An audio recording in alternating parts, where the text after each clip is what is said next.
might as well get started.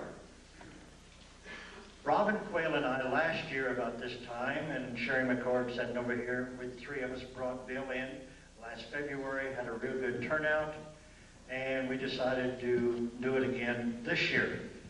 Robin and I have been talking with Bill for over the past several months, and we found out that he's got a lot of brand new material that you people, if you were through the one last year, it's going to be the new material. And one of the things he said last year, he said he was going to touch from kindergarten to about the 4th grade last year. And it made some people mad, but yet made them mad enough to want to come back. Now, this year, he told me the other night, he said we're going to hit from about the 7th grade to the 10th grade, so we're into junior high. So maybe in 2 more years, we'll be into high school or college. So this is some of the things. Bill spent about 7 years in naval intelligence, and he'll get in a little bit about what he did in there. And then he spent the last 17 years putting together what he is going to share with us this afternoon. At this time, I'd like to introduce Bill Cooper. Bill?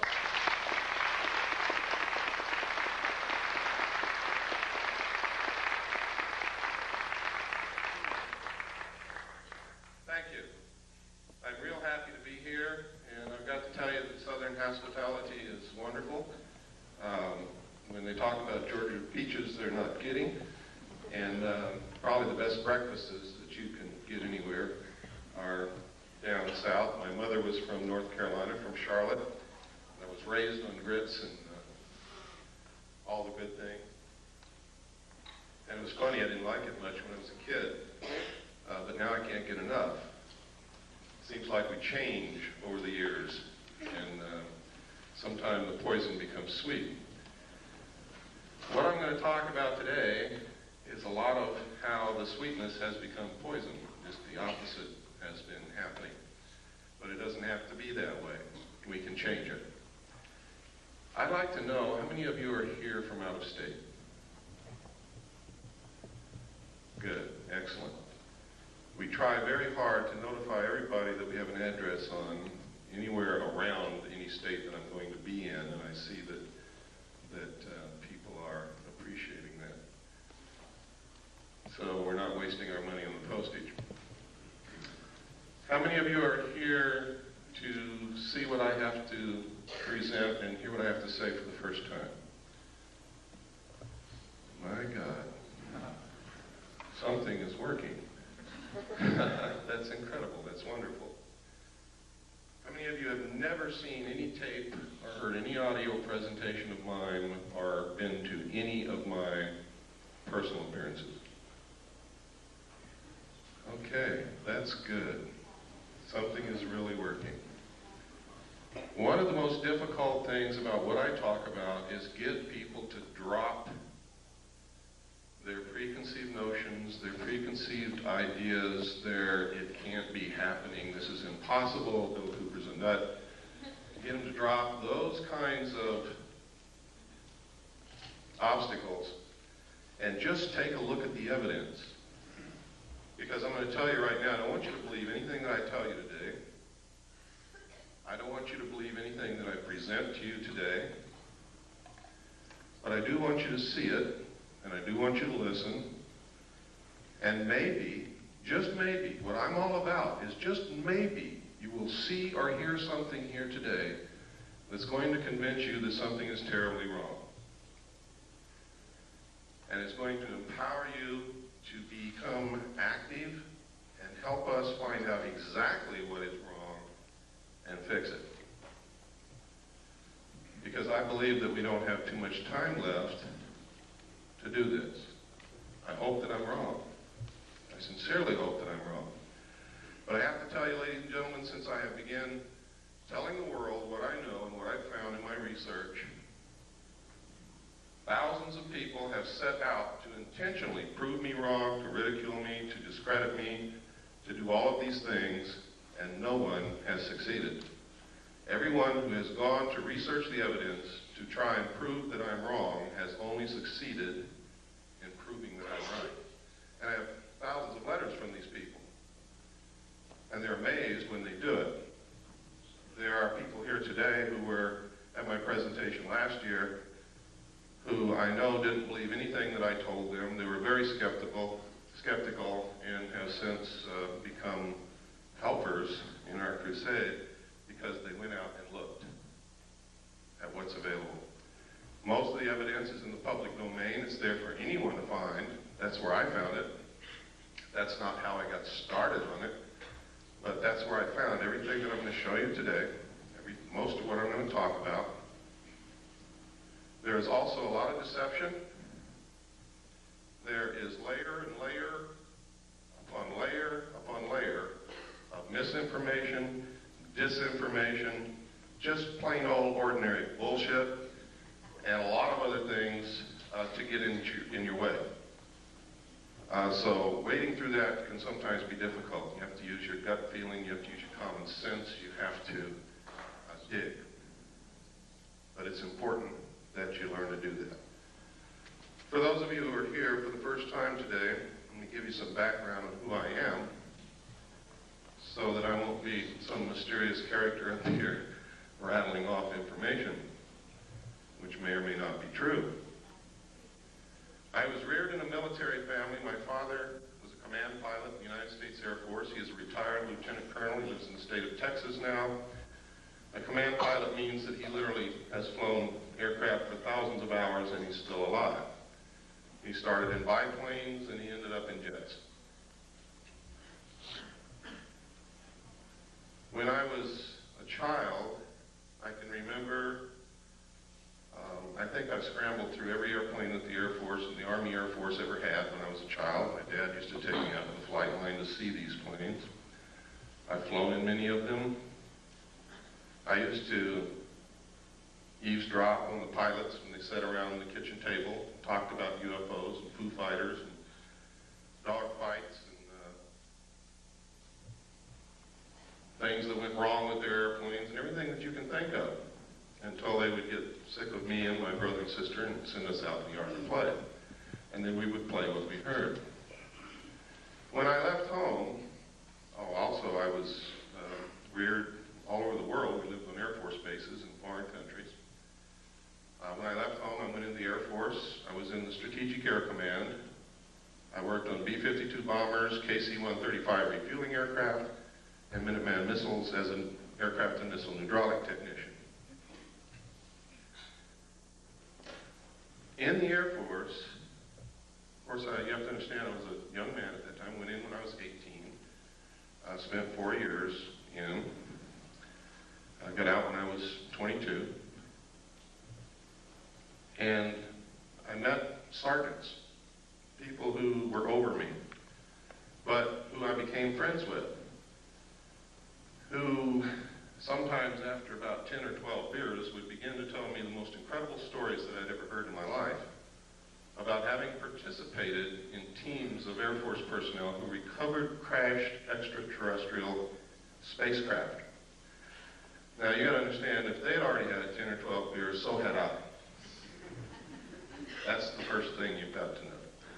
Second, you have to understand that after 10 or 12 beers at the age of 21, I wasn't interested in extraterrestrial crashed spacecraft. I was interested at the girl, and the girl at the other end of the bar. So I didn't pay too much attention to all of this, and you could never get these guys to talk about it when they were sober, and you still can't today.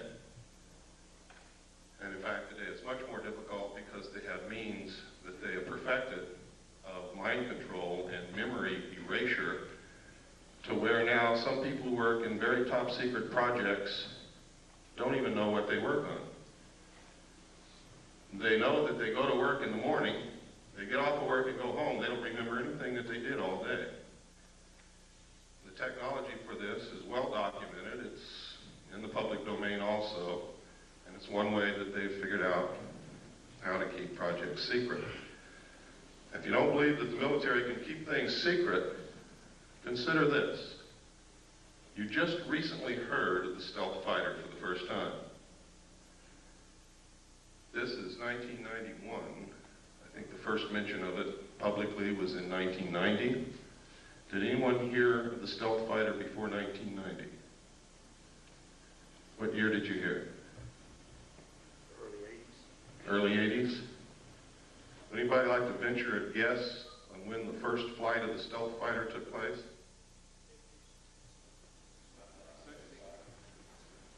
That's close. It was in the early 70s, ladies and gentlemen, first stealth fighter flew. So that's pretty good secret keeping. They can and do keep secrets for many, many, many years, and nobody knows about it. Now, I can tell you this for sure. If they have revealed publicly the existence of the stealth fighter, they have something else that's secret that makes that look like a Tinker Toy. That's the way these things go. When I left the Air Force, I went into the United States Navy. I had originally wanted to go into the Navy. I love the ocean. I love ships. I love the water. I was a wonderful swimmer. I only had one problem. I got terribly seasick when I just looked at a boat. So that's why I really went into the Air Force. But when I left the Air Force, it had not satisfied my sense of adventure. I still love the ocean. I still wanted to go in the Navy, so I did. And I volunteered for submarines. I was stationed aboard the USS Tiger, SS-416, stationed at the Pearl Harbor submarine base. It was an old World War II diesel boat. When I reported aboard, it was in the shipyard and had been cut in half. And you could imagine my chagrin, being new to the Navy and standing on the edge of a dry dock looking at a submarine cut cleanly in half, knowing that I'm going to have to go underwater on this thing. I really didn't like the thought of that. Everything was rusty. Everybody was welding everywhere. It looked like a dead grasshopper covered with ants. Well, what they did was they inserted a 12-foot section, which became a pretty sophisticated sonar facility, compartment, and put 3 domes on the deck so that we could triangulate targets. And when this was done, we could actually compete with some of the best nuclear submarines in being able to track and kill a target. In fact, I remember thinking at times how easy it was to detect submarines and keep them from getting near an aircraft carrier, and then becoming a crew member on this submarine and surfacing within 100 yards of a carrier, not having been detected until we broke water. Now, to me, that was incredible, because that meant that that carrier was dead. I mean, if it had been wartime, we could have sunk that carrier very easily. I was acquainted with the state-of-the-art of aircraft technology. I was acquainted with not the state-of-the-art, but I knew what it took to go underwater and survive. It was while on this submarine as the port lookout on the transit between the Portland-Seattle area. We had been up there for the Rose Festival as a showboat, really. People came down and toured through the sub. And we met a lot of girls and had some really neat dates, and then we left. And about 1/3 of the way back from the Portland-Seattle area to Pearl Harbor, I was the port lookout. We were on the surface doing about 10 knots when off the port bow, I saw, and I was the only one that saw it, a huge flying disc the size of an aircraft carrier come up out of the water, tumble on its axis, and disappear into the clouds. Well, needless to say, I was stunned, literally speechless. I started to say something, we couldn't talk. Nobody else had seen it, and I knew that they weren't about to believe what I had seen if I told them. And it scared me a little bit too, because I had never believed in these things, even though I had heard stories about them all my life. And I didn't see your little run-of-the-mill 30-foot flying saucer. I saw something as big as an aircraft carrier. But I had a duty to report this because it could have meant a danger to the vessel. My duty was to the vessel and to the crew. But I wasn't about to tell the officer of the deck that I'd seen the flying saucer. So I told him, his name was Ensign Ball, I told him that I had seen something off the port bow at a relative bearing of approximately 15 degrees. Would he help me find it because I've lost it? And you work that way on the bridge of a ship. You work as a team. Everybody helps everybody else out. Since the lookout can't leave his station, officers very often bring them coffee. Well, he looked over there, and the starboard lookout had also heard what I said, and he looked over there too. And I was turning around to look back again, bringing my binoculars up, when the same craft, or another one exactly like it, I don't know which to this day, came back down out of the clouds, tumbled again on its axis, and the most incredible thing happened. There was no splash. It was as if the ocean opened up ahead of it, and then it went into the hole which closed behind it. Now this sounds incredible. And to tell you quite truthfully, it is incredible. And if somebody had told me that and I hadn't seen it, I wouldn't believe it. And I would blame any one of you for not believing it. But I hope before this day is over, you're going to at least consider the possibility that these things exist, because I'm going to show you some real film, pictures, and documents, government documentation, and we're going to talk about a lot of other things that are going on. It's extremely important that people get out of the stuck in the mud, narrow view frame of mind. I can tell you that over the last 17 to 18 years that I've been doing research, I have discovered that our normal, everyday concept of reality is an illusion. It is a manipulation in most instances of the power structure that really runs this country and the world to keep us ignorant so that we won't know what the truth is. I can tell you that when George Bush says, out of the Middle East crisis will come a new world order, he is not joking. And the new world order is not what you think it is. Friendly nations working together. It's going to be a one world, totalitarian, socialist government.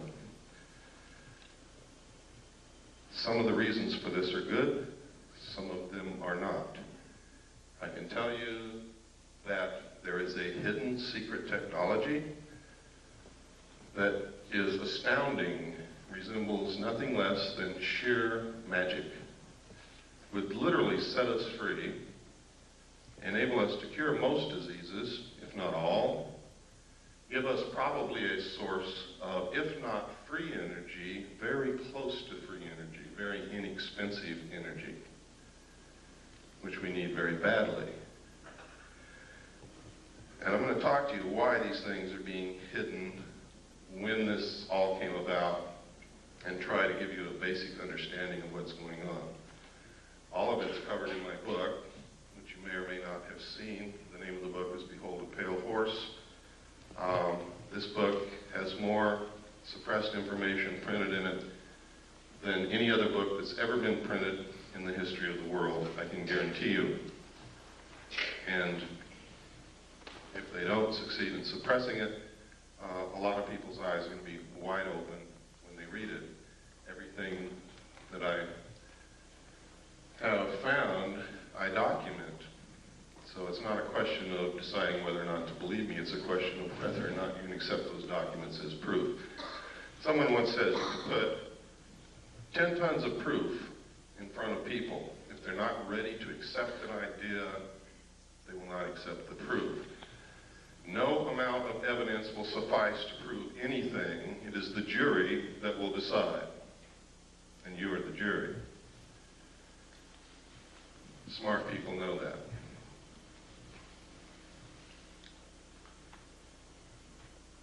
After having gone through this experience in the con, on the bridge of the submarine, I was later told by the captain that we were not to discuss this, not even amongst ourselves. I'd never been told that in the military. I'd never heard of anything like that. People who worked on projects together usually discussed them amongst themselves together. Now, when we reached Pearl Harbor, those of us who had been on the bridge, including the captain, were not allowed to go to shore. An officer, a commander from the Office of Naval Intelligence came on board, spoke with each one of us in the captain's stateroom individually, and literally what happened is he did not tell us what to say.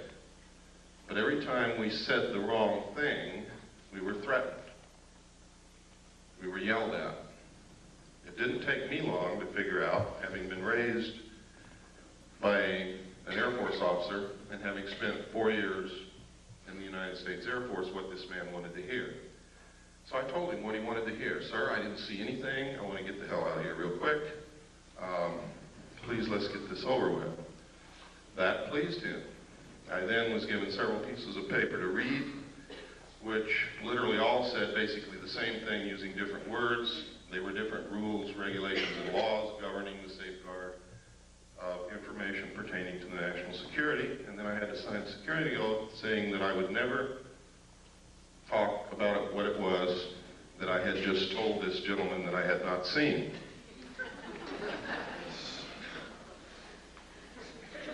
And then I was allowed to go. Later I was selected and trained for Naval Security and Intelligence. I was given a secondary NEC of 9545, which is Internal Security Specialist. My job was to safeguard, control classified information, secure perimeters, buildings, naval installations, detect bugging devices, all of these things. I was specifically trained to conduct Pacific Area intelligence briefings. And then after all this training, I was sent to Vietnam and made a patrol boat captain for Naval Security and Intelligence. I was attached to Camp Carter, which was the headquarters of Naval Intelligence and I Corps. I was then sent to a division of Naval Intelligence, which was the Da Nang Harbor Patrol. I was given a crew, a patrol boat, and a lot of weapons and ammunition, and they turned me loose. And that was crazy, because I was a young man that didn't know what the hell I was doing. But I did okay, thank God. Some others didn't. Later, I was transferred up to the Dong Ha River Security Group, which was another division of Camp Carter Naval Intelligence. And my job there was to patrol the river, make friends with the people along the banks, gather intelligence, and maintain the safety and security of the river. That river was at the DMZ. It's the Takan River. The base camp was Qua Viet at the mouth of the river on the southern bank. And it was a major supply route for supplies that went to Khe Sanh, which was under siege. While there, I learned that there was significant UFO activity in Vietnam. A lot of it. Why? I don't know. There were rumors flying everywhere. We heard stories of enemy troops firing at UFOs, our side firing at UFOs, UFOs flashing back with blue lights that did crazy things, the same things that you hear happening today. I know of one instance for a fact that after UFOs hovered above a South Vietnamese village all night, the next morning there was not a living soul in that village. Don't ask me where they went because I haven't got the slightest idea. But it's incredible. We were told that any UFO information that we sent in dispatches, messages, or discussed over the radio, we were to use the code word enemy helicopter activity. And that's what we did. The enemy had no helicopters in Vietnam, period. So anything you see in the history of Vietnam that refers to enemy helicopter activity is in fact referring to UFO activity, unidentified flying objects. When I left Vietnam, I was sent to the USS Charles Berry DE-1035 for a short period with NIS Naval Investigative Service to conduct an investigation on board that vessel. 3 months later, I left, was transferred to the staff of the Commander-in-Chief of the United States Pacific Fleet, who at that time was Admiral Bernard Clary, and was specifically attached to his intelligence briefing team. I also stood watches. In the Navy, you have a primary job. Some people don't know this, so let me explain it. In the Navy, you have a primary job, which you do. You also have to stand additional duty, which is called watches in the Navy. My watch station was Petty Officer of the Watch in the Command Center, which meant I was the senior enlisted man in the Command Center, in charge of the Command Center and the information. I was also the designated SPEAK-AT operator, which meant top secret, crypto, communications that came in under a specialized, compartmentalized category. I was the only one on watch who was allowed to handle that information and direct it to the specific place where it was to go. Now, normally these things are handled by radio men and communications technicians in a communications center. But in a command center where they have to have information instantly, everything that goes to the communications center also comes to the command center, so that there is not a delay in important information, urgent information getting to the right people who have to make command decisions.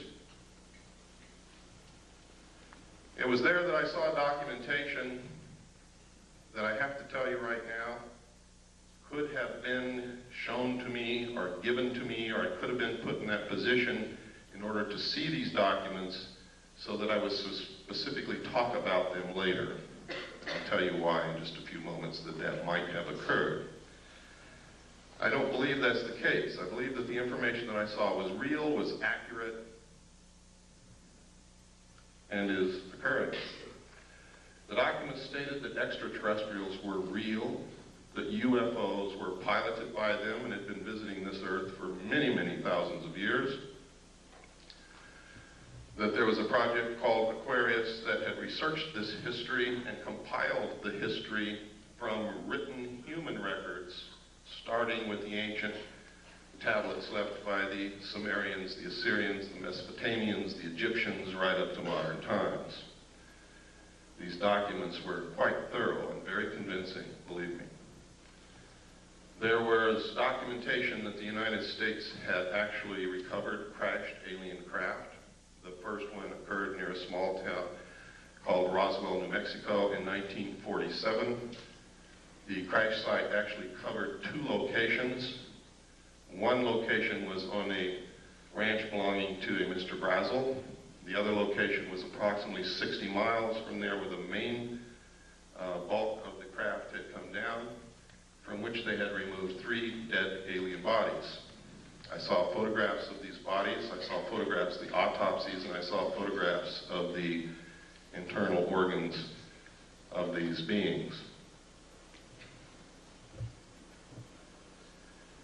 It stated that in 1949 another crash had occurred, also in New Mexico, from which they had recovered more bodies, and that they had found 1 live alien creature wandering in the desert. Now you have to understand, just because I saw these documents doesn't mean that all of this actually occurred. These could have been presented to me to make me believe that this had occurred. It stated that they had kept this live alien in captivity until June 2nd, 1952, at which time he died of unknown causes. They instituted a project called Sigma to attempt to contact the race that this being belonged to. Sigma evolved into the National Security Agency. That eventually contact was made. Landings occurred, communication took place, an alliance was agreed upon. This actually was supposedly happened at Muroc, which is now known as Edwards Air Force Base in California, in 1954. President Eisenhower was on vacation at that time in Palm Springs. During this time, you can see by reading the newspapers that he disappeared. The newspapers went crazy. Reporters were combing the countryside looking for the president. They were told that he had suffered a toothache and was flown by helicopter to a dentist. Well, this was not true. The true place where he was taken was Muroc, Edwards Air Force Base. The base was closed. This is also on record for 3 days. No one could go in, no one could come out. There are witness accounts that say 3 unidentified flying objects flew over Edwards Air Force Base and landed. We have a letter, which I'm going to show you later, from a Mr. Gerald Blight, who states that he was there when President Eisenhower was there. He saw the ships, he saw these creatures.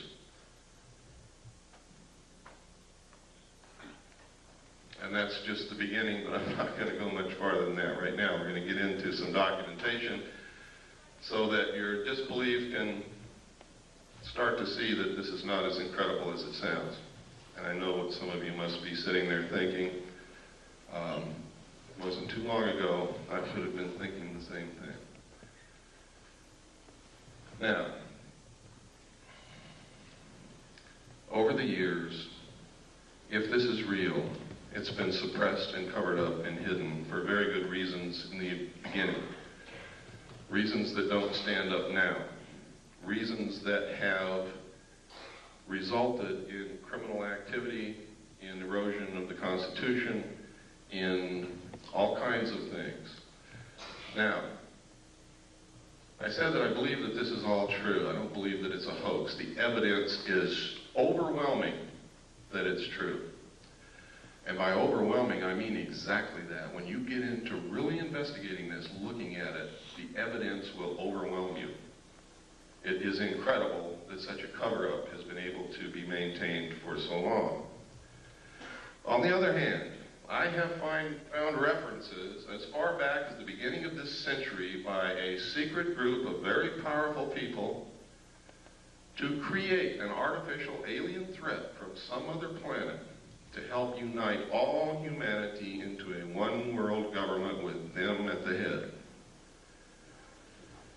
I have found a speech given by John Dewey in 1917 to Viscount Ishii and the Japanese delegation in New York City, where the first thing that he says in his speech is, "Someone once told me that the best way to unite all humanity and do away with war is if we were attacked from some other planet by alien beings from outer space."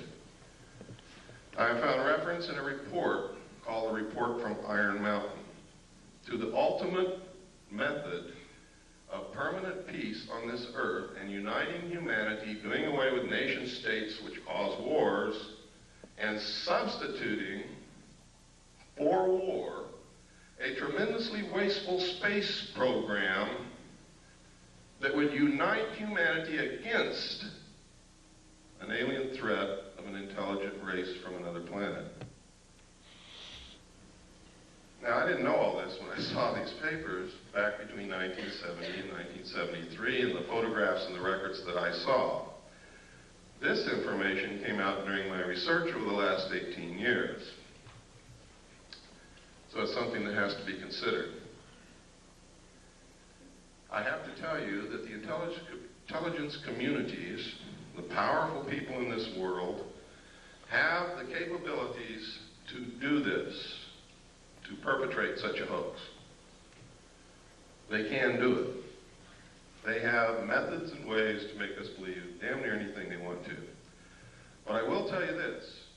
The only question is whether extraterrestrials are real or not. There is no question whatsoever about the craft. The craft are real. They've been seen by millions of people all over the world. Credible people, military people, doctors, lawyers, bag ladies, elevator repairmen, people who work in grocery stores, heads of colleges, politicians, Jimmy Carter, Ronald Reagan, and many others. Now, Jimmy Carter said he saw a UFO before he was elected president. Now, if he's not credible, why did you elect him?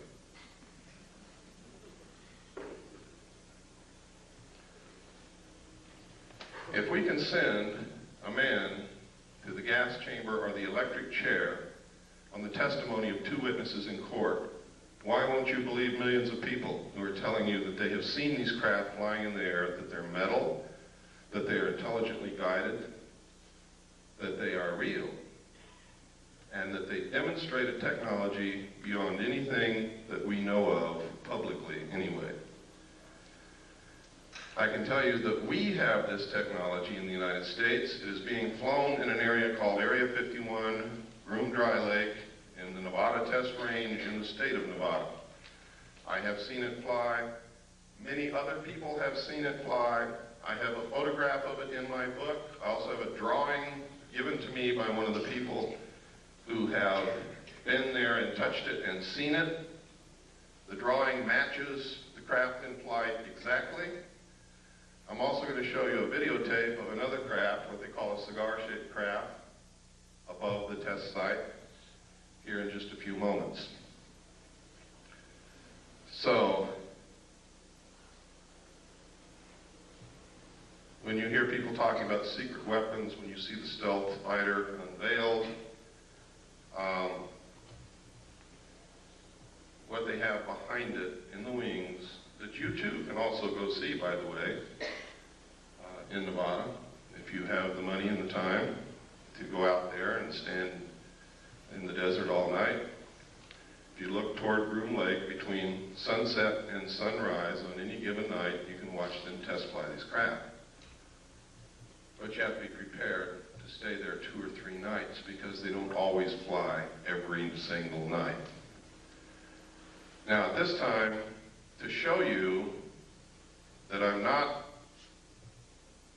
so far out in left field that you could turn it off, I'm going to show you a tape now, and this tape is going to prove to you that the government's been lying to you for a lot of years. Now, when I say the government, I don't mean our constitutionally authorized and legal and lawful government. I mean the men who have infiltrated our government over the years and who are controlling it, subverting it toward their own end. Have been lying to us. Our government hadn't had a chance to work over the last 40 years.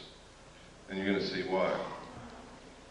What I'm going to show you is a tape of the Kennedy assassination. It's not a tape that you've ever seen before. I hope you will pardon the editing because I'm not a professional editor and I have to do this at home because I cannot let this tape out of my possession because that would be totally irresponsible and it would probably disappear. Keep your eyes on the driver of the car. Do not watch Kennedy. Don't look around at the scenery. Keep your eyes on the driver of the car. That's important. They have always known who killed Kennedy, and they have covered it up for all these years. Okay, if we have the lights off, and please run the Kennedy tape. Can I sit down? Can that door be closed?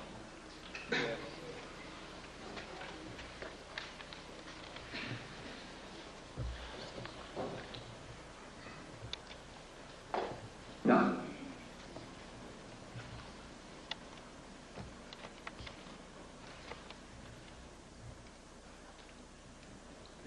It was politics that motivated Kennedy to make the trip. Can you turn up the volume, please?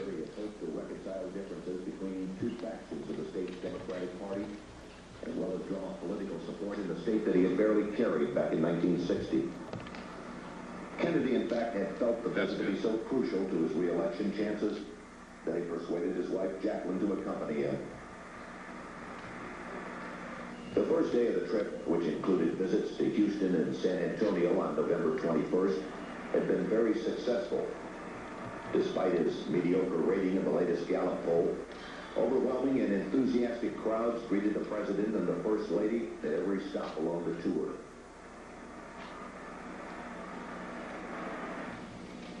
Late in the morning of Friday, November 22nd, the presidential party arrived at Dallas's Love Field, where the president was again met by a large and exuberant crowd. After taking time out to shake hands, the Kennedys, along with Texas Governor John Connally and his wife Nellie, stepped into a waiting limousine which would take them through the downtown district on the way to the city's Trade Mart, where the president was to give a luncheon speech. As the motorcade made its way through the streets of Dallas, it was obvious that Kennedy's trip was a tremendous success.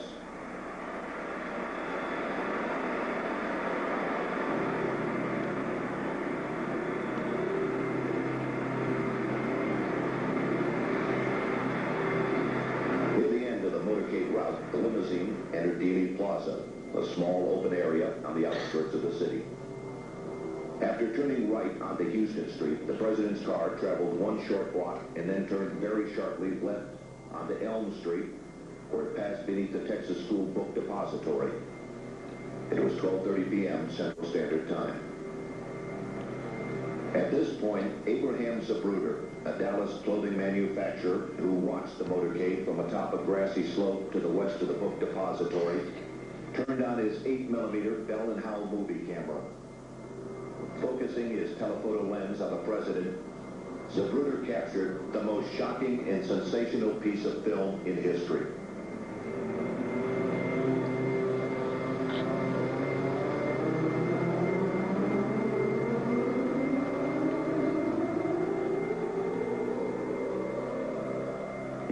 Motorcade in Dallas on November 22nd, 1963.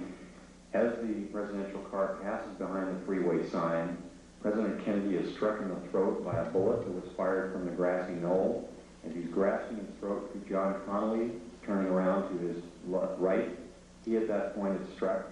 You notice the passenger of the car turning back to see what has happened to the president. As he turns back to the front, the driver of the car turns with his left arm over his right shoulder with a pistol and fires. You see the 45 caliber nickel-plated automatic weapon in his left hand. He's firing over his right shoulder. You see it in relief. You see his head pointing backwards towards the president.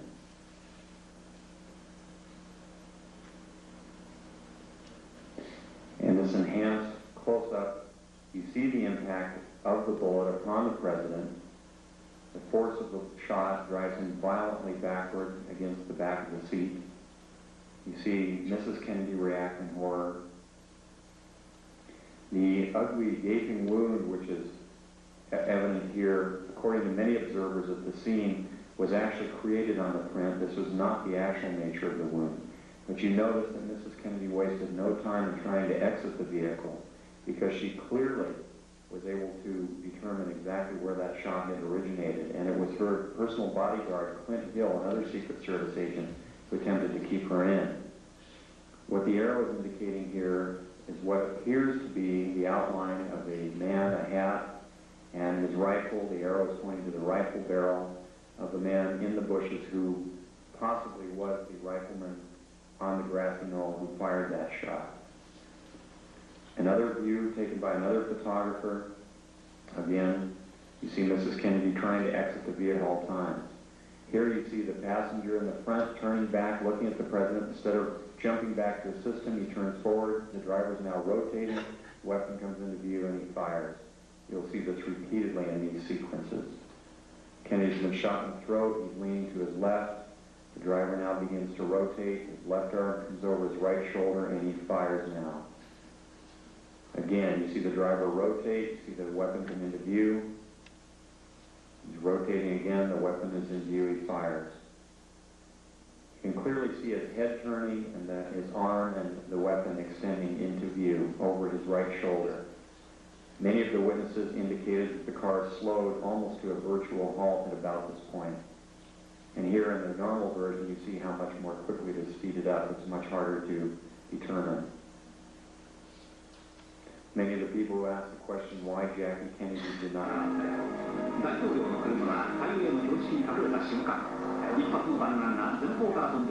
This is the same film that we sent to Japan to have a computer analyzed. The Japanese concurred. They said that I was absolutely right in the outline of what they found from the computer analysis. They also gave us a very clear, beautiful color cut that you will see following it.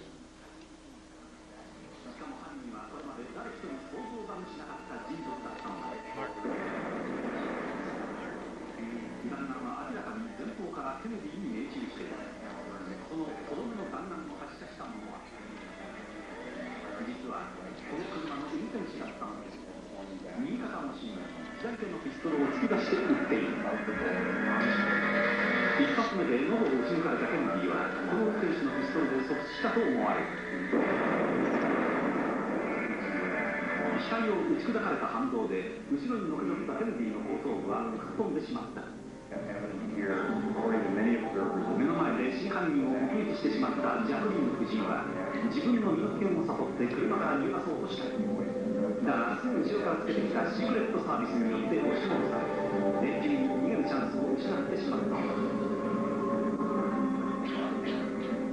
この茂みの中に一発目の弾丸を発射した真犯人が映っている。登山帽をかぶり、ライフルを構えているのがわかる。And his rifle, the arrow. おそらくこの狙撃手が最初にケネディの喉を撃ち抜いたのだ。on the grassy knoll who fired that shot. Another. 別のフィルムでもシークレットサービスが慌ててジャクリーン夫人を阻止しようと飛び乗るのが映っている。ここで決定的な瞬間をより鮮明なフィルムで見て画面右端の運転手が振り向き片押しにピストルで撃つのが見える。画面の右端に見える運転手の動作に注意するとわかる。ハンドルを握った右腕の芯に左手でピストルを突き出している。もう一度見てみよう。間もなく運転手の頭が後ろを振り向くと同時に肩のところに白く光るピストルが出てくるのが見える。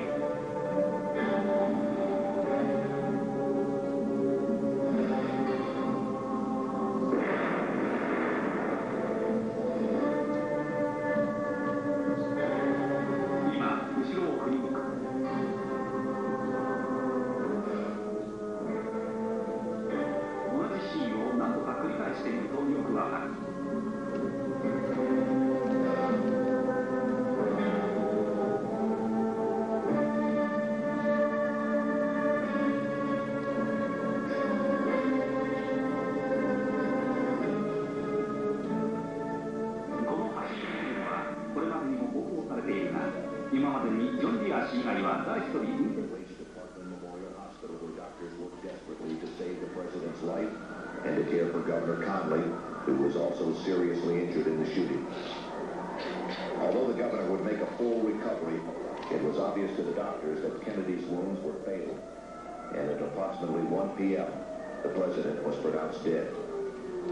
Forth from this time and place to friend and foe alike, that the torch has been passed to a new generation of Americans born in this century, tempered by war, disciplined by a hard and bitter peace, proud of our ancient heritage, and unwilling to witness or permit the slow undoing of those human rights to which this nation has always been committed and to which we are committed today at home and around the world.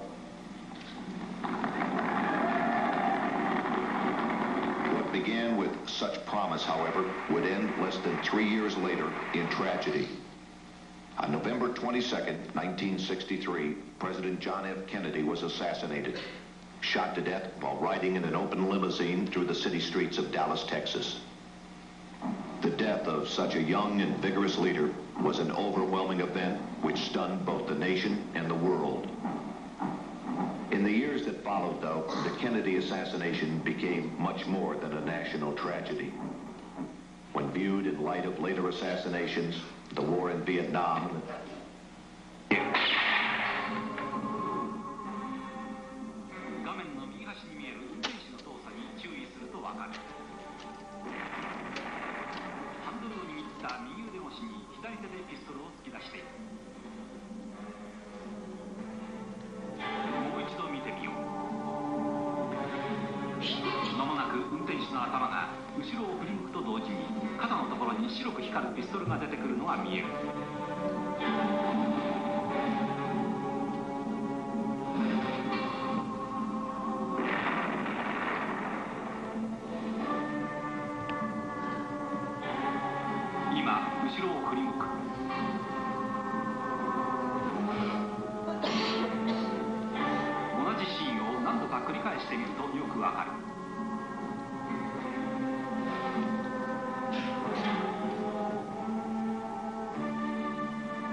Lights, please.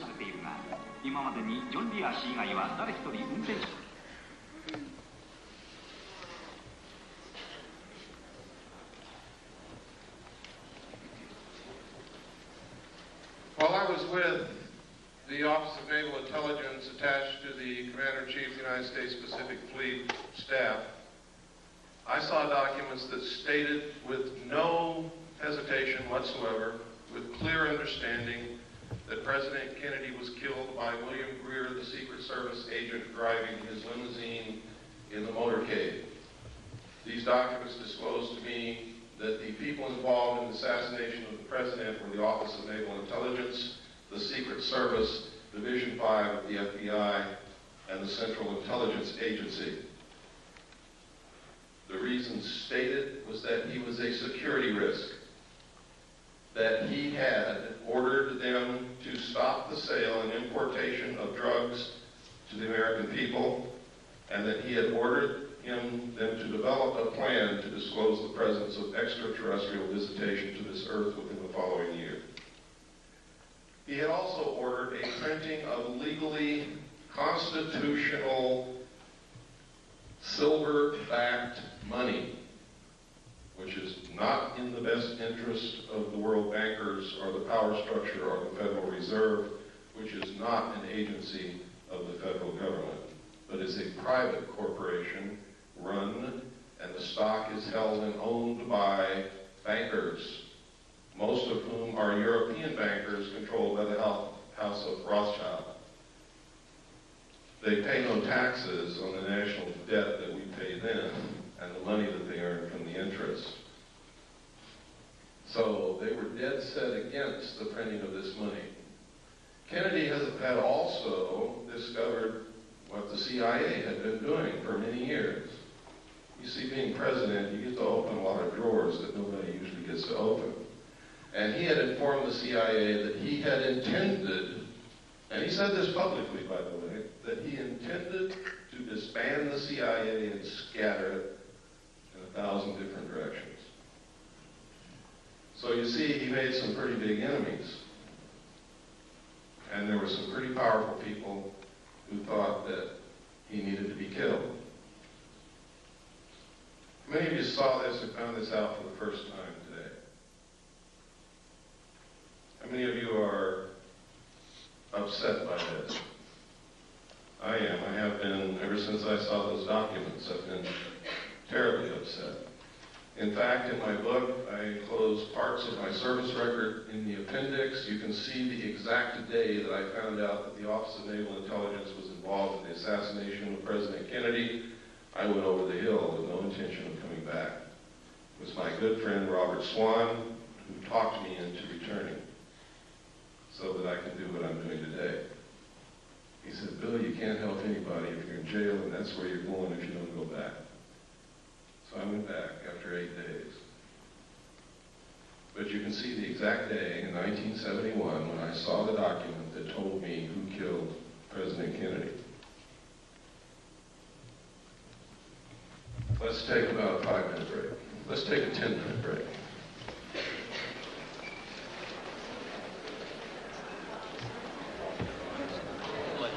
Bobby, please, we're going to get started again. I'm going to show a videotape of a UFO. You're not going to want to miss this because it's extremely rare footage of what they call a mothership, a cigar-shaped craft.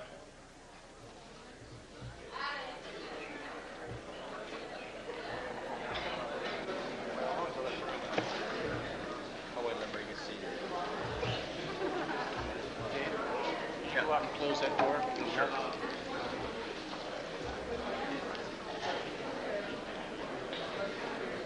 I meant to say this in the beginning, but forgot all about it. For those of you who have ordered my book, all the paperback books that were ordered have been sent. They've been sent for over a week. So if you ordered it and haven't got it, it's probably in your mailbox right this moment waiting for you to come home, or will be there in the next couple of days.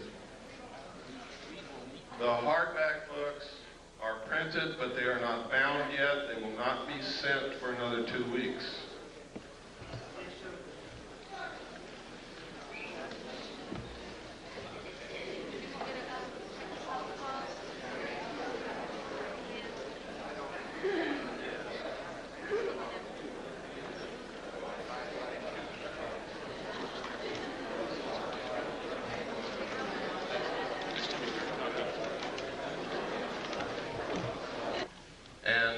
To be gotten to the bottom very quickly. And that is that some people are coming forward and telling us that they're being abducted by alien beings and taken aboard their spacecraft. They're literally helpless. They can't move. Their clothes are taken off. They're given medical examinations. Some people are operated upon. Samples of their tissue is taken. Sometimes sperm and ova is harvested. Sometimes females are impregnated. It's all medical fact that these things are happening. It is not a joke. The only question is, was it really aliens and were they really taken into a spacecraft, or did something else happen and this is a planted story that's been put in their mind to disguise it? You see, this is a classic thing that they do in brainwashing. If they want to cover something up, they just put a different memory in your mind. Now that sounds difficult, sounds impossible, but if you go read the books that have been published by people who have participated in mind control experimentation, and the documents that have been released under the Freedom of Information Act, this is not a joke. They can do it, have done it, and will do it again in the future. Now, if this is a hoax, if it's the biggest hoax that's ever been perpetrated in the history of the world in order to create an alien threat from outer space in the consciousness of humanity so that we'll accept the elimination of the sovereignty of nations, the destruction of our Constitution, and will accept a one-world government wherein we may not have the freedoms that we have now in order to face this alien threat together as one humanity. If it's a hoax, that means we're being manipulated on the grandest scale in history, that people are being hurt, that their minds are being screwed with. And if this is happening, we have to find out if it's really happening. We have to be able to gather enough facts to prove it, and we've got to stop it. If, on the other hand, these are really extraterrestrials that are doing these things, we have to find out why. Because these people are being implanted with very small devices, about the size of a small BB, that are literally microchips in the brain.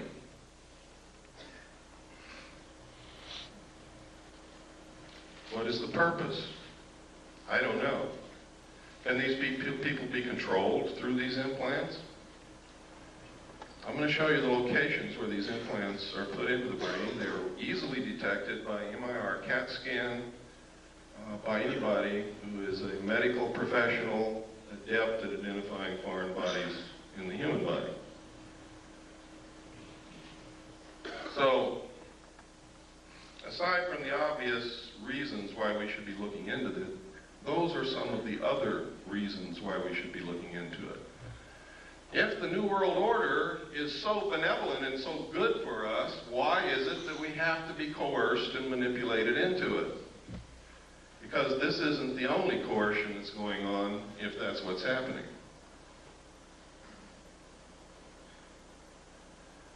Now I'm going to preface what I'm going to say next, because I'm going to talk about the war in the Middle East for a few minutes. And preface what I'm going to say next with this statement. I was in the military. I'm a veteran. I support the Constitution and the government of the United States of America and will fight anyone who attempts to overthrow it or destroy it. I am for our troops in the Middle East. I am for them. I hope that not a one of them gets killed. And as long as we're engaged in battle, I hope that we win. But I'm going to tell you right now, we are not there for the reasons that you've been told. And let me give you a little history of this. Number one, George Bush comes on television and tells you that we have to send troops to the Middle East because Hussein wants to raise the price of oil and we can't afford that. That's what he said. It's on tape. It's documented. Next, he says, oh, it wasn't the oil that we sent the troops there for. It's because Hussein was not going to stop with Kuwait. He was going to go into Saudi Arabia. We're there for defensive purposes. People questioned that. The next statement came from Baker, James Baker, the Secretary of State, who said, we're not there for oil, we're not there to defend Kuwait, it's jobs. We're there for jobs. Then at a press conference, Bush said, and I quote, some people just don't get the message. It's not oil. It's not to defend Saudi Arabia, and it's not jobs. We're there to prevent this kind of naked aggression.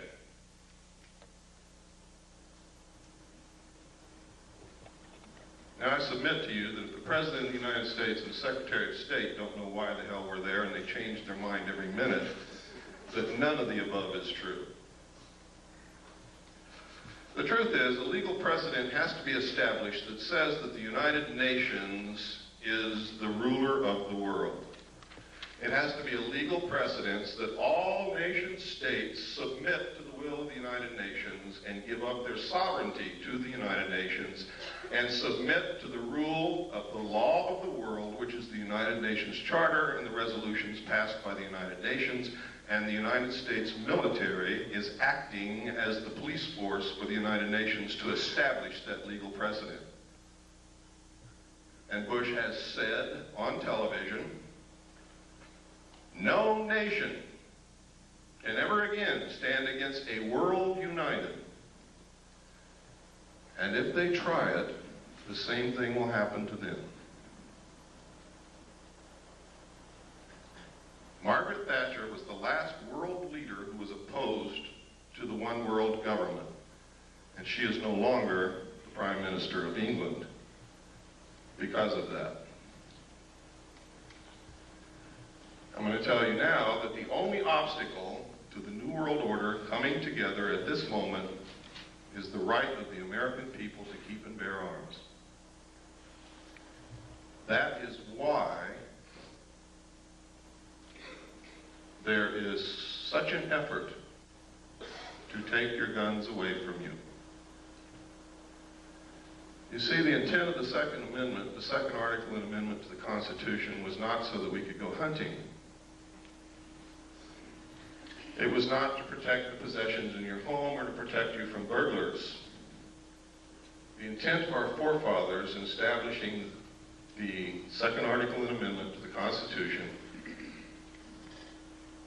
was that as long as every American owned a weapon, whether they ever fired it or not, our government could never oppress us just with the knowledge that we all had that weapon in our closet. That's the reason. That's why every time you see a bill to take weapons away from the American people defeated in Congress, 4 more are introduced immediately. It's a never-ending battle. That's why they lie about the statistics. The truth is, in a town where everybody owns a weapon and everybody knows it, there is almost no crime.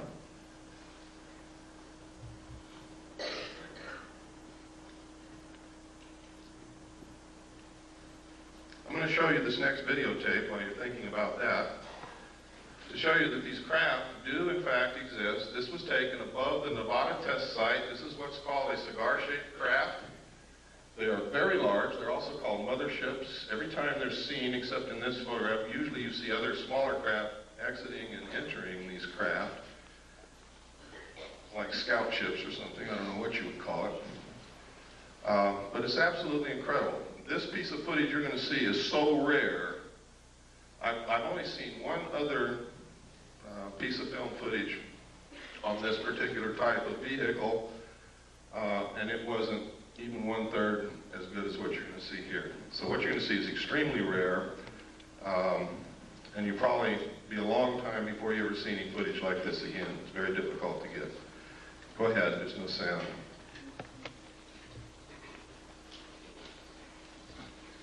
Kill the lights, please. Now you can see the craft just below the tip of the white cloud. And if you watch, it's going to move from right to left and then turn into the clouds and disappear.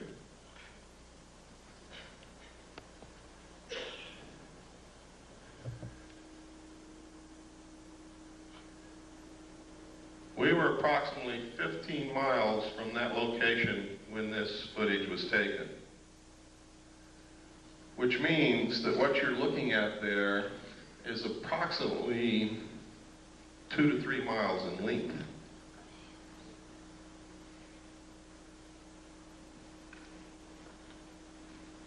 That's very impressive, and to me it's very exciting that someone can make something that flies in the air that's 2 to 3 miles in length. That is the actual time that you see there, those are the actual seconds passing.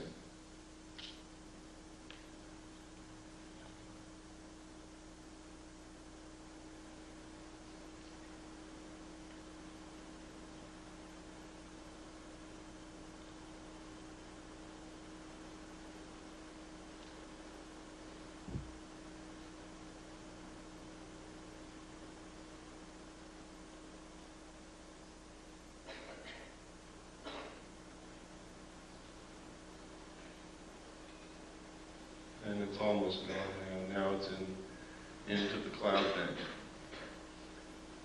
You can stop the tape.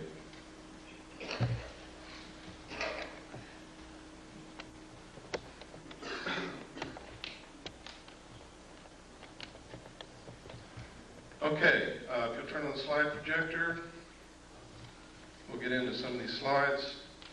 I'm going to be going very fast through these slides. Some of you have seen a lot of them before. You're going to see some very startling information here. You're going to see some documentation that's going to prove to you that the government's been lying to you for many years. You're going to see some documentation that proves who I am and what I'm all about. After I left the military, ladies and gentlemen, in December the 11th, 1975, I attempted to leak the material that I knew to the press. I was attacked twice. I've lost my leg. I've had my skull caved in. I kept silent for 16 years, during which time I was the head of the Mixed Gas Deep Saturation Diving Department of the College of Oceaneering. I was the executive director of Adelphi Business College. I was the executive director of Pacific Coast Technical Institute, the executive director of the National Technical College. I was the national marketing coordinator for United Education and Software. And I owned a gallery and studio of fine art in Long Beach, California.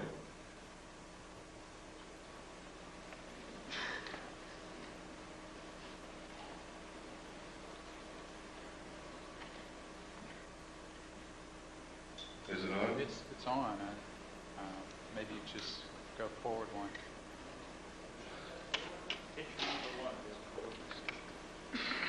I'm hitting it. Something's wrong. There we go.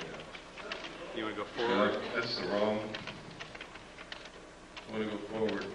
There we go. Okay.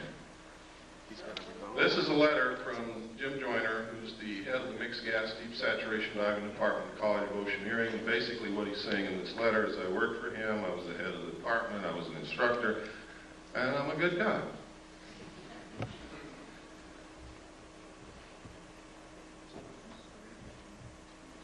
This is not working. It's not? Go ahead and push it. Just say forward and he'll push the button. Okay. This is a piece of research that was done by Bob Exler. In his own research, he verified something that I had not told anybody, and that was that when I was with the Commander-in-Chief of the United States Pacific Fleet, I worked directly under Bobby Ray Inman. He verified all of this, verifies that I was there, and that I had reported seeing UFO-related documents under that command. And it goes through to outline Bobby Ray Inman's career path, which is incredible. He believes that Bobby Ray Inman is very much connected with the cover-up group, is one of those in the know, knows everything about the alien situation. Born April 4th, 1931, graduated from college at the age of 19 with a BA from the University of Texas in 1950. He entered the United States Navy in 1952, advancing to the rank of Admiral in 1981. 20 years after entering the Navy, he graduated from the National War College in 1972. He was the assistant to the Naval Attaché in Stockholm from 65 to 67, and no records are available for his service assignments from 68 through 71. From 72 to 74, he was assistant to the Chief of Staff of Intelligence Office of the Commander of the Pacific Fleet. Inman was the director of Naval Intelligence from 1974 to 1976 before moving on to become the vice director of the Defense Intelligence Agency. You can see what he did? I mean, he skipped over some pretty senior people, and he's going right straight to the top. And only people who are considered to be of the inner circle do that. He became the director of the National Security Agency in 1977, holding that post until 1981 when he attained the rank of admiral and became the deputy director of the Central Intelligence Agency. He retired from government service in 1982 and became the CEO for MCC. Remember what I was telling you about implants? Microelectronics and Computer Technology Corporation. MCC is a private sector joint venture supported by and share funded by the government and corporate shareholders. The venture was motivated by the Japanese fifth generation artificial intelligence computer project. Yes, next. This is a letter from Bob. Remember I told you Bob Swan was the one who talked me into going back after I went AWOL. Later, I got married on June the 2nd, 1972. On June the 1st, 1972, I sat down with Bob and a bottle of scotch and I told him everything I knew and gave him a set of documents to prove it. Bob acknowledges that conversation in this letter. He acknowledges what I told him about alien installations on the moon, about the Kennedy assassination, about the fact that I gave him documents that were highly classified, and he says that he doesn't know what happened to them, he doesn't have them anymore, and it's exactly what he should say. Next.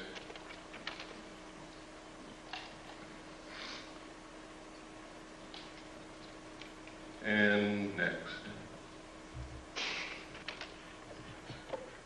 This is a document known as the Eisenhower Briefing Document. It was brought out by a research team of Moore, Chandray, and Friedman.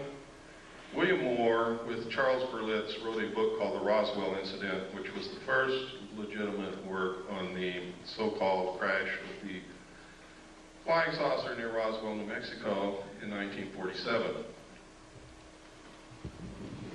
This document is a fraud, and I can prove it to you very easily. But it has a lot of truth in it. In fact, the document itself reads as if it were taken right out of Moore's book, The Roswell Incident. All of the designations on it are legitimate. Top secret and magic was the same designation given to the material that I saw when I was with Naval Intelligence. Magic means Magi controlled. Magi is the majority agency for joint intelligence, which reports only to a top secret group called Majesty 12, also known as Majority 12. It is made up of 19 members. There are 6 from government, 6 from the Executive Committee on the Council on Foreign Relations, 6 from the Jason Scientific Group administered by the MITRE Corporation and Dr. Edward Teller. This briefing document calls it Operation Majestic 12. The documents that I saw said that it was Operation Majority. Also, look at the date, 18 November 1952. Eisenhower was not yet president, and if this is truly one of the highest held secrets in this country, he would never have been exposed to this information until he actually took the oath of president. He was not even in government service at the time he was elected. He was the president of a college. Next, please. I can tell you that of those listed there, those names, Admiral Roscoe Hillenkoetter was the director of the CIA when this group was supposedly formed. If in fact it was formed at that time, he would have definitely been a member. Secretary James B. Forrestal, according to the documentation that I saw, was a member and was the man responsible for the operation of the recovery of the craft at Roswell, New Mexico. And it is really his story that is outlined in Whitley Strieber's book called Majestic. The main character in that book was an abductee, carried the bodies from the crash site to Los Alamos National Laboratory. In the documentation that I saw, that actually did happen to James B. Forrestal. Next slide, please. And next slide. We don't have time to go through every sentence and every paragraph, so I'm just going to hit the major points. Next. Next. On this page, you can see, without any doubt, that this document is a fraud. In enumeration of attachments, you'll see attachment A, special classified executive order number 092447 TS/EO. TS is top secret, EO is executive order. Executive orders are numbered consecutively from president to president, from executive order to executive order, no matter who occupies the White House, for the purpose of continuity and record keeping. Truman wrote executive orders in the 9,000 range. Eisenhower wrote executive orders in the 10,000 range, and so on and so forth. President Nixon wrote in the 11,000 range, and some of the ones that he wrote were actually signed by Carter. This is 92,447. Any way that you look at it, it can only be a date. 09, which would be what month? September the 24th, 1947. Executive orders are not listed by date, they are listed by number. Next slide, please. This is a memorandum for the Secretary of Defense. This also is a fraud. Next slide, please. This is legitimate. This came directly from the National Archives. It is legitimate. One thing that makes it important is it does mention NSC, National Security Council, / MJ-12 Special Studies Project. In the documentation that I saw, Majesty 12, also known as Majority 12 for security reasons, where I got the name Majority 12 is that they had to have a majority of 12 votes to carry on any motion or any operation or anything that they wanted to do. If they didn't have 12 votes, they couldn't do it. It was abbreviated MJ-12. I also saw documents that there was a special studies group made up of scientists and prominent people belonging to a secret society called the Jason Society, which actually makes up the core of the Council on Foreign Relations. And under them is a Jason scientific group administered by the MITRE Corporation to study all the facts, lies, evidence, disinformation of the alien question and arrive at what the truth was. It was a 3-year study. Dr. Zbigniew Brzezinski headed the study group for the first 18 months. The second 18 months was headed by Dr. Henry Kissinger. During that time, Dr. Henry Kissinger, this is historical record, wouldn't even speak to anyone. He was gone, get up early, he'd leave, he'd come back very late at night, didn't talk to anybody, didn't care about anybody. He was so engrossed in whatever he was doing that it was like he was living in another world. His wife actually divorced him for this. So it fits. If he was really studying the alien question, I think that's the only thing that I can think of that would engross me so much that I would neglect my wife. Something of such historical and monumental consequence as that. Next slide, please.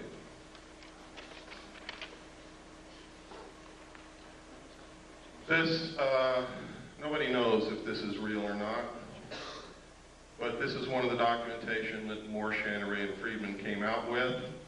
Next slide. This is a letter from Jesse Marcel Jr. In the Roswell crash in 1947, Major Jesse Roswell was an intelligence officer attached to Roswell Army Air Force Base, and he was the one who was sent out to check out this wreckage that Mr. Brazel reported on his ranch. When he got there, he determined that this wasn't anything he'd ever seen before, didn't know what it was, gathered it all up, put it in his car, took it home, showed it to his wife and child that night, and the following morning took it into the base. That night, when he showed it to his child, Jesse Marcel Jr., interpreted that this was a was pieces of a flying saucer. Now, I don't know if his father told him it was a flying saucer or not, but I believe that the suggestion was probably planted in the kid's mind because the only thing that the father had was bits and pieces of stuff that looked like tinfoil from cigarette packs and balsa I-beams, although they weren't balsa, it was some kind of metal, but they were very light. Next slide.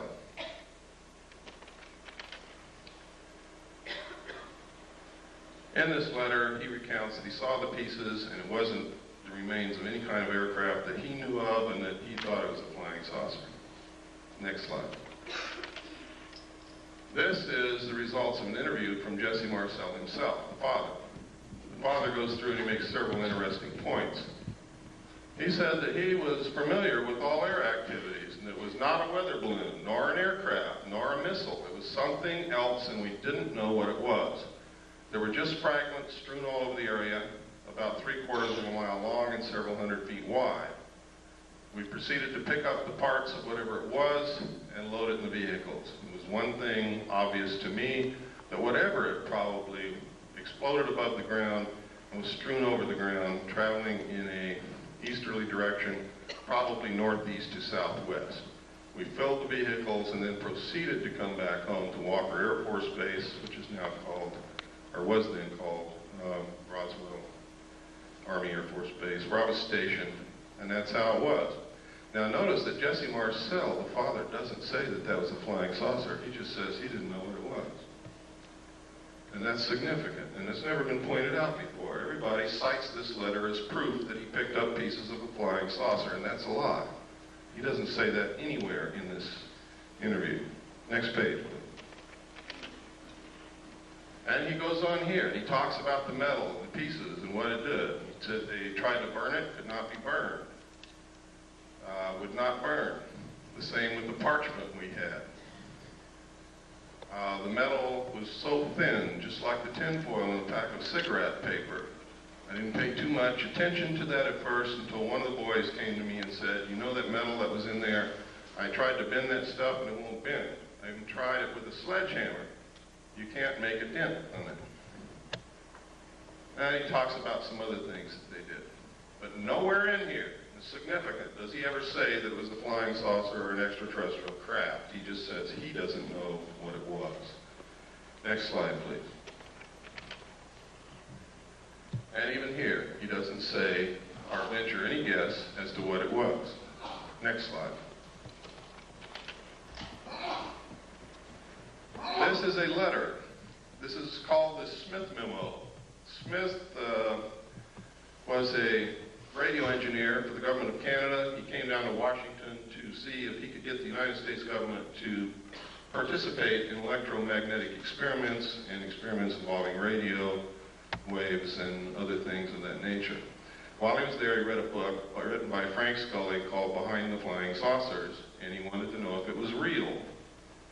Scully in his book had said that the government had recovered crashed flying saucers and was hiding this from the public. He went to his embassy, the Canadian Embassy in Washington, asked them to find out the truth. The Canadian Embassy contacted Dr.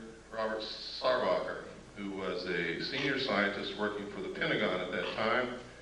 And if you'll give me the next slide, this is what Dr. Sarbacher told the Canadian Embassy, and they relayed it to Wilbur Smith.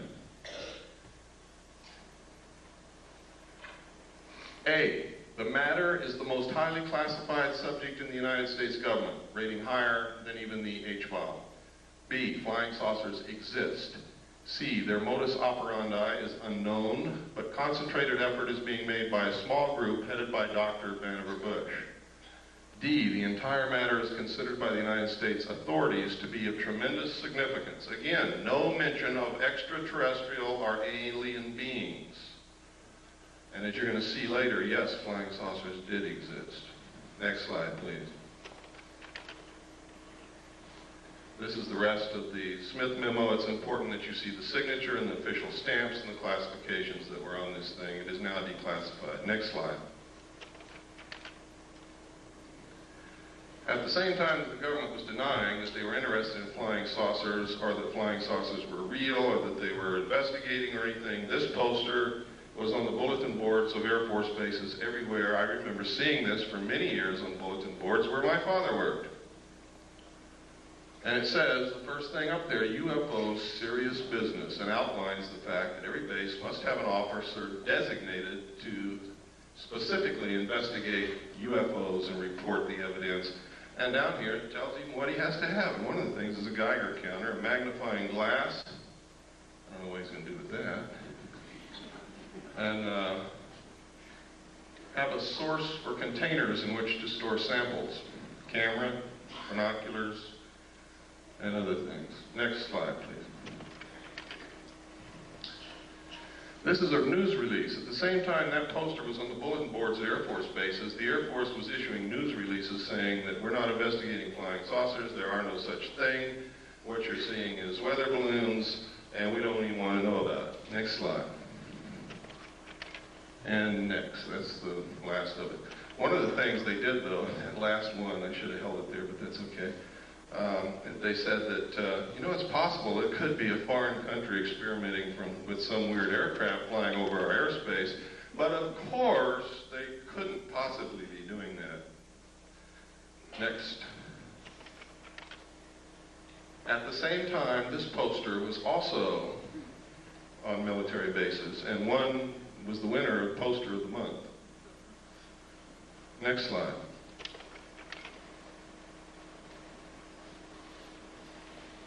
These are cows.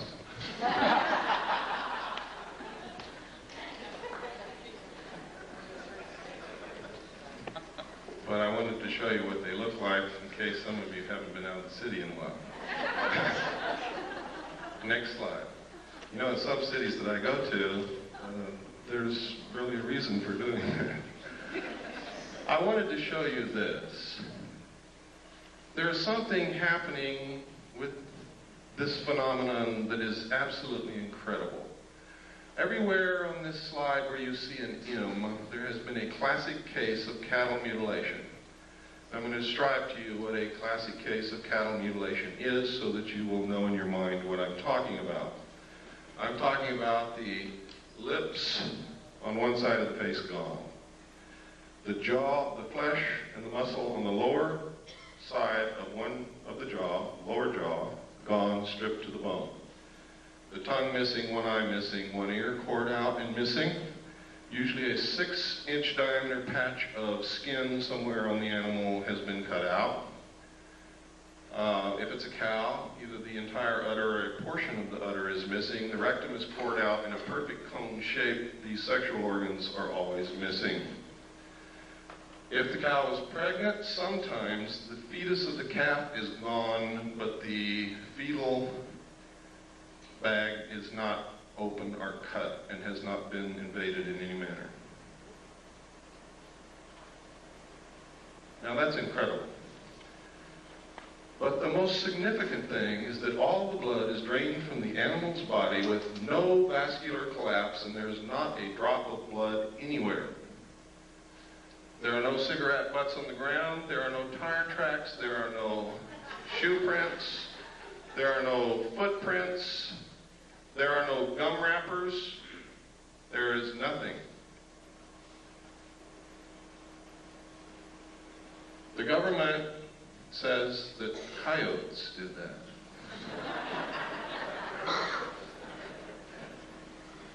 Now, I'm not going to pretend that I know who or what it was, but I do know one thing, it wasn't coyotes.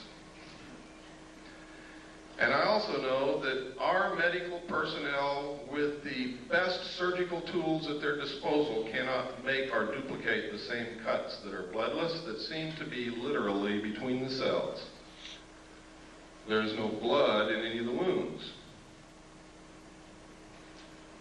There are always 2 holes on the neck of the animal. Now, we got very curious about why would these specific parts of the animals be missing? And we came up with some things that are very interesting. Dust collects in the ear. Things that float around in the atmosphere collect in the ear.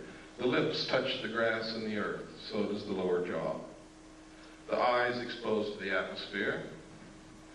The rectum is where most of the heavy impurities, the things that cannot be digested, that are poison to the system, collect, and that's why people get rectum cancer and colon cancer from these things. The sexual organs, which show genetic damage. And where does radioactivity show up first in a mammal? In the milk. So then we got very interested in where these mutilations occurred, what time of year, which way was the wind blowing, and what was upwind from these locations, and we found in every single instance there was a nuclear site of some kind, a power plant, a weapons base, a weapons storage installation, weapons manufacturing plant, a testing area, missile stockpile, uranium mines, and tailing piles, waste disposal areas. In every single instance were upwind from these sites. From that, I deduce that whoever is doing it is trying to find out how much radiation has leaked into the atmosphere, the food chain, and the groundwater, and what is it doing to the living mammals in its path. The fact that they leave these carcasses laying out there is an act of terrorism. Literally. I mean, if you want to check for something in these animals, that's fine. But there's no reason why you couldn't take it somewhere else, chop it up, dispose of it, or eat it, or whatever. Why is it being left on the ground? That's an act of terrorism. It's done intentionally to scare people. Why? Maybe to create an alien threat from outer space. Maybe because aliens don't eat beef.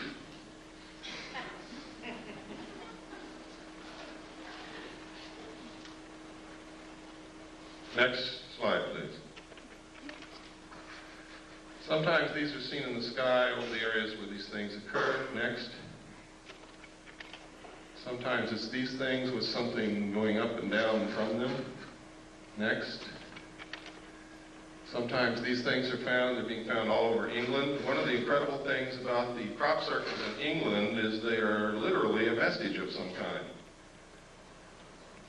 There's a book called The Father of Lies. In the back of that book, it gives an example of the cipher that the secret societies used in ancient times to communicate with their members so that people who were not initiates would not learn the secrets of the society.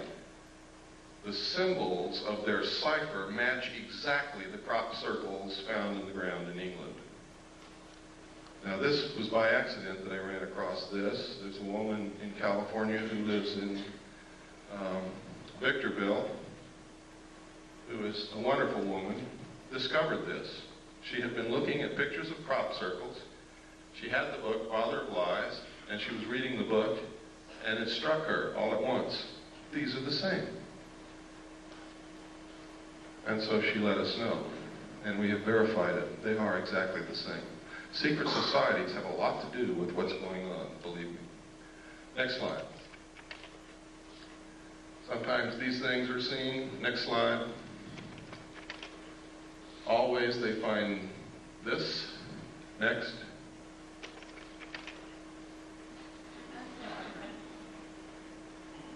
Then we got to wondering, gosh, all through history there's records of people and animals being found with the blood sucked out of them. Is this the source of the vampire legends? Back through history, we have found that there are accounts of animals and humans who have been mutilated in this classic manner. Next slide, please. This is some of the information a man by the name of Bill English has released. It is some of the exact information that I saw while I was in naval intelligence. He was working as while he was working in England at a national security agency, listening post really, and he saw the same documents there. Next slide. This is UFO observers instruction sheet from the Air Technical Intelligence Command, which tells you how to report UFOs at a time when the United States Air Force said they were not reporting UFOs, didn't care about UFOs, they didn't exist. Next. Next. These are all official Air Force forms. Next. Next. Next. Now this is part of Air Force Regulation number 200-2 Alpha, unidentified flying objects, intelligence.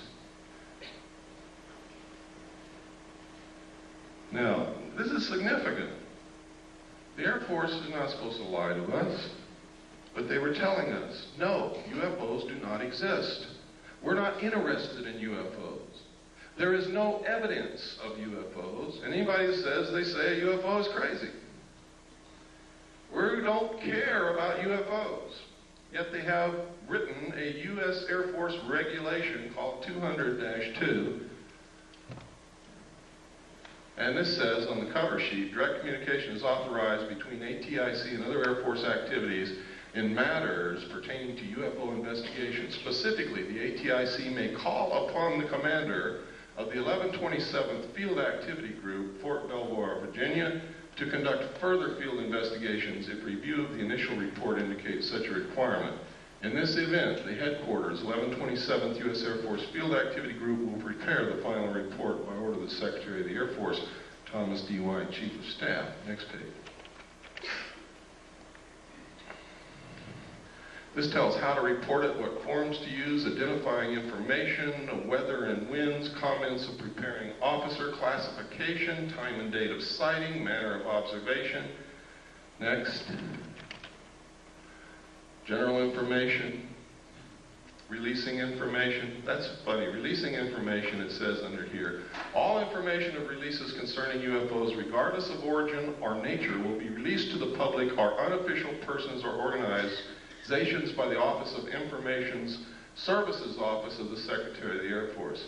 This includes replies to correspondence except congressional inquiries submitted direct to ATIC and other Air Force activities by private individuals. Exceptions. In response to local inquiries resulting from any UFO reported in the vicinity of an Air Force base, information regarding a sighting may be released to the press or the general public by the commander of the Air Force base concerned only if it has been positively identified as a familiar or known object.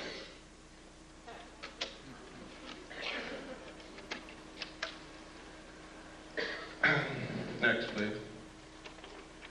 And it goes on, but we just don't have the time. This is how to report one that moves around in the sky. Next. Next. Next.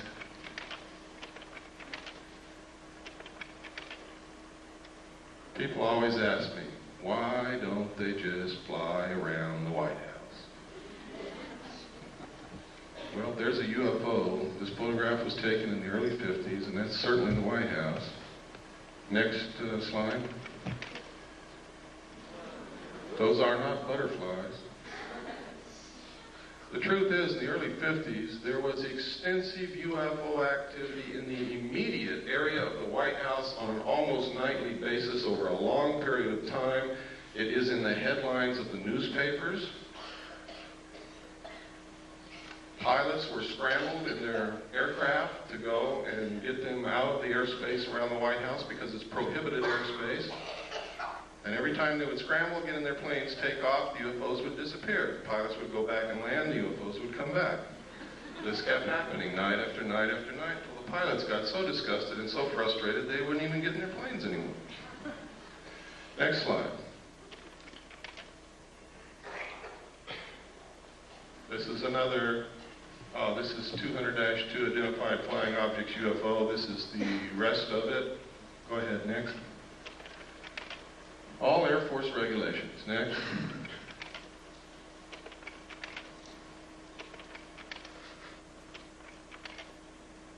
Okay, I told you earlier about implants. Let me show you where these implants are being found in human beings. They don't know who's putting them there. The people who are being abducted are telling us that they are alien extraterrestrial beings from outer space.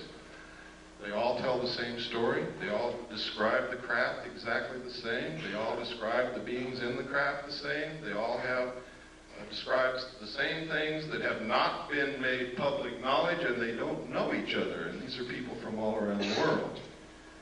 One of the best abductee researchers that I know is here in this room with us, Robin Quayle. One of the implants is inserted up through the nose and is lodged next to the optic nerve in this region. Another implant is inserted beneath the skull cap next to the medulla oblongata in this region.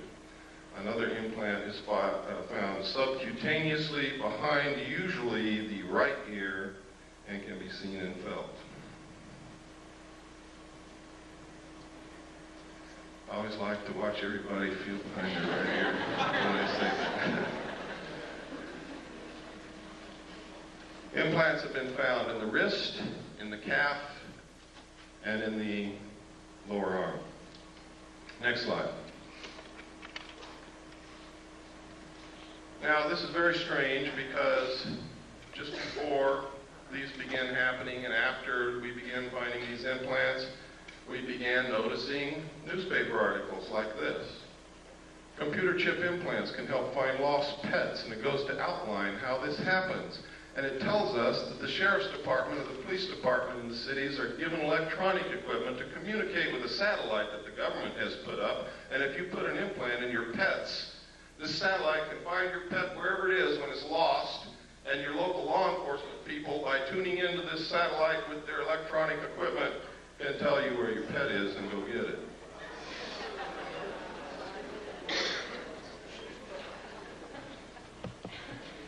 Then, next slide, please.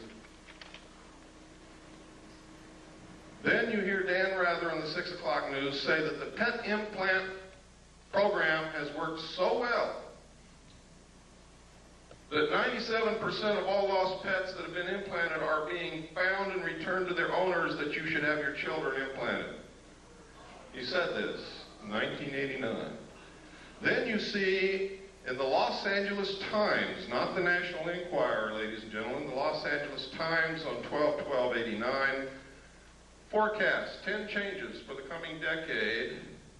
And one of those 10 changes, number 4 in fact, will become necessary in the future with the availability and widespread use of electrical and chemical implants that will allow 24-hour-a-day control of individuals' behavior. Now, are you beginning to get interested in the abductee experience? I hope that you are. You might be next. Next slide. This is just a letter to me from another researcher. Next slide. Who sent me this? It's in my book. It's the Foreign Broadcast Information Service, Foreign Press Note. Foreign Broadcast Information Service is a division of the Central Intelligence Agency, which monitors foreign broadcasts on radio, television, military, civilian broadcast waves, and gleans information.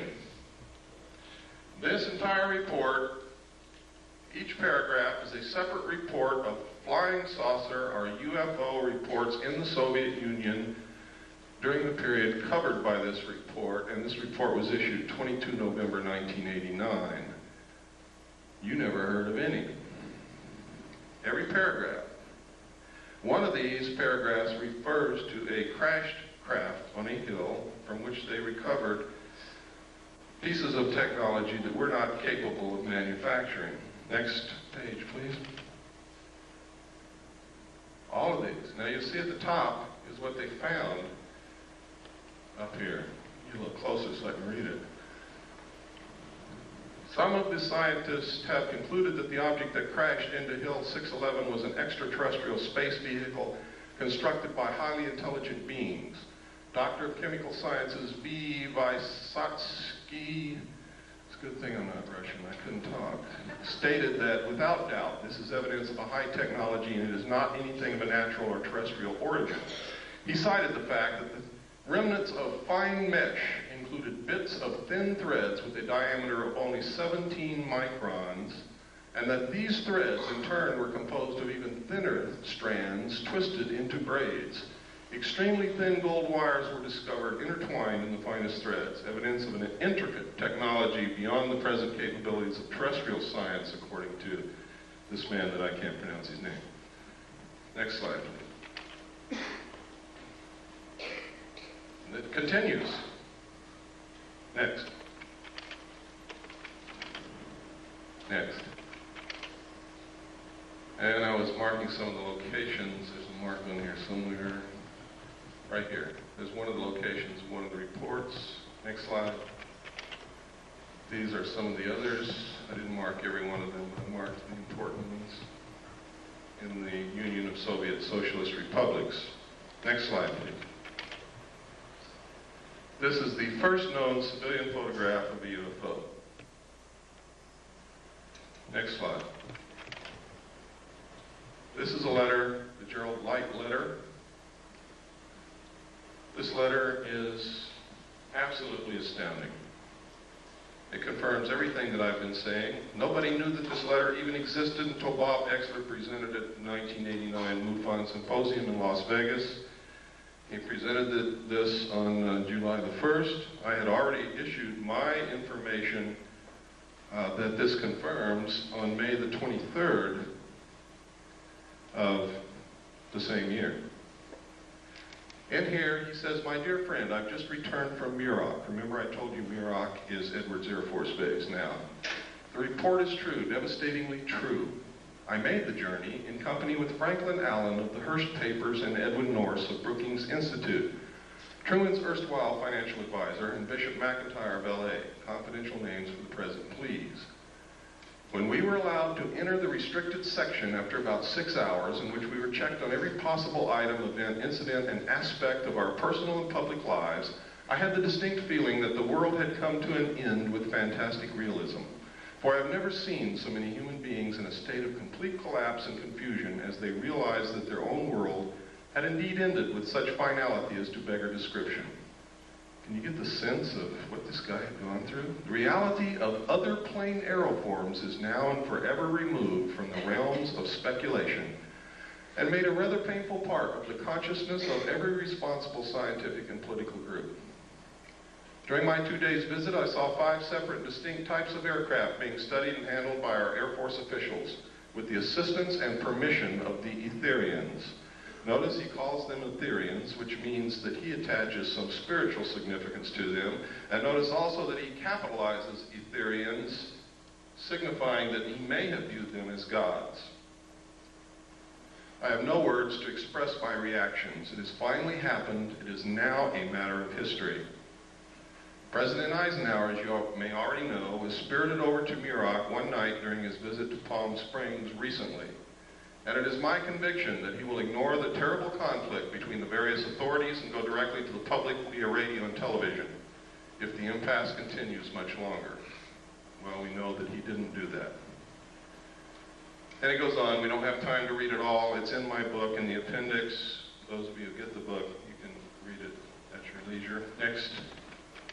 This is the second page. Next. This is Bishop McIntyre. Next. There's old Ike. Remember the slogan, "We like Ike"? Ike started this crap. Next. There he is again. Remember what Ike said to us when he left office? Does anybody remember that?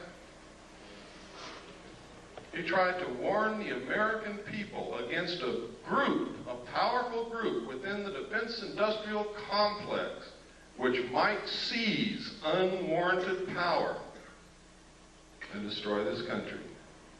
And nobody listened to him. Next. I think he would have said a lot more, but he didn't want to die. Was this one of the little guys he met? Or is this for our entertainment? Next. Is this one of the little guys? Now, this is a very well-known photo that's been leaked out to the public. It's been thoroughly debunked by everybody in the world, but it's never been proven false. Never been proven to be a fraud. Nobody knows where it came from. Now, I hope you all know what debunked means. Let me show you what debunked means. What's your name, ma'am? No, it's not. What's your name? No, it's not. What's your name? No, it's not. That's what debunked means. Next slide. One of the things that I saw and I talked about earlier was that there was an elite group of scientists called the Jason Group, administered by a corporation which at that time was not the MITRE Corporation, but is the MITRE Corporation now.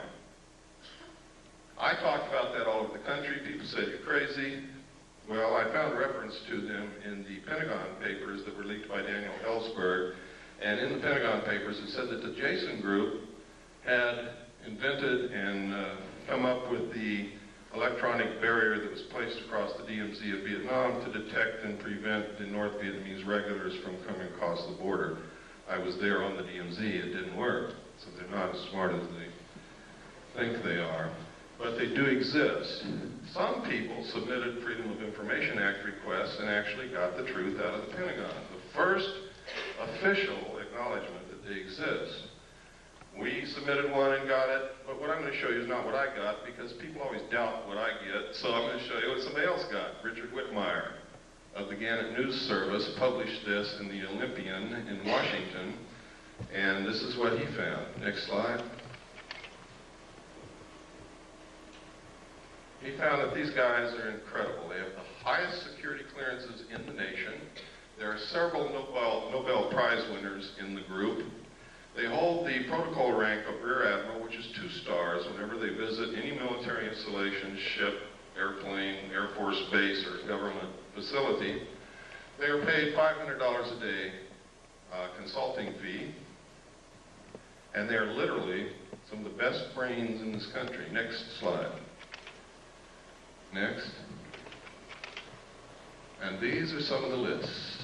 These are some of them. There is only one woman among them. Her name is Claire Max. Let me see if I can find her. I think she's on the next slide. There she is, Claire E. Max, Institute of Geophysics and Planetary Physics, Lawrence Livermore National Laboratory. What do they need with a planetary physicist in a government consulting group? Next. Next. I always try to point out what's happening with women because I'm very sensitive to women's needs nowadays. I think, really, truthfully, if the world were run by women, we wouldn't be in this situation. Next.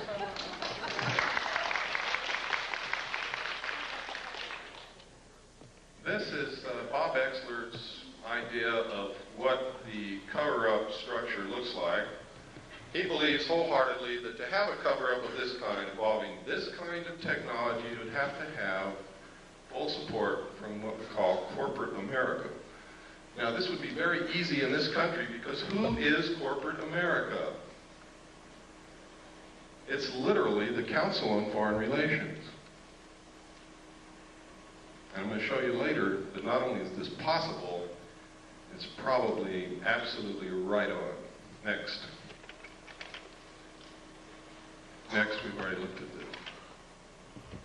This is a piece of film that was sent to Leonard Stringfield, who is another researcher, who, the person who sent this film said that this was an alien extraterrestrial body recovered from a craft that had been burnt. I've looked at this at every angle that I possibly can think of, and I can't tell what in the world it is, except that you can sort of get a sense that it's probably biological something. Next. This was also sent to Leonard Stringfield, and the same thing was purported to be said. They said that this was the burned body of a crashed extraterrestrial being from a crashed spaceship. And this one son is a fraud.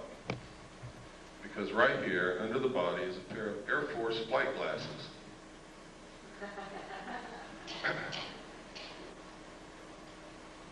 I've seen enough of those in my life to know exactly what they are. Next. This is an official U.S. The newsreels captured it. We went down to watch Roy Rogers on Saturday morning, and they showed us this thing hopping around on the flight line in front of a bunch of reporters in bleachers, and it never went anywhere. It just sort of hopped around, and the pilot had this incredible, terrified look on his face. Next slide. This is a photograph taken at a junkyard at a, I believe it was White Sands test range. Nobody knows what it is. Looks like a mad welder went wild. Next. This is a photograph. It's supposed to be able to learn how well parachutes of different designs work with this thing. Is that true? I don't know. Next.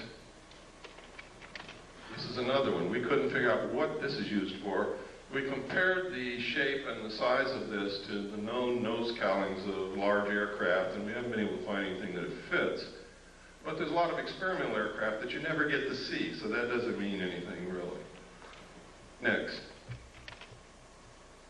These are photographs of 3 UFOs, or actually 4. One's almost out of the photograph up there, over a power plant. They seem to really like power plants. They're seen a lot, especially around nuclear power plants. If my theory about the cattle mutilations is correct, that might explain it. Next slide.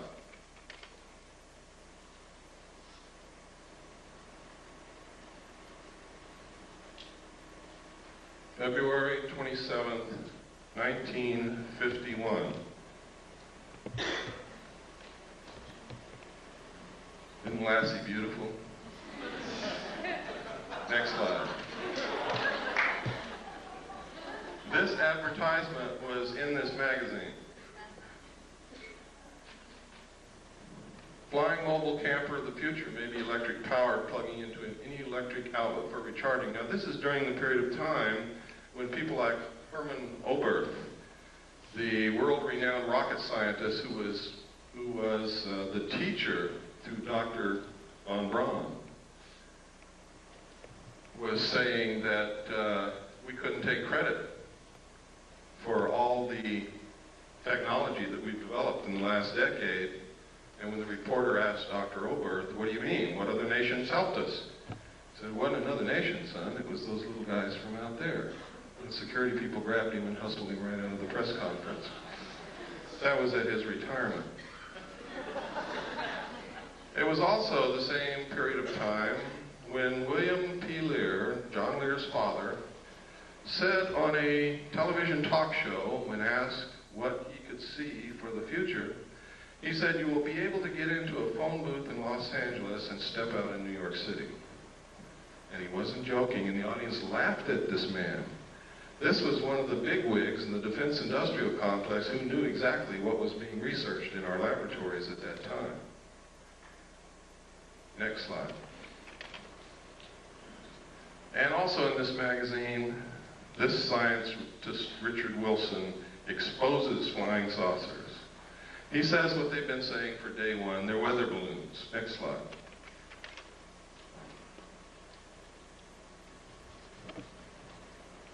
Albert Einstein. If, in fact, extraterrestrials were real and we had recovered that technology, I'm sure that Albert Einstein would have known about it, would have been in on it in one way or another. Next slide. And he may have known about things like this, the proceedings of the Lunar and Planetary Exploration Colloquium. May 13th, 1958. Look at that date because it's very significant when you look at what's in this book. And I'm going to show you a few pages. I've got this book at home. I can guard it carefully because it's the only copy that's ever been able to be located, and I've got it. Introduction to the initiating group, scientific aspects of the lunar surface. How did they find that out? The physical characteristics of the lunar surface. The geological aspects of the interior of the moon. Evolution and nature of the lunar atmosphere. Didn't someone tell us that there was no lunar atmosphere? Isn't that correct? Or was I not paying attention that day? Next slide. In this paragraph, they say the introduction to the initiating group is that this is a lunar-based planning group. And then it's going to be attended by the RAND Corporation, by people from UCLA, by North American Aviation. Next slide, please. You can see that this colloquium took place between May 13th, 1958 and April 25th, 1959. Next slide. Next. Here's another contents of a separate section of the same document. The chemistry of the moon, chemical resources on the moon, power for a lunar colony, where to land on the moon, observations on Mars and Venus. It doesn't say observations of Mars and Venus. Gamma ray spectroscopy of the moon's surface, program of lunar and planetary experiments, and the crater Linnae, which is very important, ladies and gentlemen, because the crater Linnae has completely disappeared from the surface of the moon. You cannot find it. It's as if bulldozers have covered it up. Next slide. But in 1958, in this document, there may have been someone on the moon at that time. Next slide. Are orbiting the moon who took these photos of the crater Linnae. What's so interesting in the crater Linnae? Why did they have that in their colloquium? Well, there's a couple of things. One is this right here. Look at the crater. See the crater? See where the shadow is? And see where the sun is? There's another crater. See where the shadow is and where the sun is? That means this is not a crater. This is something sticking straight up from the surface or coming out of the surface of the moon. The caption in the photograph said that this is gas escaping from the interior of the moon. But there's even something even more interesting, and that is in this crater there is a dome. And in this crater there's also a dome. These are both the same photograph taken with different filters. Next slide. Now supposedly we had nothing up there in 1958 59 orbiting the moon, and there was nothing on Earth that could take a photograph like that from the Earth. This is the Tonopah area of Nevada. Tonopah Test Range is out in this area. Next. Down here you can see Nellis Air Force Base. See again up here, Tonopah Test Range. Down in here is Mercury. Over here is Groom Lake. Next slide. This is the Tonopah Test Range with some revelations on it. Stealth fighter flight path, turn off to TTR, rocket on stand, radar road, large radar facilities, unmarked runway used by stealth fighters is here. We could go on and on, but we don't have the time. Next. This area is also the test range. Nellis Air. Over here it says Force Base. Gold Flat, you see over here is Tonopah. Right up here it says Saucer Mesa. See that? Saucer Mesa. I don't know if that means anything, but I think that's a hell of a coincidence in an area where they're testing flying saucers, that you've got a name on a map called Saucer Mesa. Next. This is a letter from a man who worked in, and this is in my book, so I'm just going to brush over it lightly, who worked in Area 51 and saw the saucer fly. Next. That's just a lens cap for my camera. We cover up names to protect the identity of people so that they don't get hurt. But in here, he talks about seeing crates labeled Project Red Light. Project Red Light is the name of the project that I saw that flew crashed alien discs in the technology that we had for flying saucers. He also talks about the fact that when a certain siren would go off, they were supposed to run into a building and they couldn't look out the windows. Or if they were caught outside, they all wore a little pouch in their belt that contained a black hood. They were to take the black hood out of the pouch, put it over their head, and lie down on their stomach on the ground and not move. Next. And he goes through, he talks about, he says he saw the pilots. They were human and they were just slightly larger than he was. Next. And next. This is a photograph of one of the craft flying above Area 51 in Nevada. Next. This is a photograph of some craft. I forgot where this was taken. It was not in Nevada, but this symbol, some people say that this symbol belongs to a group of aliens called the UMO group. Now, I did a lot of research to find out if there's anything in this earth named UMO. I found an UMO corporation in London, England, that was a KGB front company. Just like the CIA has front companies. One of them is Gray Advertising in New York City.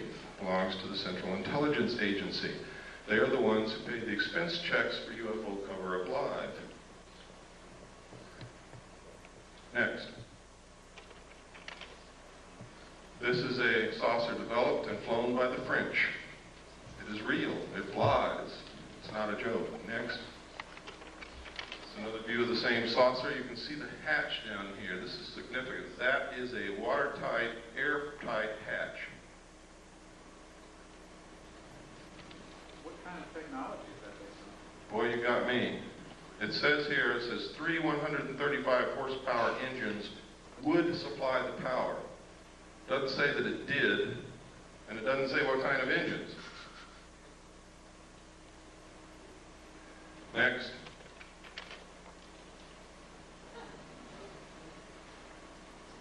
Now, if you remember, not too long ago, Jackie Gleason's wife, after he died, released an unpublished manuscript, and in it, she says that Jackie Gleason told her that he was asked to accompany President Nixon to Homestead Air Force Base, where President Nixon showed him dead alien bodies in a morgue. Jackie Gleason was very much interested in UFOs and all of that kind of stuff, and he was a friend of President Nixon. Nobody knows if the story is true, but I don't think his wife has any reason to lie to us. Why would she want to discredit her dead husband with something ridiculous that wasn't true? Next. And that was the cover of this magazine, June 14th, 1955. Next. In which this story appeared. This was information leaked by a general. And he gave them a scoop. These are actual drawings of a United States Air Force flying saucer. Tells how it worked. Shows the air base of the future. And what is it? I'll be damned if it isn't an underground base. Where they can go in and out this way, out cliffs like they do under the Archuleta Mesa near Dulce, New Mexico, or up out the top. What a coincidence. Next.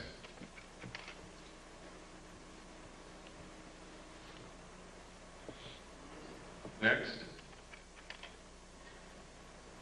As it evolved into this. Here we are again at the Nevada test range. Next slide. Now, this is Broom Dry Lake right here. Notice it says danger. Right up here is where the 29.5-mile marker is. Right up here somewhere is the little alien. Down here is Las Vegas. This highway goes up out of Las Vegas through Alamo to Ash Springs. Then you take this highway down here to the 29.5-mile marker. And you look directly at Groom Lake on any given night from dusk till dawn, and you will see them fly. You can take photographs of them. You could videotape them. Thousands of people have done it. They have called into radio shows and said what they saw. When Billy Goodman was on KVEG in Las Vegas, every night, dozens of people would call in and report what they saw out there. Next slide. That's Groom Lake again, showing the tunnels that go to Los Alamos and up to Tonopah. Next. These are the facilities at Groom Lake. The United States Air Force and the government say that there is nothing there. It is a barren desert wasteland with a dry lake bed. There is nothing there. This is where they developed the U-2. Next. It's another view of the same thing. Next. Here's another view. Same. Another view. Another view. Another view. I guess by now you all know there's something there. The runway is over 30,000 feet long. That's 6 miles. It's really closer to 7 miles from the people that I've talked to. This is a satellite, an SR-71 photograph. Next, this is, no, the other one was a satellite photograph. This is an SR-71 photograph, I'm sorry. Next slide. And this is what we've been able to identify as being there. The runway was built in 4 phases. They have a TACAN, which is a tactical navigation tower, navigational aids, access road, refueling ramp, tank farm. Tank farm is fuel tanks. Pipeline, road, housing, MiG haven. They have one of every kind of MiG that was ever built here.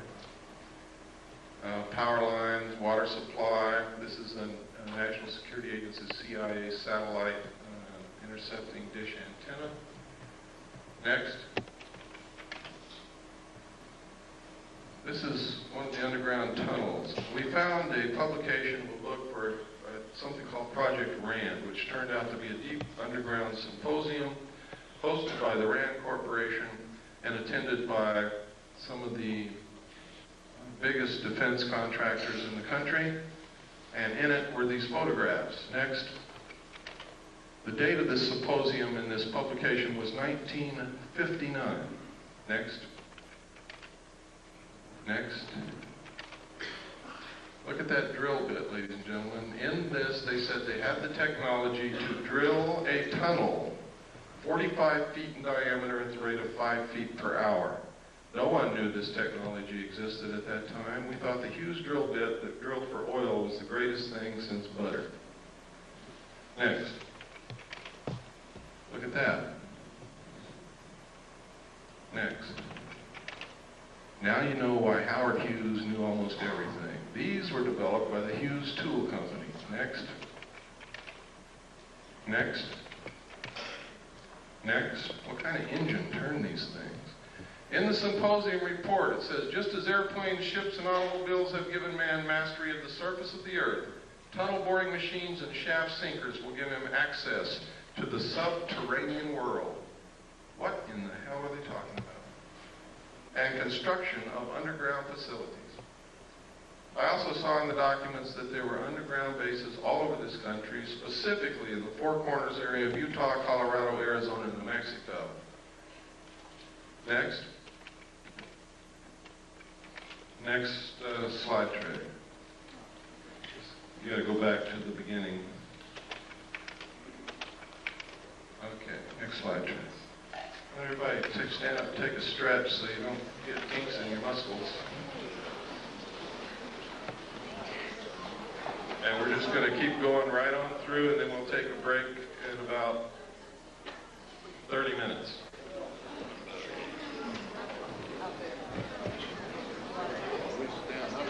Wrong, and you need to help us find out what the truth is.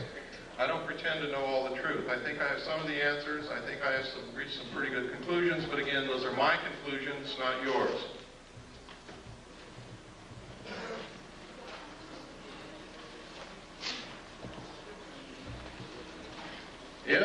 in your research or your activities you can prove something that I have said or done or shown you here wrong, I want to know about that so that I can verify your research and your conclusions and change it.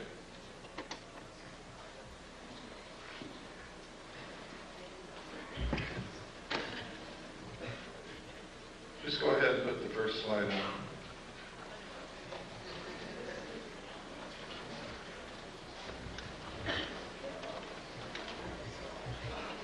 Is that the first one? That's backwards. Backwards? I think so. Is it first? Forward button. Okay, go back to 0. Go back to 1. Is that 1? Okay, go to 1. That's the last one. Okay. Should be number 2. Okay, when we began to research this underground stuff and these tunnels, we found newspaper articles that stated, this is the Los Angeles Times, Wednesday, June 28, 1989, the secret of Moscow's underworld.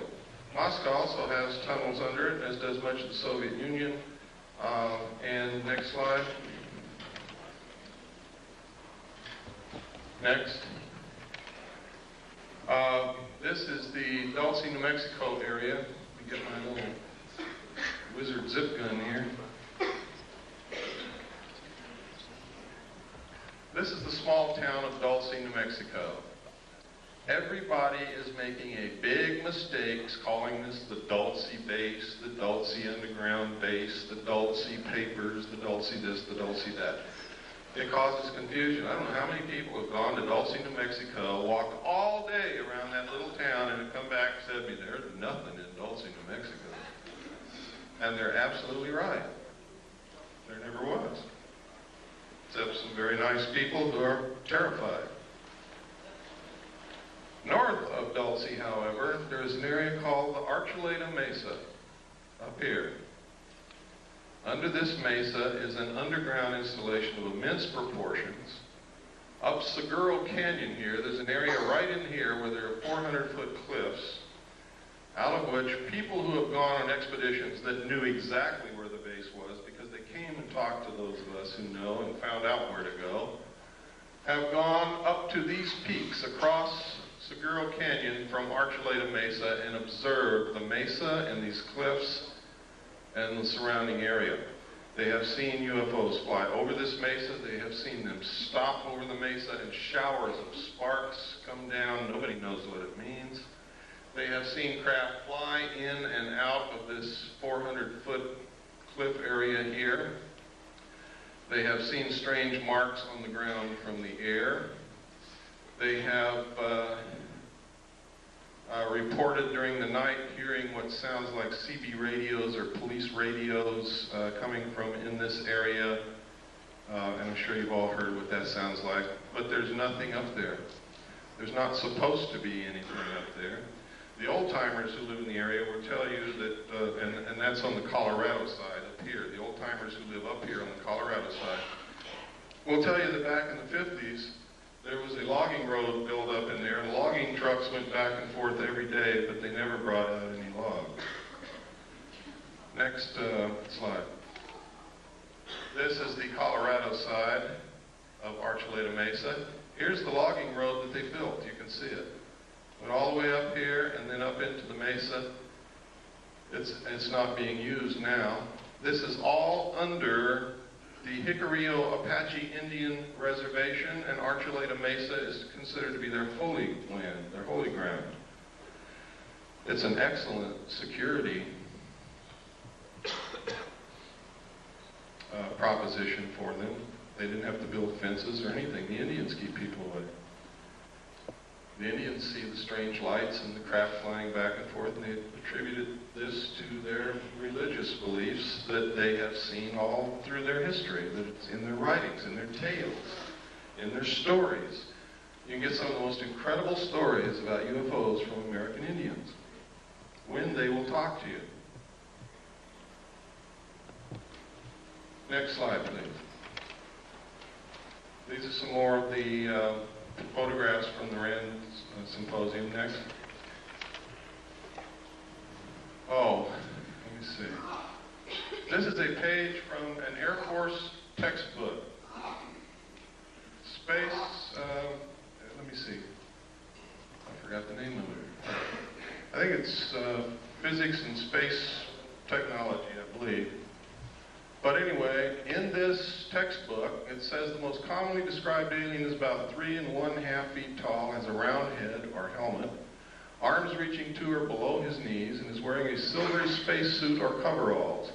Other aliens appear to be essentially the same as Earthmen, while still others have particularly wide wraparound eyes and mouths with very thin lips, and there is a rare group reported as about 4 feet tall, weight of around 35 pounds, and covered with thick hair or fur, and in parentheses they have clothing with a question mark. Members of this last group are described as being extremely strong.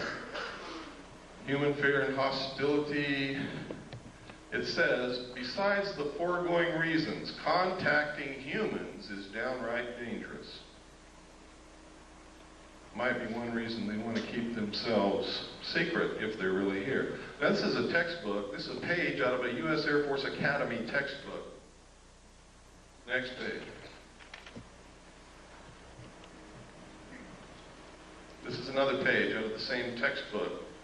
It says, this leaves us with the unpleasant possibility of alien visitors to our planet, or at least of alien-controlled UFOs. When this textbook got into the hands of researchers, they excised the entire chapter from the textbook. Next.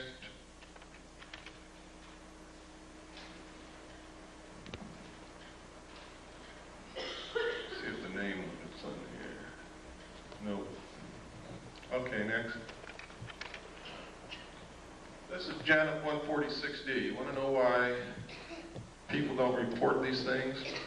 Want to know why more airline pilots don't speak up? Why more captains of ships don't speak up? It's because of Janet 146, Joint United States-Canadian Communications Instructions for Reporting, and notice it says vital intelligence sightings. Now, in this regulation, it says, if you make this report, you can be thrown in jail for talking about any of the information in the report. You can be fined. You can lose your license. But if you don't make the report, it's okay to talk about it. Next. And this just goes through telling you what's in here. Next. Next. Next. Wait a minute, go back to the last. Oh, here we go, stay on that. Unidentified flying objects. Just want to make sure that you know that this specifically stated in this report that they are to be reported. Next. Okay, let's go through this. Go ahead. And go ahead. We just don't have time to cover every paragraph and all of the pertinent information. Go ahead. Keep going. Keep going. You can see how extensive this is. Keep going. Keep going. This is some footage that I put in here because someplace I get to where I'm going, and they have assured me they will have a video projector, and they don't. So you'll see a little bit on Kennedy assassination here. I use these photographs because this man was extremely human and photogenic and charismatic. So much so that if you hated his politics, you still couldn't help like John Kennedy. Most of the pictures you're going to see came out of this magazine, next, this magazine, next, and this book, next.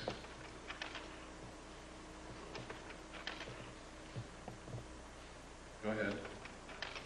Can you imagine pictures like this of Richard Nixon? Lyndon Johnson, George Bush, Gerald Ford, oops. Next. Next. Look at that.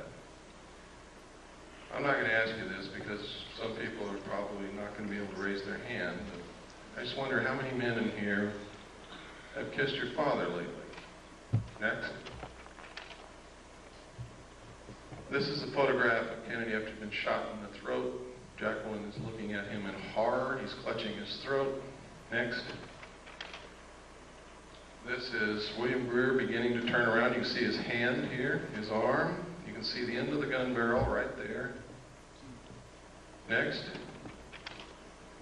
Now you can see him. Here's his hand, his arm. The gun is right behind this flash of reflection here. You can see him looking directly back at the president. Next slide. Next. Now, you can see the top of Kellerman's head right here. People argue that that's a reflection off the top of Kellerman's head. It is not. You can also see Kellerman's hand is on the wheel. Kellerman, that's his arm and hand, is actually driving the car at that point. Kellerman is a Secret Service agent who was the passenger in the front seat. Pardon? No. No. John Connolly was sitting directly behind Agent Kellerman. And his wife was sitting directly behind Greer. That's John Connolly's wife. That's John Connolly. Next. This is Kennedy's grave. Next. Everybody wonders why Jacqueline Kennedy never said anything. That's the reason right there. Where were her children? They were being guarded by the Secret Service, who just shot her husband. It was the Secret Service. Who the hell was she going to tell? And what was she going to tell them? To this day, her children are under the guard of the Secret Service, and so is she. Next. It was not Lee Harvey Oswald, ladies and gentlemen, because that's him right there, standing in the doorway of the Dallas Book Depository as the motorcade drove by.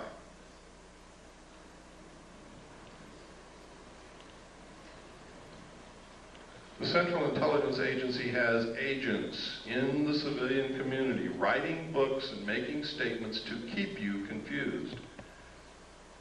They will tell you that's not Lee Harvey Oswald, it's somebody who looks like him. What was Jack Ruby's part in? I don't know, but he certainly had a part. Next. There he is again. Lee Harvey Oswald. We have done body proportion measurement comparison. We have studied the clothing. We have studied the jawline, the features of the face. Next. And it is Lee Harvey Oswald.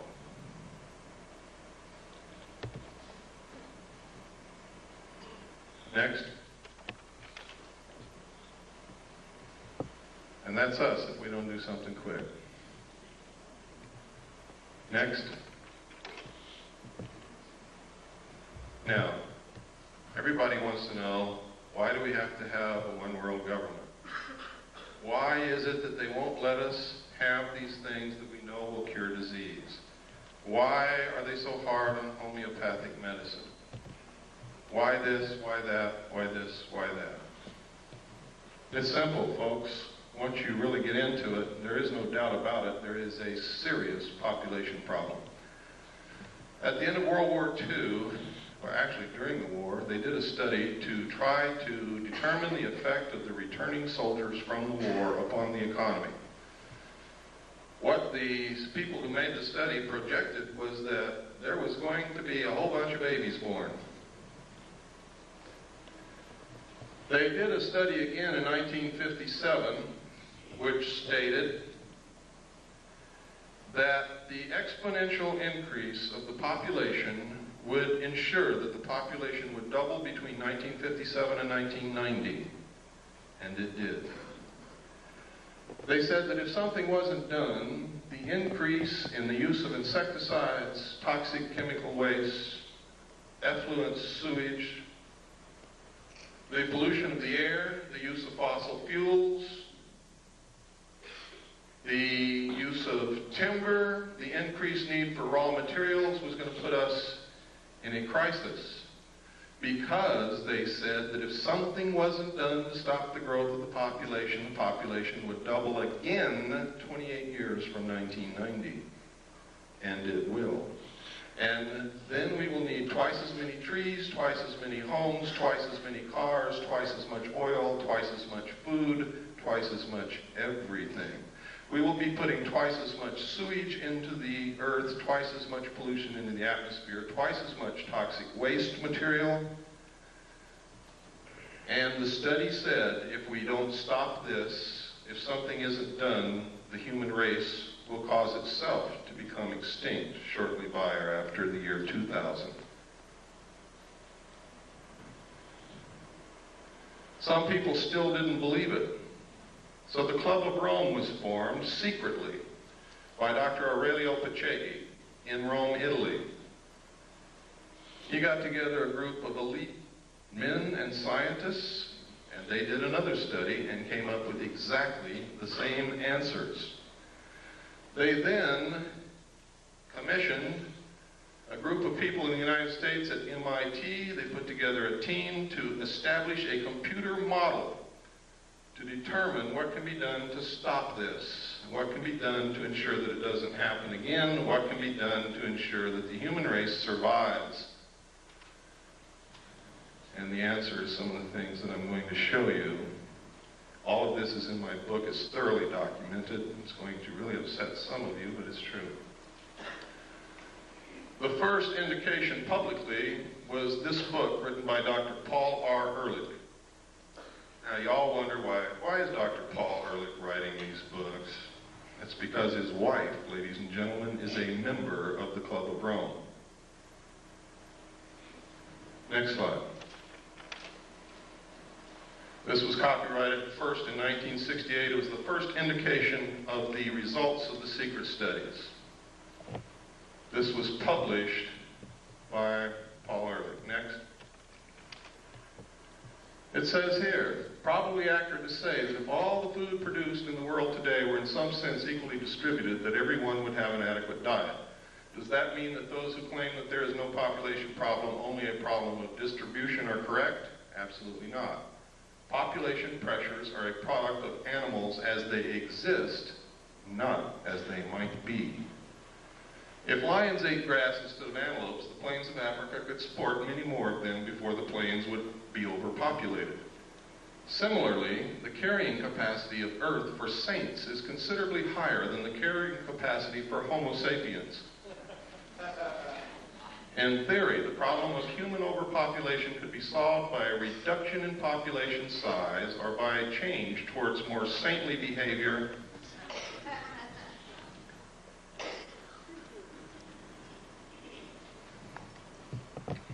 The current situation of global overpopulation is so serious, and the built-in potential for further population increase is so great, that the only sensible strategy for humanity today is to end population growth and start a population decline as rapidly as is humanly possible, simultaneously striving to achieve a more equitable distribution of the food and other goods of this planet. Limiting births and increasing social justice are not alternative strategies to preserving society.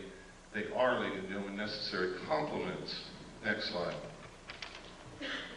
Now, here is the key. In this book, Paul Ehrlich told us that they had already decided on the solution because they had tried zero population growth and we didn't buy it. We didn't buy it. It worked in some small areas, but it didn't work in many, and it certainly didn't work worldwide.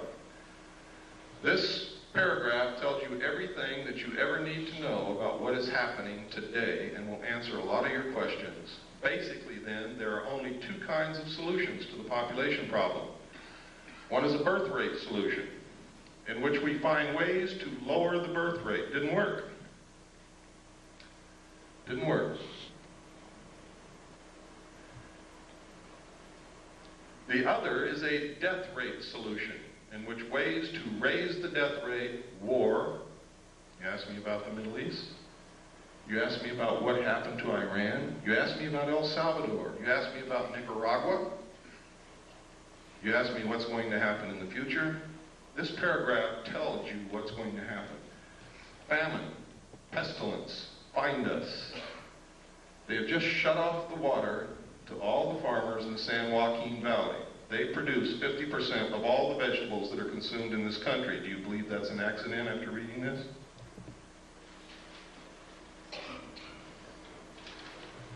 Large corporations and banks have been forcing the small farmer out of existence and buying up land which sits fallow. Do you think that's an accident? We have sold all of our grain to the Soviet Union. Do you think that's an accident? There's not 20 days supply of grain in this country if we needed it in an emergency.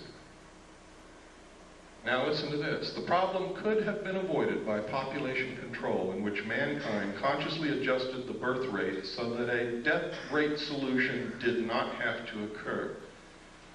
He's telling us, ladies and gentlemen, that they have already decided upon it and that it is in effect. Next. The next warning was the limits to growth. This was published by the Club of Rome. Next. The conclusions are, and this is only what they've revealed to the public, what they told to the power elite of the world is an entirely different story and is much more radical. If the present growth trends in world population, industrialization, pollution, food production, and resource depletion continue unchanged, the limit to growth on this planet will be reached sometime within the next 100 years.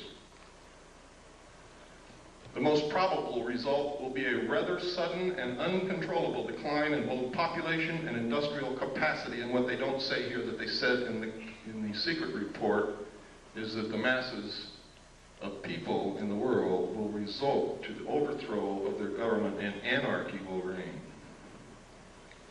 as they try to feed themselves and their families and find jobs. It is possible to alter these growth trends and to establish a condition of ecological and economic stability that is sustainable far into the future.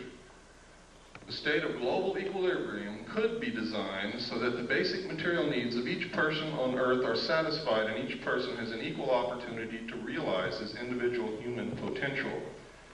Who would suffer the most under such a plan? Not the rich, ladies and gentlemen. They are in control. It's going to be us. Americans consume most of the raw materials in the world. 50% of the energy supply is consumed in this country. We pollute the earth more than any other nation. It is us who are going to have to go back and live like our ancestors did, and they're going to make us if we don't learn how to do it on our own. I'd rather be a volunteer than a slave. I don't know about you. If the world's people decide to strive for the second outcome rather than the first, the sooner they begin working to attain it, the greater will be their chances of success. And down in the last paragraph, something really important. These conclusions are so far-reaching and raise so many questions for further study that we are quite frankly overwhelmed by the enormity of the job that must be done. We hope that this book will serve to interest other people in many fields of study and in many countries of the world to raise the space and time horizons of their concerns and to join us in an understanding and preparing for a period, and listen to this because they're not kidding, it's coming very soon, for a period of great transition, the transition from global equilibrium.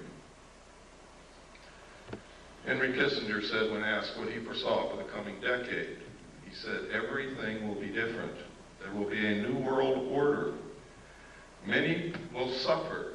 For those who survive, the world will be better.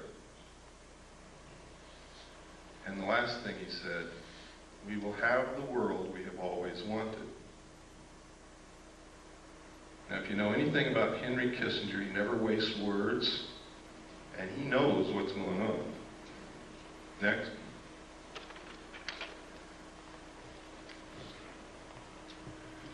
This is the regionalized and adaptive model of the global world system from the computer model at MIT, designed for the Strategy for Survival project of the Club of Rome. Patriots in this country have been running around calling the Club of Rome a subversive organization. They've been trying to ensure our survival. They're a study group, a think tank. That's all they are. They don't make the decisions. Next.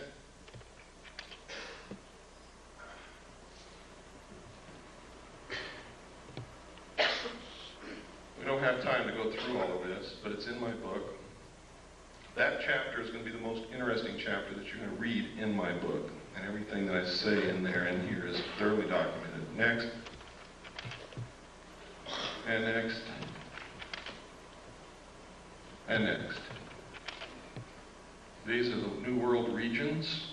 There is already a new constitution has been made for the United States of America. It's called the New States Constitution. It was paid for by your tax dollars over a 10-year period. It was developed by the Center for Democratic Studies in Santa Barbara, California, and it cost $25 million. The entire Constitution is also in my book. Next.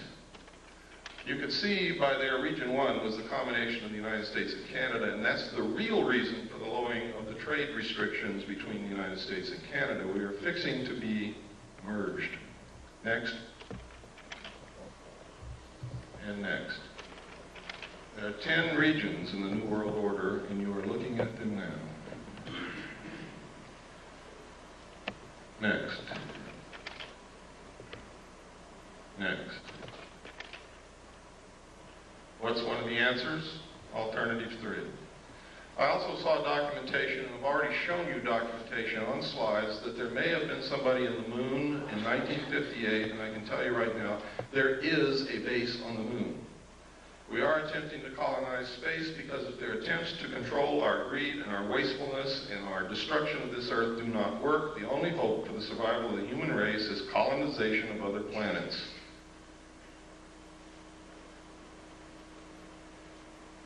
Next.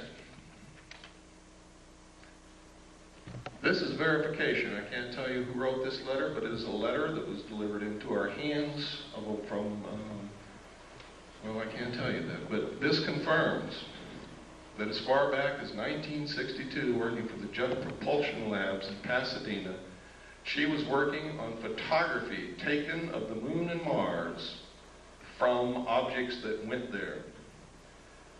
I can tell you that the first landing on Mars of a probe occurred on May the 22nd, 1962, sent back photographs and verified the existence of an atmosphere that could support life.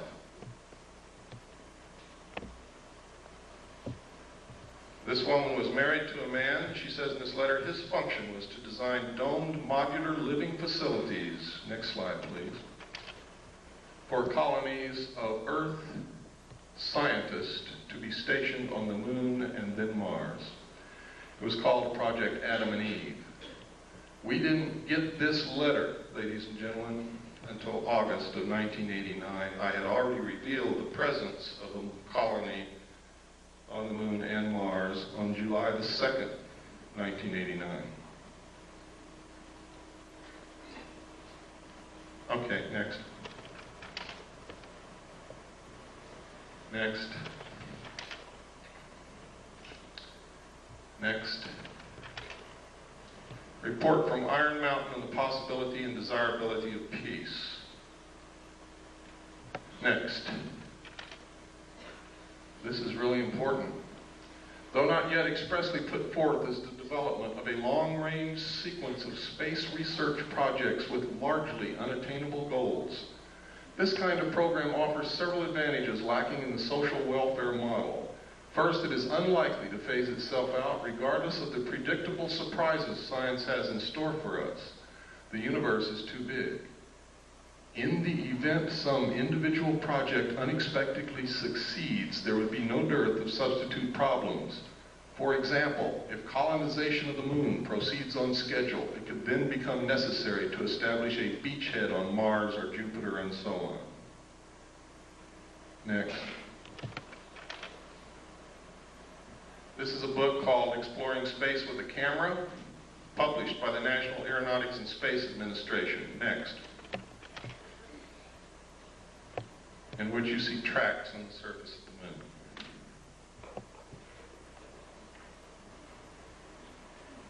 Now I want you to notice where these tracks go. They start way up here. They go down, down into this valley, up over this hill, down in this valley, up over this hill, down in this crater, up over this hill, and down here, and NASA says it's rocks rolling downhill. Next.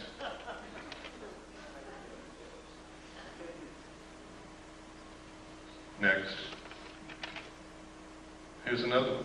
Look at this. It goes way down in this crater, up here, over here, down in this little crater, up, down again, and stops right there and makes a long shadow. Next. Here's another one. So whatever was making those tracks was still there. Yes. Next. Look here. Look at those tracks. Look at that object and look how big the shadow is.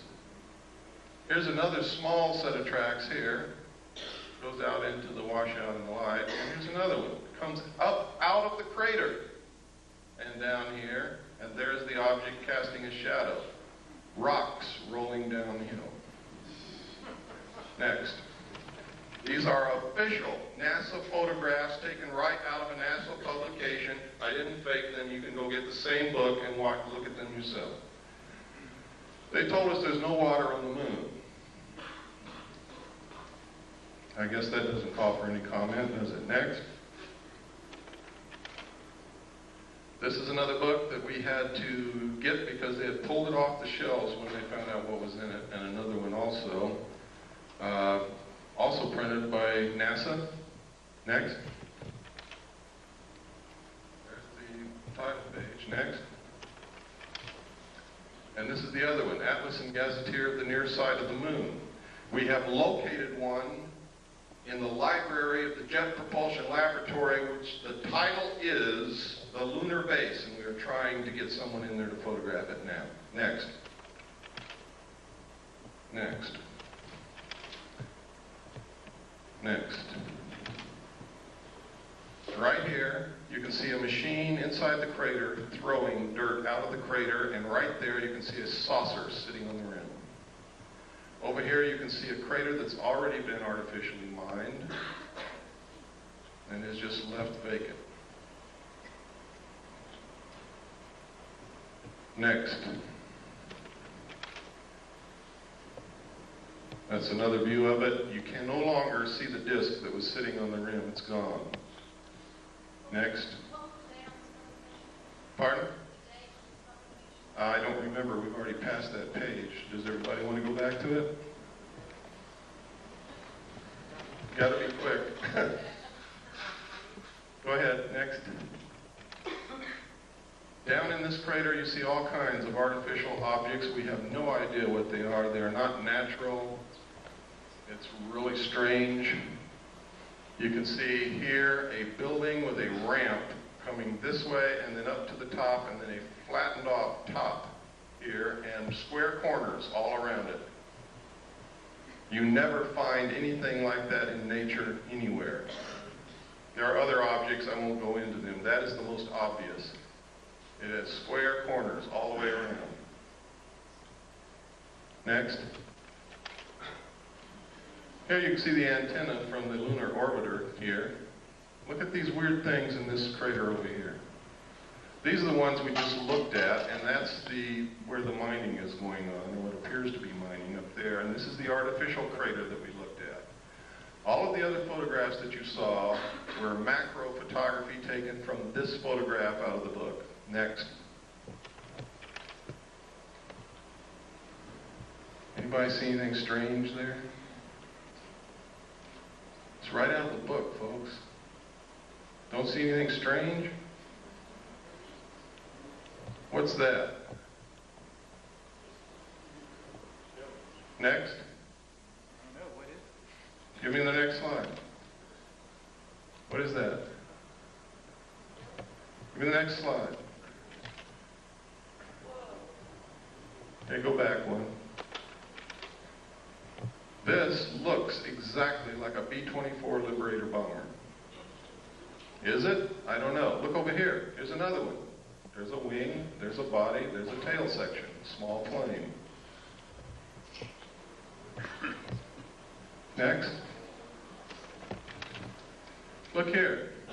See this mountain that has been shaved off the top is flat and there are 4 domes on it. Can you see it? Give me the next slide. I know there's somebody out there that's faking. They don't see it yet. Okay, give me another slide. Now can you see it? Right out of the book. Look at this dome here on this flattened off area. It looks like a piece of pie. There's a dome. 4 domes on this mountain. And we're talking from way, way up. Those domes are big, even though they look small to you. Next. This is the crater Kepler. Anything unusual there? Right out of the book. Look at this. You see those 4 domes lined up in a row right there? You see where the side of the crater has been cut out? Do you see where somebody's built it's either a road or a wall beside a road that goes from here down into the crater?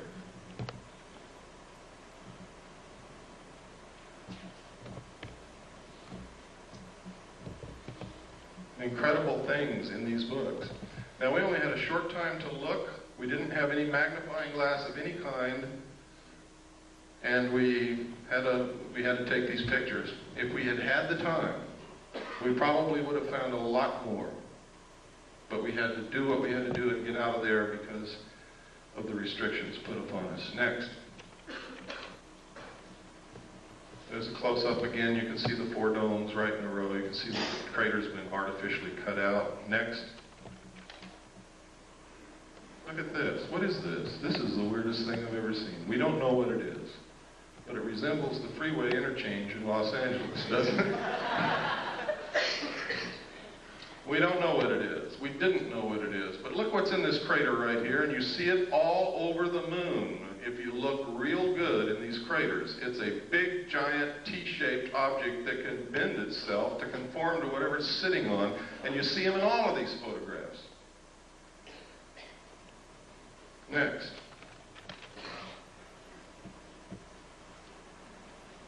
Look right up here on this ledge, folks. You'll see a whole bunch of buildings. See them? They're all square and rectangular with perfect 90-degree angle corners all the way around.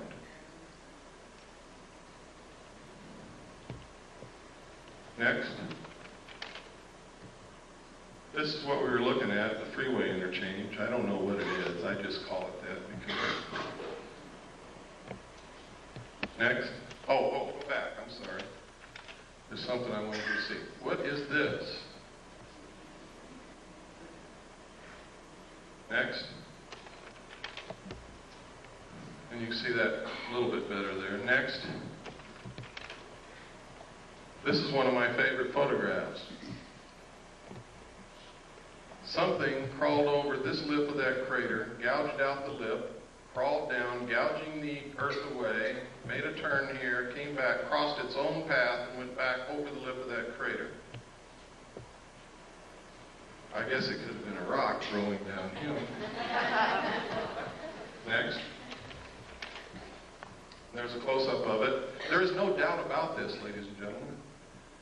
You can see it as plain as day. It came up over this rim, came down, made a turn, went back over its own path and out. Next. Look at this. Experts that we have taken this to say that that resembles the crater made by a very large artificial explosion, such as a nuclear weapon. Next. That's Kepler again, just to show you that it did come out of the book. Next. Next. Next.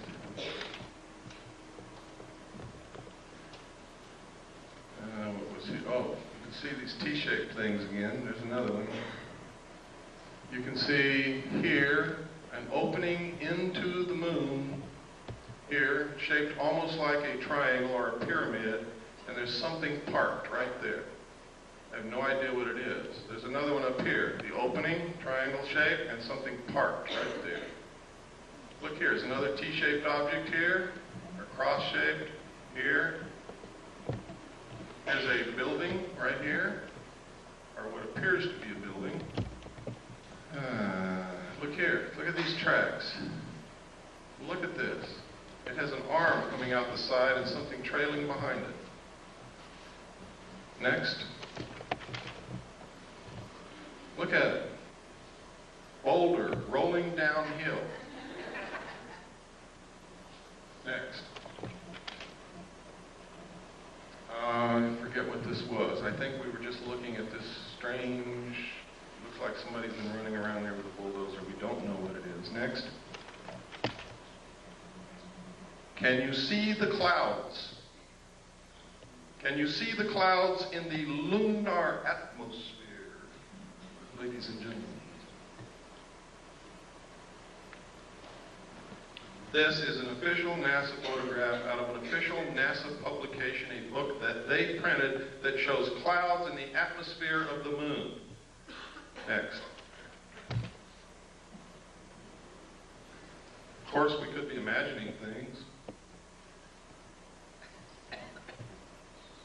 but we're not, because you can see those clouds go over geological formations and over the rims of craters. Next. You ever seen a square crater? Next.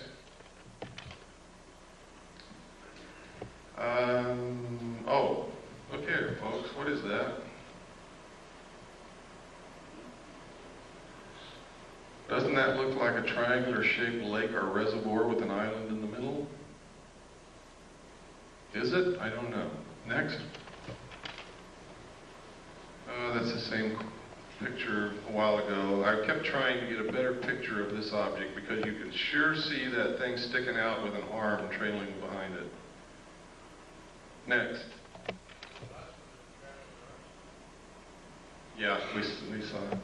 This is, and this is incredible that they would allow this to be published.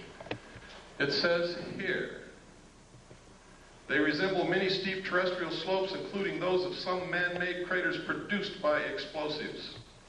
Next. Here are again 2 triangular-shaped openings into the moon. They are not the same location as the other ones, and they have a platform at the lip, but there's nothing sitting on these as there was on the other ones. Next.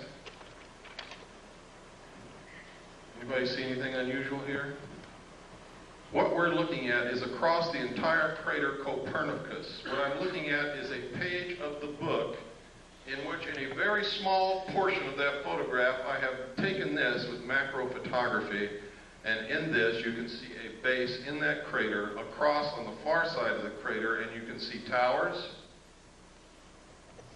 you can see buildings, you can see tanks, you can see another tank or tower over here, and you can see it even better. Next slide. Check it out. Next slide. Look at this. Look at this big Christian cross right here. Look at these buildings here. Look over here. It looks like what's a building up under this ledge. These are all perfectly square corners. They do not occur in nature. Any expert will tell you that. Next. This right here is a pyramid, exactly to the same scale of the Pyramid of Cheops. This is a Christian cross. Now, this is so far away that this cross has to be hundreds of feet high. A rock. Next.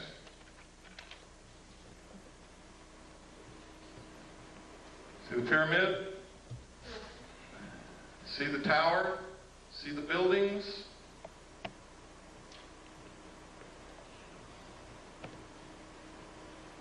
Next.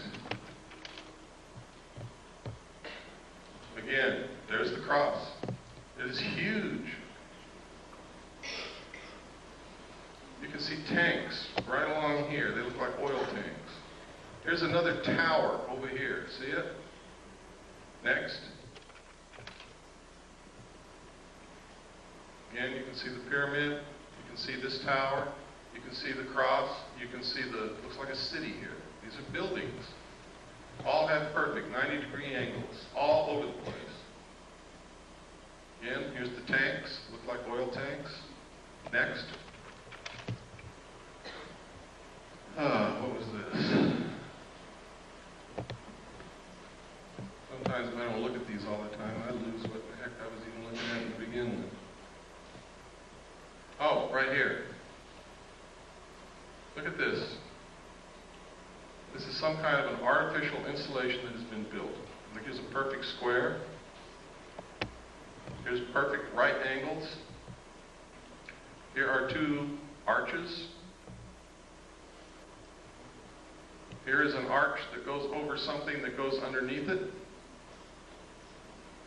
What is it? I don't know. But I can assure you that it is artificial. It is not natural. Next. Look at how this has been flattened out here.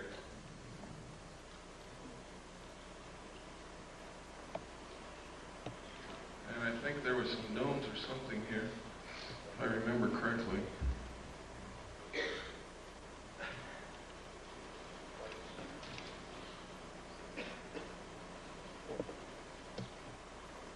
I can't see it now. Next.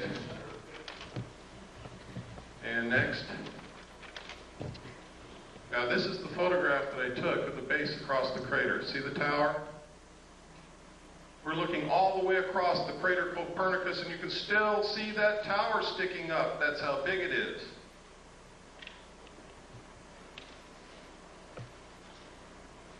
That's what caught my eye.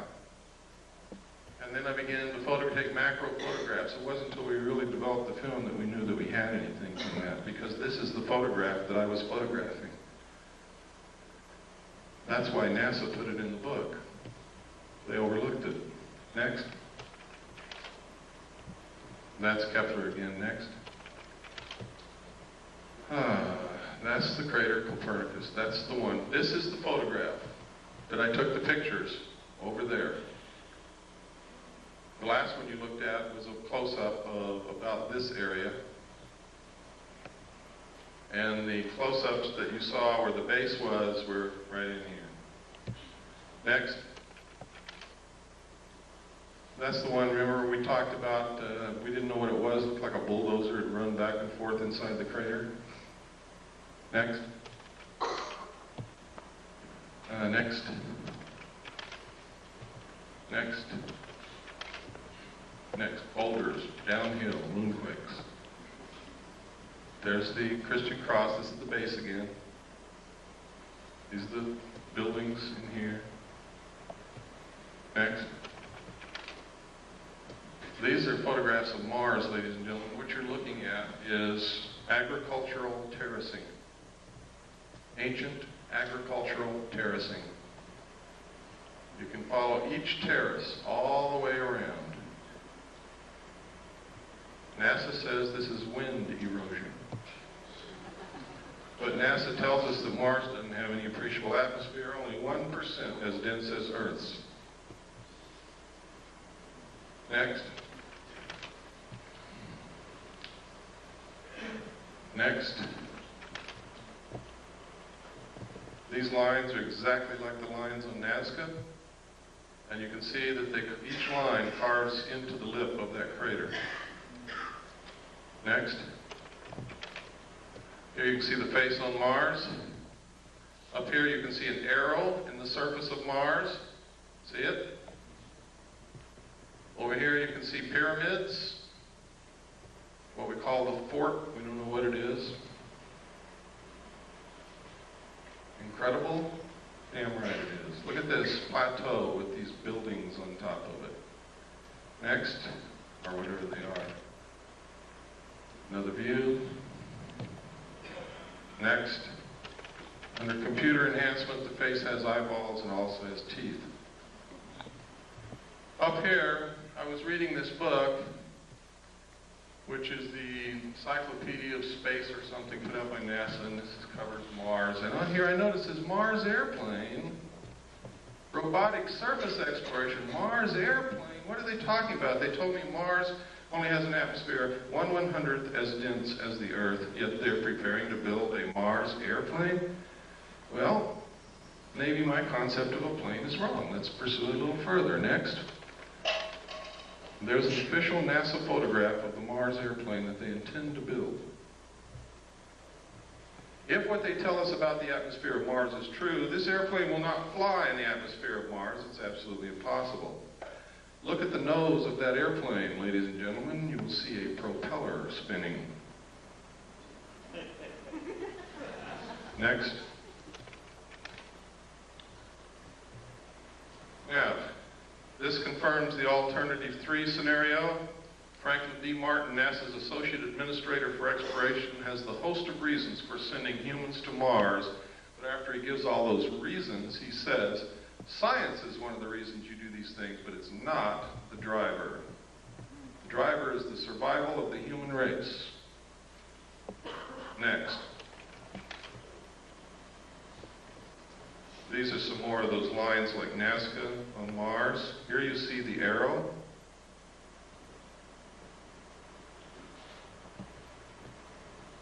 Next.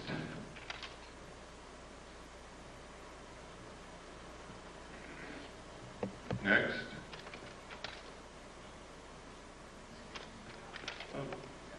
Okay, let's go back one and change slide trays.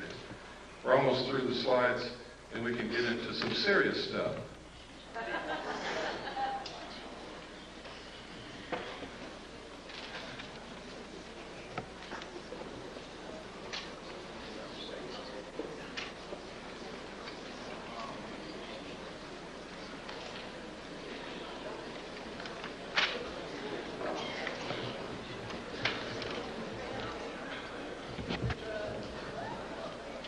Robin Quayle told me if I came to Georgia and did this, that she would take me to dinner tonight.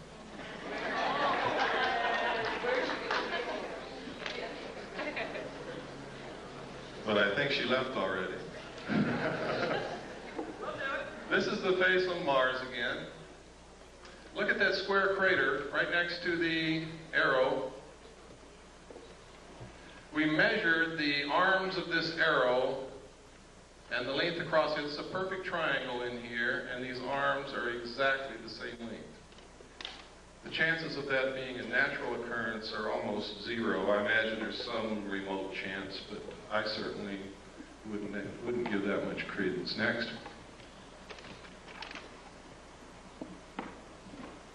And look at this down here. It's almost boat-shaped with what appear to be buildings on top. They may not be buildings. We can't get perfect 90-degree angles on it, but that could have been eroded away over who knows how many centuries. Next. The black dots. Those are places where the spacecraft was sending back the information and it didn't make it to Earth. They're not freckles, they're not painted dots on Mars, they're just where the bits of information didn't make it from the spacecraft to the Earth. Yeah, the face is approximately 1 mile across. Next. I really don't know, ma'am. I try not to guess at things, especially if it doesn't even remotely look like what we might guess it might be. You have to understand, when we're trying to interpret something totally alien to this Earth, we have to understand the concept of what the word alien means. What we might perceive as a landing strip might be a carnival to them. Who knows? Look at this. This is the Martian probe that we landed in 1976, I believe. And it took this picture of something flowing from up here down to here. Could be sand. Sand does flow under the right circumstances, or it could be water. If that's flowing water, then that's significant. If it's sand, it means nothing. Next. Government scientists call newly discovered heavenly object a stray asteroid. Sounds kind of interesting, doesn't it? Until you read the subhead. astronomers worldwide in disagreement with official explanation call phenomenon an intelligently guided object. London Evening Standard. I think that's 7/10/60, page 3. Next. Now, if you won't believe all this other stuff, how many people in here believe that Gordon Cooper, the astronaut, is a credible individual? Can I see a show of hands? He's an astronaut. He's also a colonel in the United States Air Force. Now he's retired. He wrote this letter to the United Nations, and in the first paragraph he says, "I wanted to convey to you my views on our extraterrestrial visitors, popularly referred to as UFOs, and suggest what might be done to properly deal with them."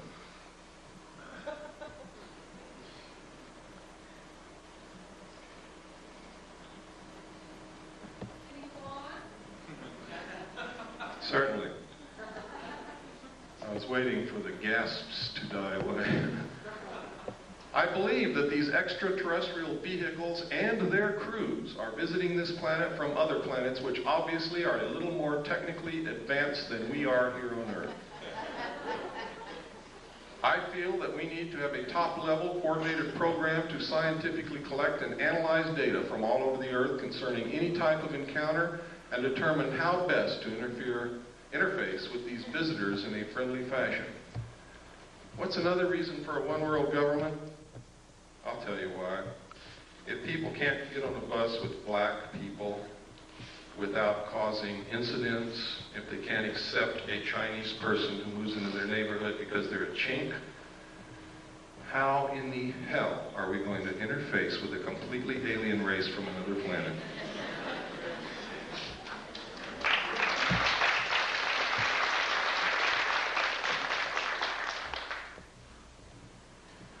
Okay, next slide.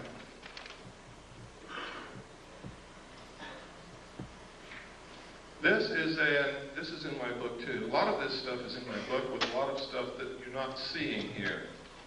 In fact, there's a lot of stuff in my book that nobody has ever seen before in their life outside the secret government. This is an accident report that occurred at Ellsworth Air Force Base, South Dakota. 7 miles southwest of Niland, South Dakota. They got an alarm situation that at a missile site called L9, there had been a security breach. They sent a SAT team out that consisted of Airman First Class Jenkins and Airman First Class Reiki. There was SAT alert team, or security alert team called SAT. Next slide. When they got out there, they saw these crazy little guys running around in silver suits with helmets on their head and something hovering real bright above the missile silo. Reiki went up the hill, challenged them, told them to stop. They didn't stop.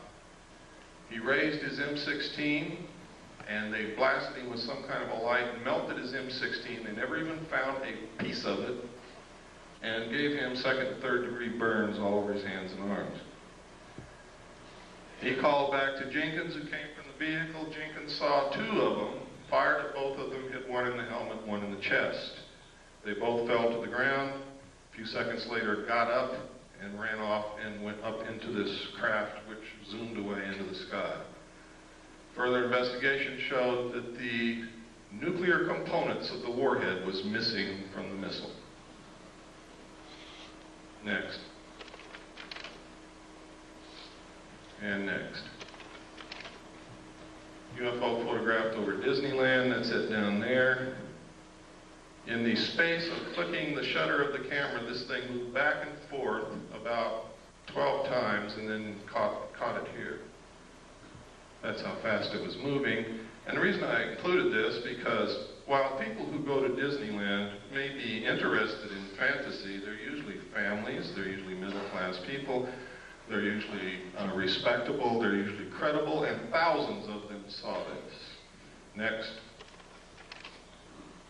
There it is.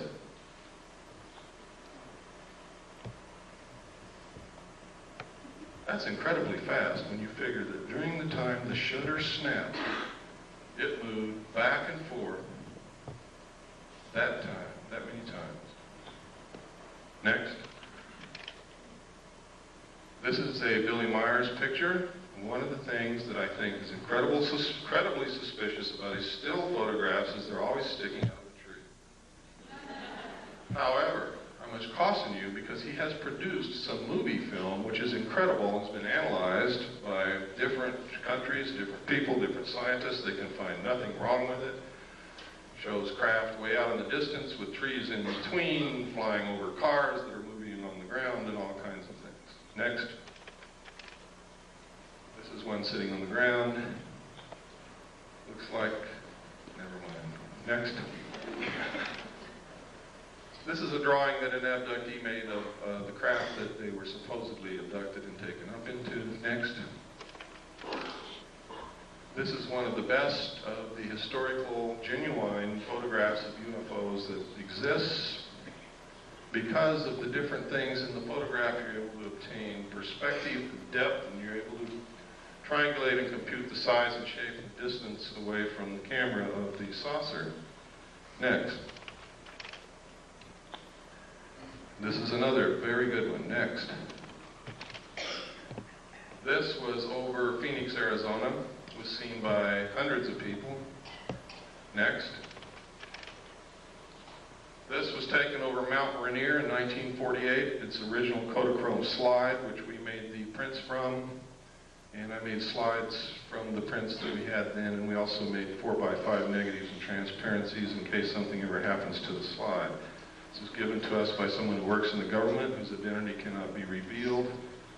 This is perfectly symmetrical. It is not a meteor. It is moving exactly parallel to the ground. This is ionized air. It is not fire or flame. Next. This is commonly what's known as a lenticular cloud formation. This red haze over here is the test firing of a rocket at the Rocketdyne facility at the west end of the San Fernando Valley. I only know that because I used to live right on top of the mountain next to it. Next. Somebody's hat blew off. Next. Notice that photograph was taken by the local barber. These are photographs that were taken in New Mexico and Colorado during a particularly heavy, what they call a flap. There's a lot of sightings by a lot of people in one area. And there were a lot of photographs came out of that. These are some out of the newspaper. I tried to photograph them so that they can be identified as not something that I made up. I have been accused of being the most rotten bastard that ever lived, making up everything and phoning photographs. So I have to be very careful. Next. This photograph was taken over London. It's one of my favorite. I have a degree in photography, and this is a very artistic photograph. It's a very rare photograph, and it is a very unusual subject, and I have to like it. Next. This is another part of what I call Project Snowbird, to make the public think that what they're seeing can be explained away by technology like this. And you saw some of it on the news about the war. They said they had things that can fly over the enemy and do recon with no pilot in them, so no loss of life if it gets shot down. That's what that is. Next. And next. And this is just about the Aurora spacecraft that they fly in Nevada. It's what they call a TAV, Trans-Atmospheric Vehicle, which literally takes off from Groom Lake, flies completely out of the atmosphere, can orbit the Earth, and I believe that it can do more than that, but that's where I'll leave it. Next. This is the first photograph that we had of the UFO over Mount Rainier taken in 1948. The man at first would not allow us to even touch the slide. So we took a camera and made a picture of the slide, blew up the slide, made a print, and made Polaroids from the print, and then we're photographing the Polaroid. That's how crazy we were getting, until finally he agreed to allow us to use the slide, and we were able to make the prints that we have and the transparencies and the 4x5 negatives to preserve that image Next. We go through a lot of work to produce the material that we have, believe me. It costs a lot of money, it takes a lot of time, it takes a lot of searching. Sometimes it takes begging and pleading and everything else. Next. And next. Next. This is what's called a cigar-shaped object. This appeared in Omni magazine, and this is a photograph taken photographed of the photograph in Omni magazine. Next. Next. This is a classic UFO photograph. It's considered one of the best ever taken and is considered by every expert to be absolutely genuine. Next. This is the man who took Albert Einstein's place, Stephen Hawking's. How many of you read his book? Anybody here? I would suggest that you read it. Next. Another lenticular cloud formation. Is there really a cloud? Or could they possibly have the ability to generate what looks like a cloud around them? I don't have the answer to that question. Next. I read in documents when I was in Naval Intelligence that they do have the ability to generate clouds of what appears to be clouds around, I guess water vapor. I have no idea in the world what those are except clouds. Next. And next.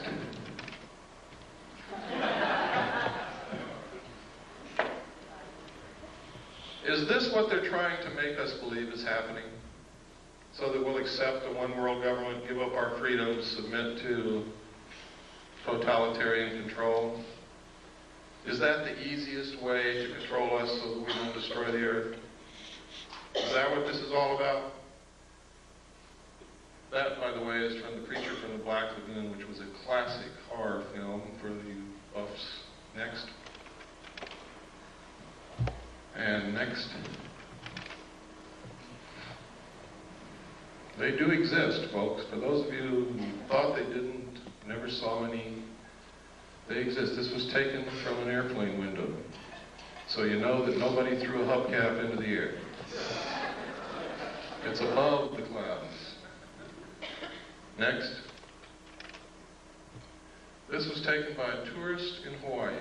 He didn't even know that it was in the sky. He was taking a picture of these beautiful women, and it wasn't until he got the pictures back and he was showing his vacation photographs to a friend, or at least this is the story, that his friend said, "What's that?" And he said, "What?"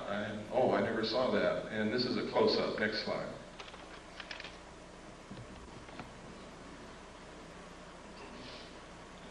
Incredible. Next. Now, they say this is a UFO. I spent a lot of time in Vietnam, and it sure looks like a flare to me. Next. Anybody know what this is? This is the Russian space shuttle. What's it look like? It looks like the U.S. space shuttle. Now, I'm going to tell you something that for some of you is just going to shatter your whole world. The United States and the Soviet Union have been secret allies ever since World War II. And the guise of antagonism between us has been artificially produced to create large sums of money from the populations of both countries for experimental methods of controlling populations and to fund and carry on a joint space program to colonize the moon and Mars. Please don't hang me. But it's the truth. Every bit of technology that the Soviets have ever obtained has been given to them covertly by the United States of America. This is no accident. That is our space shuttle that we gave to them. The only thing is theirs has a little bit better technology in it because we experimented with ours first. We gave them the atomic bomb, and then we fried the Rosenbergs as scapegoats. Next. Next. These are a series of photographs put together from the Venus orbiter. The United States maintains that the atmosphere of Venus is so thick that we cannot take pictures of the surface of Venus, and cameras and film will not last, our cameras and TV cameras will not last on the surface of Venus to send back pictures. So they do what's called cloud-penetrating radar mapping, and that's what this is. For you Hollow Earth folks, there's a hole up there. I don't know what it means. Next. If any of you see this happening, please call me immediately.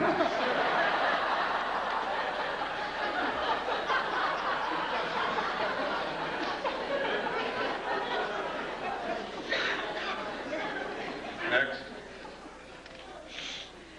This is a photograph of the Russian Venusian lander sitting on the surface of Venus, sending back pictures of a sun-drenched desert landscape.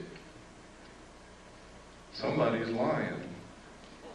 Immediately after the Russians released this photograph, officials and government people from Washington called a high-level meeting with the Russian space program people, and you never saw it again. Next. These are comparisons of the two, the Russian photographs and the photographs that we get. Now, I want to give you some food for thought. Recently, they had a flyby of Uranus. Remember that?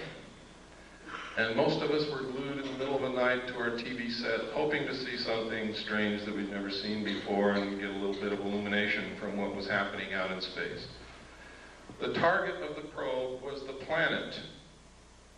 Does anybody remember that? The target was the planet. The main interest for the flyby was the planet. What did we see? Anybody know? Did anybody stay up like I did and watch?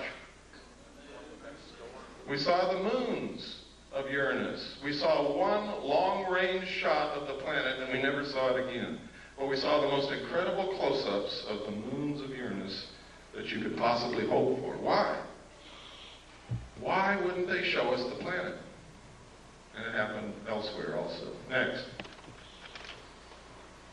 This is a book after its kind. In the documentation I saw, that symbol there was said to be the trilateral signal, or the trilateral symbol used by the aliens as their symbol. It literally means in ancient writing, I found it finally. The first place I ever saw it outside the official documents was on this book. The second place was in a Bible that contained a page of old ancient Christian symbols.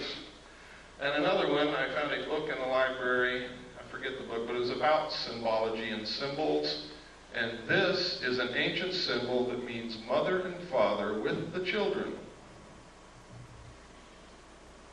See, these are two old symbols. You take this apart and you have a mother symbol and a father symbol, or a man and a woman symbol. Put them together, it's mother and father. It could also mean the process of reproduction. With a circle on one side, it means one child. With a circle on the other, it means two. This literally means mother and father with the children. The thesis for this book is a scientifically dependable yet popular analysis of the theory of evolution. In it, he asserts that there must have been some outside interbreeding or influence or genetic insertion into the human race to produce modern man. Next slide. This book was first written in 1927. Next. This is an article that just says how they can move technology, secret technology, from government laboratories into the world. Next. And next. Oh no, go back one. Go back one, please. Right here. This is a perfect illustration, folks. Look at this photograph, and you'll see that in the shadows there is no detail whatsoever. In space, without an atmosphere, there can be no detail in shadows because the only thing that will produce light in shadows is diffusion of light through an atmosphere. Now, next photograph. which proves that this photograph was not taken on the moon. Or if it was taken on the moon, there is an atmosphere. Next. Oh, this was right after I gave my talk in Sedona, which I'm sure some of you know about. I was driving back the back roads because I wanted to see some of Arizona, because I had fallen in love with Arizona, and now I've moved there, and then I'll show you how much I've fallen in love with it. And I saw this cloud form. There was nothing there. There was no cloud in the sky anywhere, and all of a sudden, bam, a saucer-shaped cloud right in front of my eyes. I stopped and took the next picture, next, and it disappeared as equally, as quickly as it had formed. There was not another cloud in the sky. There's no lake. There's no water anywhere. It was incredible. I can't explain it, but it's certainly something worth looking into. Next. This is a drawing made by one of the students at Glass College, where I was the executive director. Stan was the head of the security department. Some of you know Stan Barrington. He's my only authorized representative in this world. Would put my life in his hands, and I have on several occasions. Stan was the head of the security department, and one of the students in the security curriculum was in trouble, was failing. Stan was counseling this student, and she drew this picture. And she drew, next slide, this, and next, this, and next, and these little guys. Now, she had no idea that I knew anything about UFOs or flying saucers. Nobody in the world did at that time. Stan didn't even know then, and I didn't even know then that Stan had guarded a flying saucer when he was in Delta Force in the Army. But Stan brought me these things, and he said, "You ever seen anything like this?" And I said, "I don't know, Stan, where'd you get it?" He told me, and we brought the girl into my office and sat her down, and I began to try to find out why she was failing and where this stuff came from, and it turns out she had a year of missing time. A whole year out of her life she could not account for, and she couldn't concentrate on anything, and that's why she was failing. Next. This was drawn by Krista Tilton. Notice the similarity. My student had never seen Krista Tilton in her life, had never read a UFO book, didn't know anything about any of this. Next. Next. Next. This is Aviation Week in Space Technology, November 21st, 1988. Write that down because somebody's going to ask me. November 21st, 1988. You can find it in used bookstores and libraries. Next picture. In which this ad appeared, talking about technology so advanced it will help answer some big question, and on the facing page, what's there? This picture. On the side of the neck, there's hair growing. We did extensive analysis of this photograph. We rephotographed it, we relit it, we blew it up. We tracked down the photographer who would not tell us what it was he photographed. We asked originally through Amoco for the name of the artist who drew the picture. They said, "I'm sorry, we can't reveal the name of the photographer." We found the photographer. He would not tell us what he photographed, but he sent us an 8x10 copy from the original negative, and then we began to work on that as well as with the ones we had photographed out of the magazine. And this is what Amoco told us. They told us several different things. First, they told us that it was a 9-foot-tall bronze statue. Second, they told us it was a 12-foot-tall bronze statue. And third, they told us it was a 9-inch clay statue. When we pressed for more information and became literally obnoxious on the phone, not accepting what they were telling us and wanting to see the original artwork, they refused and hung up on us. So, whereas I cannot say definitely that this is a live alien, I can tell you one thing: it is not a bronze statue. I can also tell you it's not a clay statue. and hair don't grow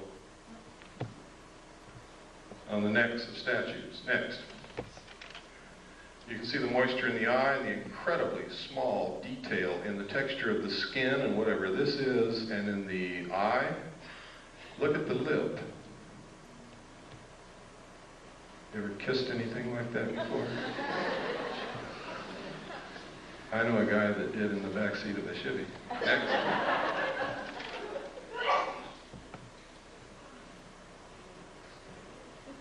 Look at the incredible detail. I have never seen an artist in my life that was capable of doing this kind of work. But I haven't seen all the artists that there are either. Next. Look at the lines on the neck. Look at the detail in the arm. Next. Look at the hair on the neck. Can you see it? It's kind of hard to see, but it's there.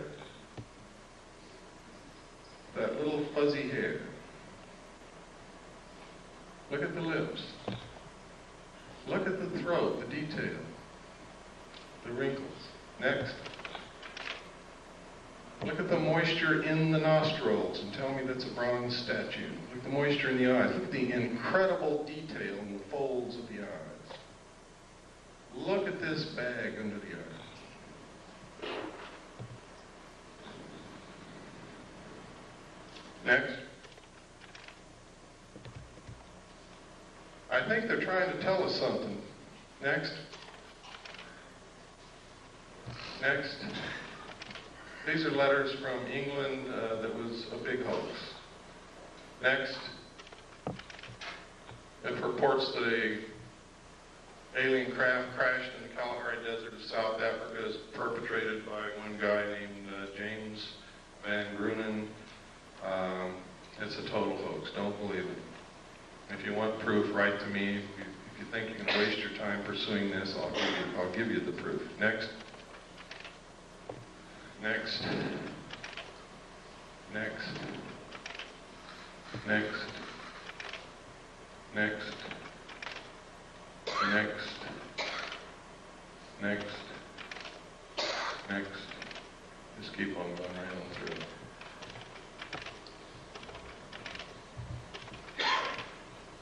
Okay, next. Oh, this is significant. 1917, the Imperial Japanese Mission, record of the reception throughout the United States, the special mission headed by Viscount Ishii. John Dewey, professor of philosophy at Columbia University, he's the one who built our education system that is not teaching our kids anything. He said, first sentence in his speech, someone remarked that the best way to unite all the nations on this globe would be an attack from some other planet. In the face of such an alien enemy, people would respond with a sense of their unity of interest and purpose. Next. Knowing who John Dewey was, and knowing what he's done to our educational system, and knowing that this was written and planned a long time ago, this is probably going on. Next. This is from the report from Iron Mountain. Credibility, in fact, lies at the heart of the problem of developing a political substitute for war. This is where the space race proposals, in many ways so well suited as economic substitutes for war, fall short. The most ambitious and unrealistic space project cannot of itself generate a believable external menace. It has been hotly argued that such a menace would offer the last best hope of peace, etc., by uniting mankind against the danger of destruction by creatures from other planets or from outer space. Experiments have been proposed to test the credibility of an out-of-our-world invasion threat. It is possible that a few of the more difficult to explain flying saucer incidents of recent years were in fact early experiments of this kind. Next.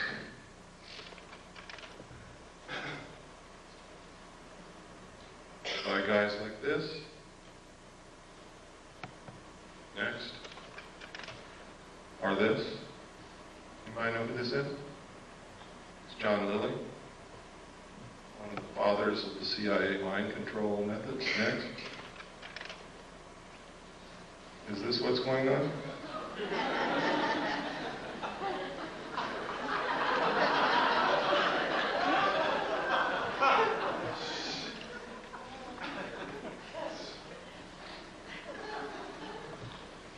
Next. Silent Weapons for Quiet Wars is the first chapter in my book. Once you read that, you will have a complete understanding of what's happening in one very important area. And you will get an understanding of what the elite think of us, the common man, the mass of ordinary, everyday people, which is what most of us really are. We're all special in our own way, but we are a part of the masses of people. They believe that we are cattle, that we do not use our intellect, that we are easily manipulated, that we will not solve the problems of the world because we are greedy scumbags. And because of that, we are nothing but stakes on the table for those who will use their intellect.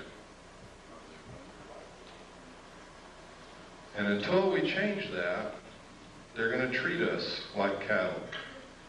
And I've got to tell you right now, on a daily basis, we prove them right. Next.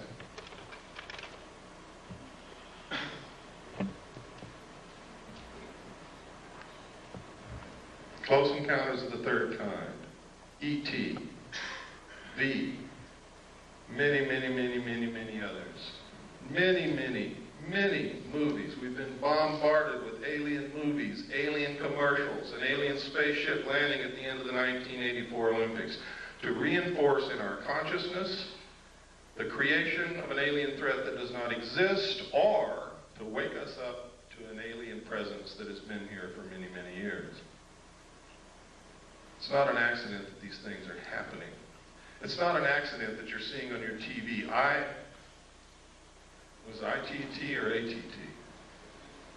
AT&T, one world, one card. These aren't accidents. Right out here in the lobby of this church, you see a picture of the world on the bulletin board. And go, when you leave, just look what it says.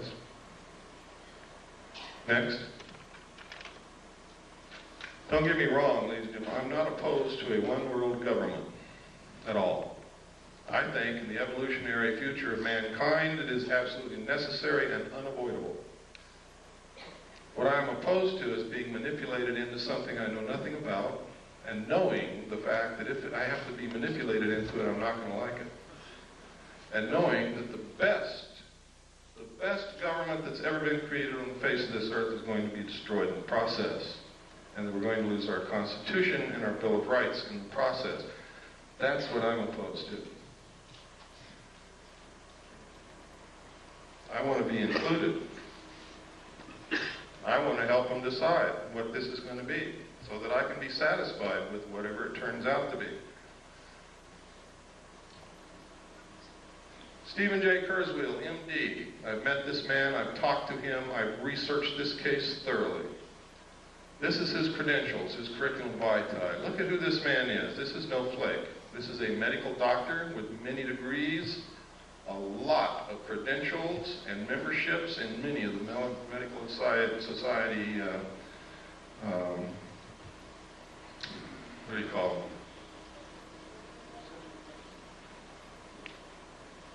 Associations, I guess. He's also Phi Beta Kappa and an Alpha Omega Alpha Honor Medical Society. This guy has the credentials that most people would drool for. What happened to him? I'm going to show you his testimony here in a couple of minutes. What happened to him, he was approached by someone named Joan Thompson at not at a UFO meeting, to attend a UFO meeting. He said he really wasn't interested, but went because she was a pretty woman. He wanted to meet her. He went with her. It was like a date. He said what he learned there astounded him. He never heard of any of that stuff. But he also met somebody named Bud Hopkins. Joan Thompson told him that she was an agent of the Central Intelligence Agency, and Bud Hopkins identified himself as also being an agent of the Central Intelligence Agency and recruited this doctor to help them work with abductees. and report information to the Central Intelligence Agency. He worked with them for a while until he found out that Bud Hopkins had no credentials whatsoever, was an artist, a painter, but was hypnotizing people who had been abducted, was conducting group psychology therapy sessions with them, was extracting as much information as he could out of them and then dumping them like a hot potato. And this man, Stephen Kurzweil, MD, with all these credentials, reported Bud Hopkins to the New York State medical authorities, and nothing happened to Bud Hopkins. Stephen Kurzweil, on the other hand, was charged for being delusional, and they're trying to take his medical license away from him, because he told them that Bud Hopkins was engaged in this research of alien abductions that the government was covering up, and he was judged to be delusional. We have all the documentation, the medical reports, everything. Next. It's all in my book. These are the official charges that the state of New York brought against him. It's incredible. Next.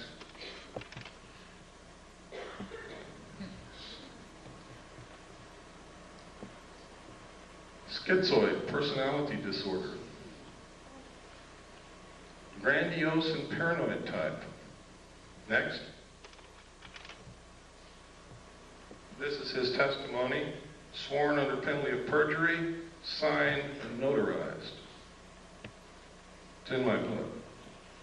It proves the assertion that I've been saying all along, that most of the people that you ever see on the stage of a UFO symposium are working for the government. When they have a show on TV like UFO Cover-Up Live, which William Moore participates in, who is an admitted government agent, with all the others, and then they give a phone number at the end for you to call in and tell if you've ever had an abduction experience, and you go to your phone and call the CIA and tell them that you have had one.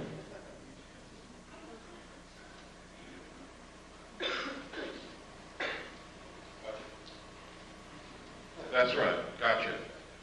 You guys better start being careful, and you better start listening to those of us who are really looking for the truth and not trying to bullshit you. We are being manipulated on a grand scale by people who know what the hell they're doing. And if we don't wake up, we're going to be wherever they want us to be, and only we're going to discover that that's not where we want to be. Next. This. Oh. In my original paper, The Secret Government, which I published May the 23rd, 1989, I said that there had been a military coup in the United States. I documented in my book. 3 other people have confirmed that they saw the same message that I did, and the message was, before Nixon resigned. Nixon was not going to resign. He didn't think that they could impeach him. And I don't know whether he could or not. Nobody will ever know because no trial occurred. But the Joint Chiefs of Staff sent a message to all military commanders of all the military forces, and the message said, upon receipt of this message, you will no longer accept any orders from the White House. Acknowledge receipt. That's unconstitutional. That is a military coup. Nixon was forced to resign because they yanked the military out from under him. They cut off his communications to his commands because those communication centers are under control of the military. In my book, it's documented. You no longer have to take my word for it. Nobody believed me when I published that at first. But now 3 other people have come forward and stated that they saw exactly the same message that I saw. And that's in my book. Their names, everything. Their statements, sworn statements. This is the sworn statement of David Race. It is notarized on the original. You can see the notary seal, which didn't photograph very well. Next. He also named 4 other witnesses that saw it with him. Richard Doty. This is extremely interesting. Richard Doty. Richard Doty was the agent in shadow called Falcon on UFO Cover-Up Live. I also found reference to a project called Project Mogul, which you have to remember that it was in July 1947 that the Roswell crash supposedly took place. You have to remember it's William Moore, a confessed government agent who researched and wrote the Roswell incident. It's Richard Doty Falcon who's been working with Moore for years to supply him information. Richard Doty is the counterintelligence agent for the Air Force Office of Special Investigation at Kirtland Air Force Base. These are the notes of an interview that Barry Greenwood did with Richard Doty. It's funny that Project Mogul, a project that released balloons on July the 3rd from Holloman Air Force Base, which floated in the direction of Roswell Air Force Base, on July the 3rd, 1947, and these balloons were coated with thin aluminum sheathing. Now go back and remember the description that Jesse Marcel gave of what he found in the field on Brazel's Ranch. And the man in charge of that Project Mogul was Richard Doty's father. That's significant. We are now in the process of getting documentation through the Freedom of Information Act to prove this. Next.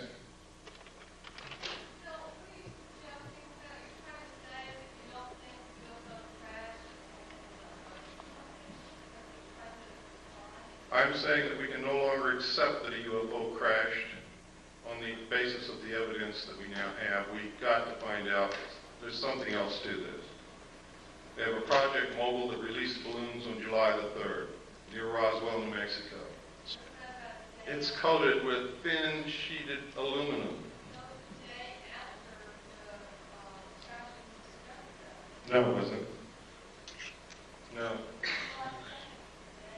No. They also released balloons from Project Mogul also in June, on several dates in June of 1947. What I'm saying is that Richard Doty is participating in putting out phony flying saucer information to the world, and his father was in charge of Project Mogul, that we need to look at this more closely. That's what I'm saying.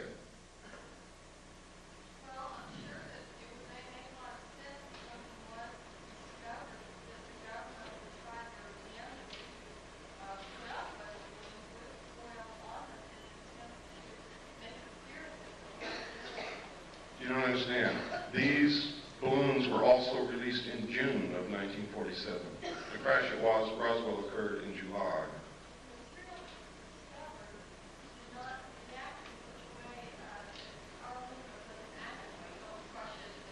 Well, you have to also understand that you're taking the word, you have no evidence, you're taking the word of an intelligence officer who may be participating in creating something for you to believe that doesn't exist.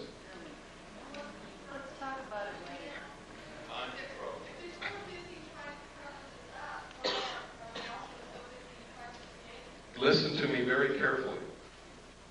One of the best ways to bring about a one-world government and get you to accept the destruction of your Constitution and the loss of the sovereignty of this nation is to create an artificial alien threat from outer space so that all humanity will give up whatever they have to and band together to face this threat.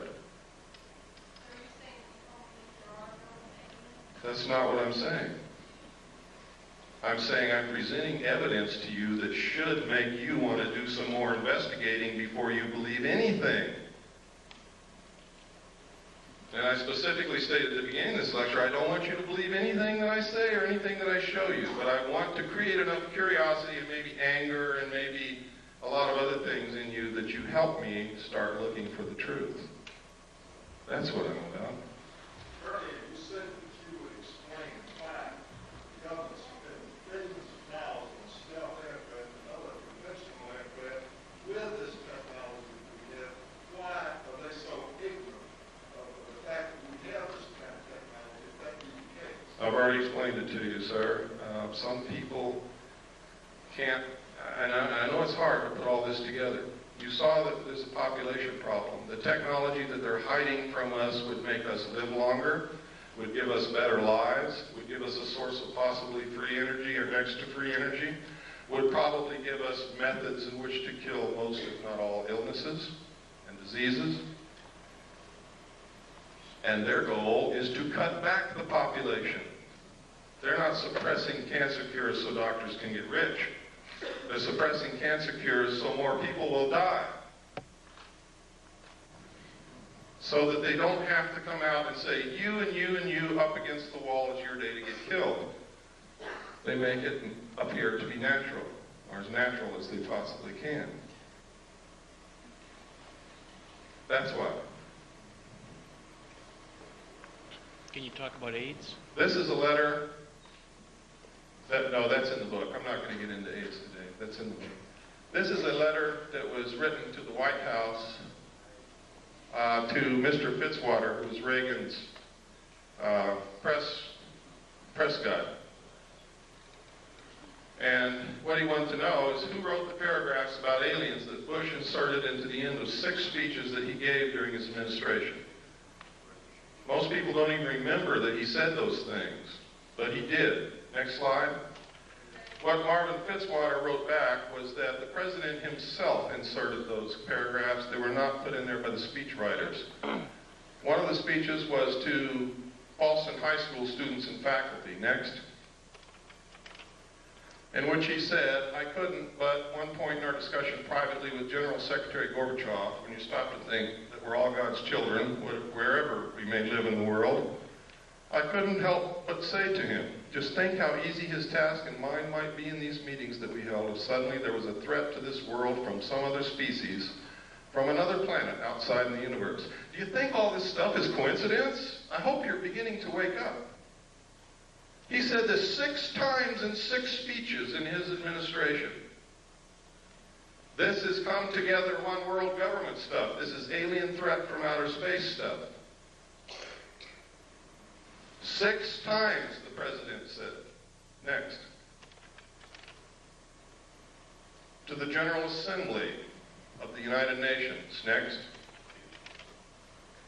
In our obsession with antagonisms of the moment, we often forget how much unites all the members of humanity. Perhaps we need some outside universal threat to make us recognize this common bond.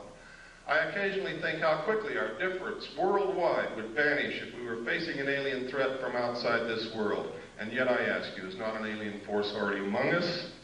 What could be more alien to the universal aspirations of our peoples than war and the threat of war? What would a one world government do? Abolish war. What is the threat that will bring it about? An alien threat from outer space. Please wake up. Next.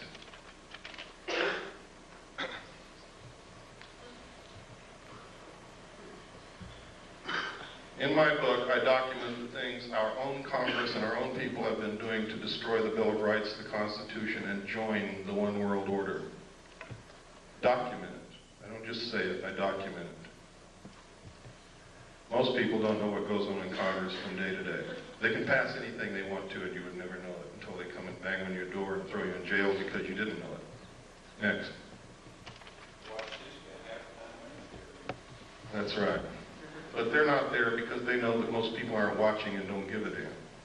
The backbone of hidden government. This is documented in my book, NSDDs, National Security Decision Directives, National Security Memos, the fact that they write memos and write law outside of Congress and the executive branch, and most of it is signed by auto pen. The president never sees it. Next. And next. And next. And these are some of the things that they've done. There's no time to go into it. Next. Next. This is the United States with the Soviet Union into a one world government.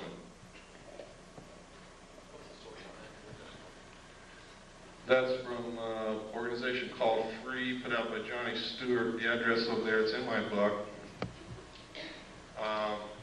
You want to know why you can't get the truth off of television, radio, or the newspapers?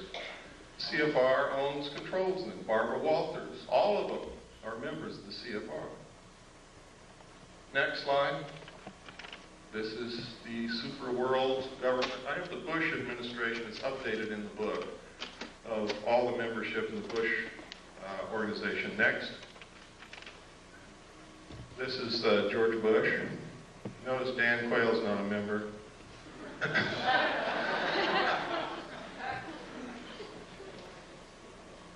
Now this is serious.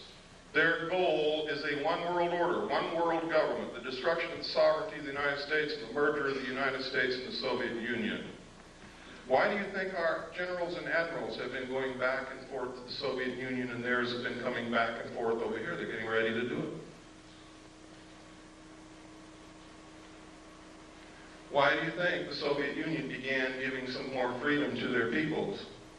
The people didn't bring that about. It was given from the top down because it's time to solidify the New World Order when the European states come together. Why do you think that there are so many attacks upon our Bill of Rights right now? Because we all have to be on an equal level. We can't have all these freedoms if the rest of the world doesn't. How does Israel fit in this world pattern? I don't know what you mean by how they fit. There's certainly a thorn in everybody's sides, but not because they're Jewish, but because they will not settle the Palestinian question. There'll never be peace in the Middle East until they do.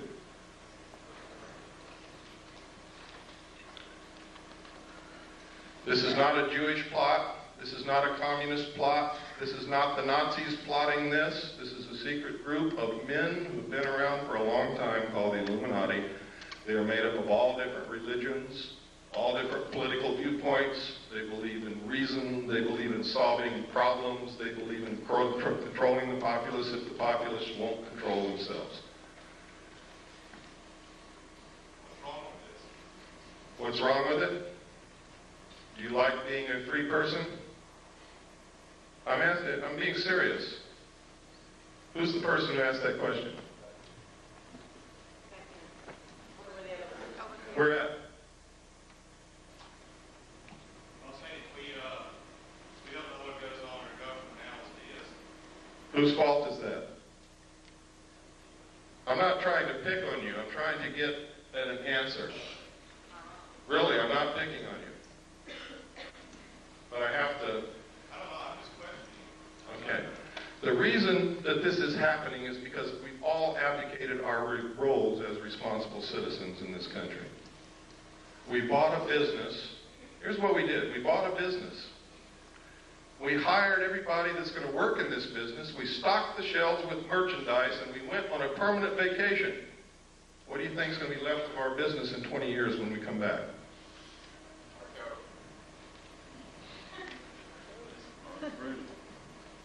Nothing's going to be left. Because as soon as all those people that are working for you find out you're gone, everything's going to go, too. Oh, yes. Well, let me get through this because I've got a time limit and I've got to get through all this information. It's important that you know it.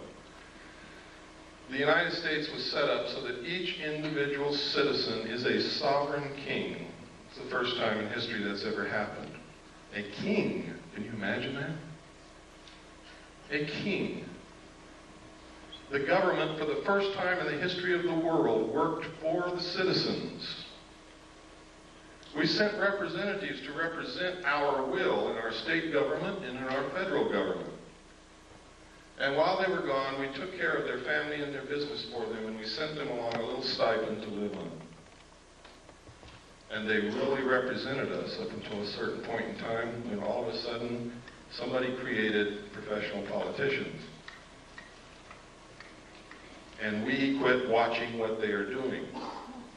How can we tell our politician what we want out of him if we don't even know what the hell he's doing in Washington, what bill he voted on, even what's coming up in front of him, and we never read the bills anyway.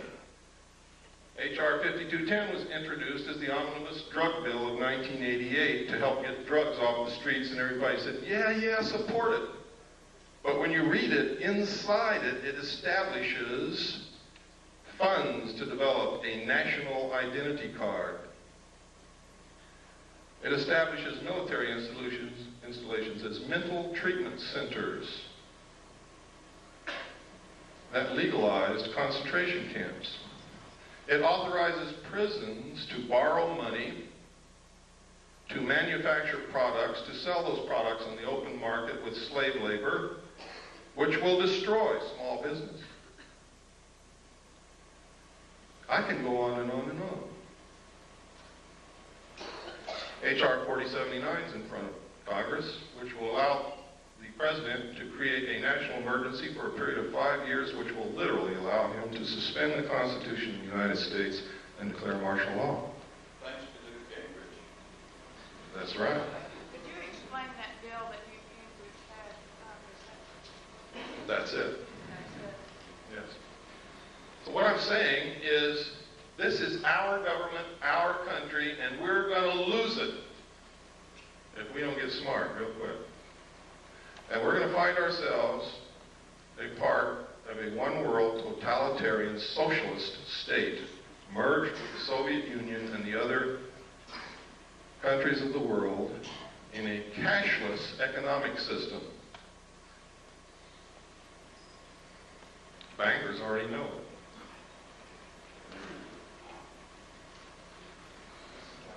That's my message to you.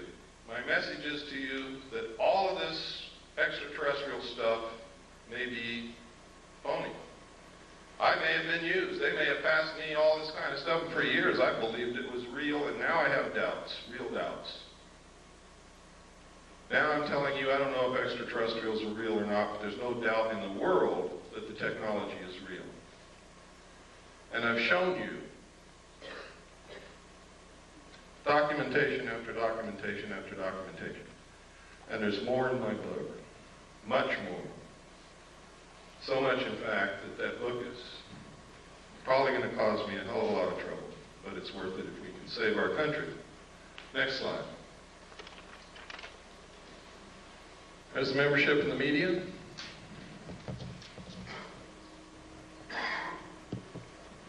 The only one that's relatively free is Cable News Network. Daniel Shore is the only member. And that might be why you see a little bit more on CNN than you see in any other network or station in this country. Next. But you only see it when Daniel Shore is off that day. Military. They have been teaching interdependence, one world order, one world government as the solution to war in the Naval Academy, the Military Academy at West Point, and the War College since the end of World War II. I'm a little confused. I thought that war was one of the things they were trying to promote solve conflict. No, war has traditionally been used to solve the problems. They want to bring about a one-world government that will eliminate war altogether, but they have to have a replacement for war. The replacement would be a tremendously wasteful space program to repel an enemy from outer space that may or may not exist. What we got to do is find out what the truth is. How would that reduce the population?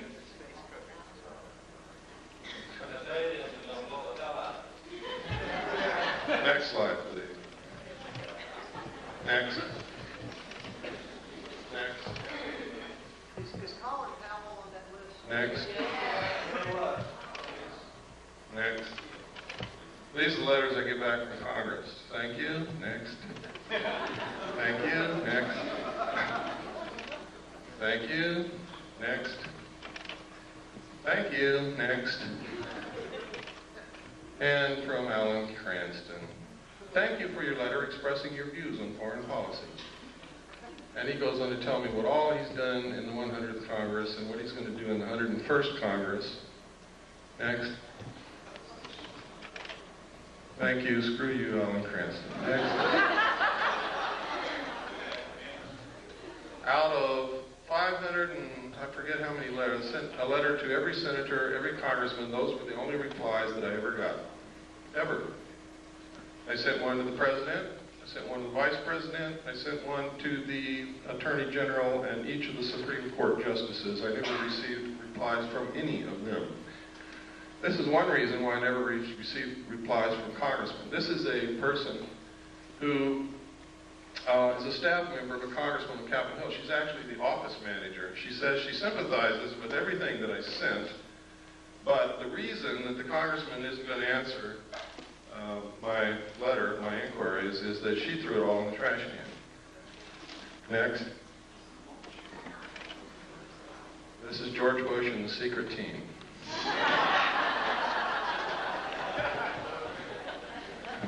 Next.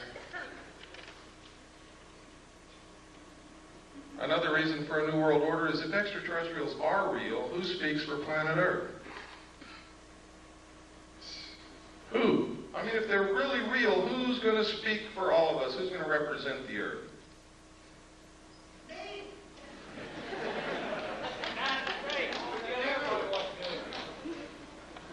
Next.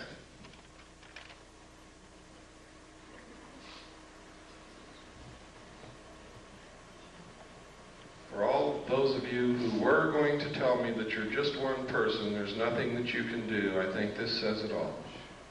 That young man stopped 17 of the most dangerous killing weapons of war that have ever existed right in their tracks, and they didn't move again until he walked away. That's a real hero. He has not been executed yet. He is a real hero. He's the only real hero that I know in this whole world. In this whole world.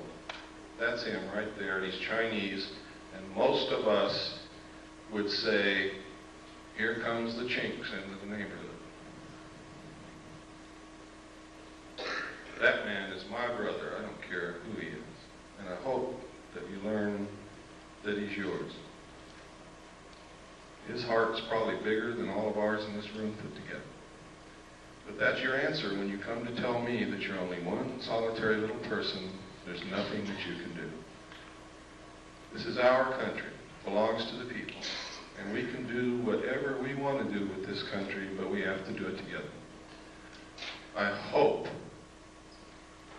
that we can all find a way to do that. If we could have I believe that's the last slide. If we could have the lights, we'll have some questions and answers. Or we'll have some questions. I don't know how many answers.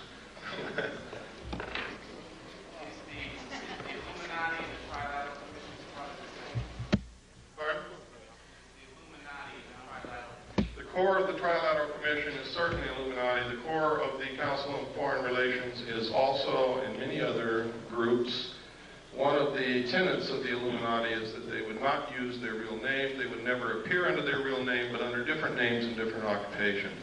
This is historical fact. Bill? Yes. Are you in personal danger because you are, advocating all of this? It doesn't make any difference, and I don't want to dwell on that. I believe that the future for my family and for my daughter and for my children is more important than my personal safety. I believe that this country is more important than my personal safety.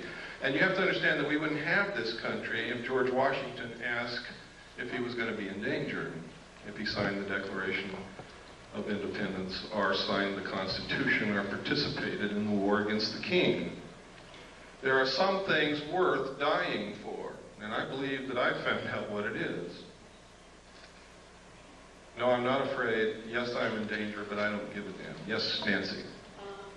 I came to your talk 2 years ago with Lester, and I'm curious to know what political organizations have organized or what kind of activists. I mean, it seems to be wonderful to sit there and listen to all this stuff, and then everybody goes home and they don't do anything about it. Yeah, we need to talk about that. One of the things that is bad about this country are political organizations.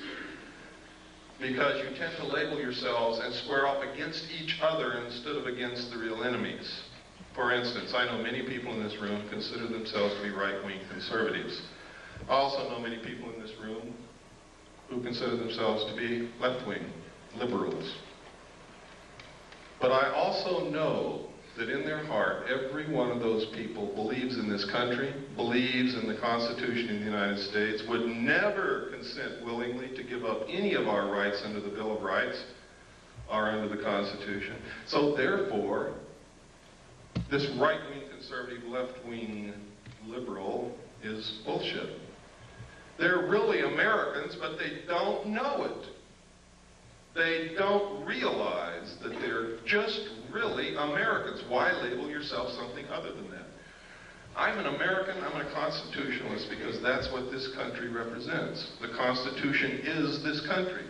Destroy it and this country ceases to exist instantly. Therefore, I have no other political viewpoints, period.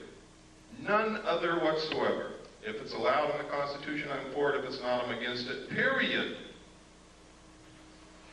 That's my political viewpoint. I would hope that it would be yours, because any other viewpoint is anti-American, anti-constitutional, anti-United States.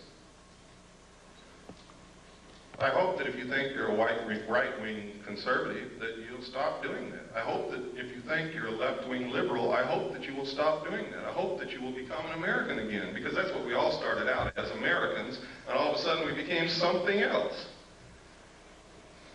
I'm black, Whitey's out to get me. I don't want them blacks in my neighborhood, they're scumbags. They're Americans, folks. Pardon? I just did. No, I asked you specifically, what has been done by the people who are interested in the project? Have the senators, been contacted on that? Have they... The only thing that you can do is throw the people in Congress out. People, we've been telling you this over and over and over again for years. Somebody's not listening.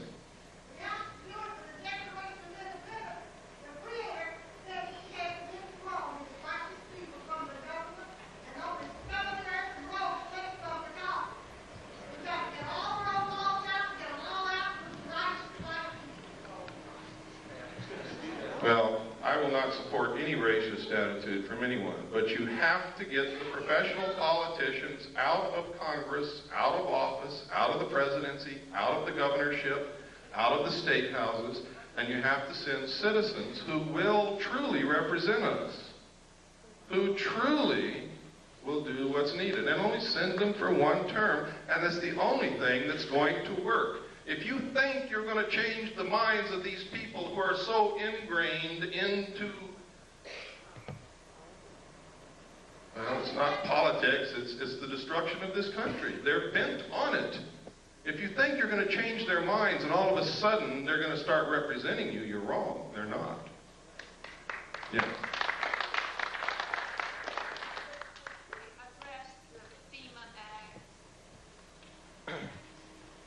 I don't think I have time to go into it.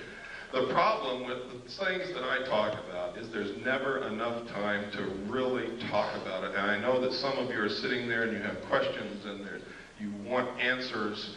And I can tell you that the answers are out there. Part of what needs to be done is you have to quit relying on people like me and others and help us. You have to become one of us who search and dig and educate. If all of you could go out of here and educate 10 people, each one of you, and then they could go educate 10 people, and it doesn't have to be in one day. You could take 6 months to educate those 10 people, and they could take 6 months to educate 10 people in a very short period of time. Everybody in this country would understand what our real problems are. The real problems are we're not paying attention. We're not running this country. We don't know what the problems are. We don't know what's going on. We've left our business and gone on vacation. We are fighting amongst each other while the real enemy is destroying the country. That's the real problem. That's correct. Yes. May I suggest that everybody get a little copy of the Constitution? It takes about 20 minutes to read. And if you don't have one, if you write to me and send me a self-addressed stamped envelope with 50 cents on it, I will send you a copy free. Come up to me in the parking lot, I'll give you a copy of it. Excellent. Yes, sir. In your book, you stated there's a lot of tax effects. When we went to press, I thought Oklahoma was the only state. It's actually in 22 states. Oklahoma is the only one I have the documentation on at this time. Is that, the outcome? Have they actually started doing that? They have until March 15th to register all their property, everything, down to the VCR, their knives, forks, and spoons, everything. If they don't, A tax man will be sent to their door with a warrant who will take inventory of everything in their home. Anything they find that was not declared on the list, or if they never submitted a list, they will be taxed 20% over and above what they normally would have been taxed. But you see, taxation is just the excuse to register the property.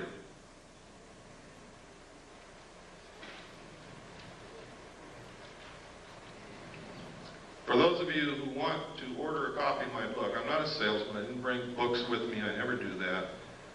I don't bring tapes with me, but we have them. Part of what I want you to do is get active. To get active, I'm not going to bring you the books or the tapes. If you want them, the order form is outside on the table.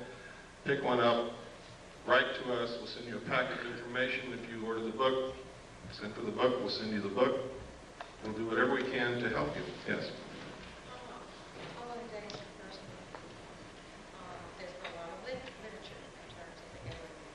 Mm-hmm.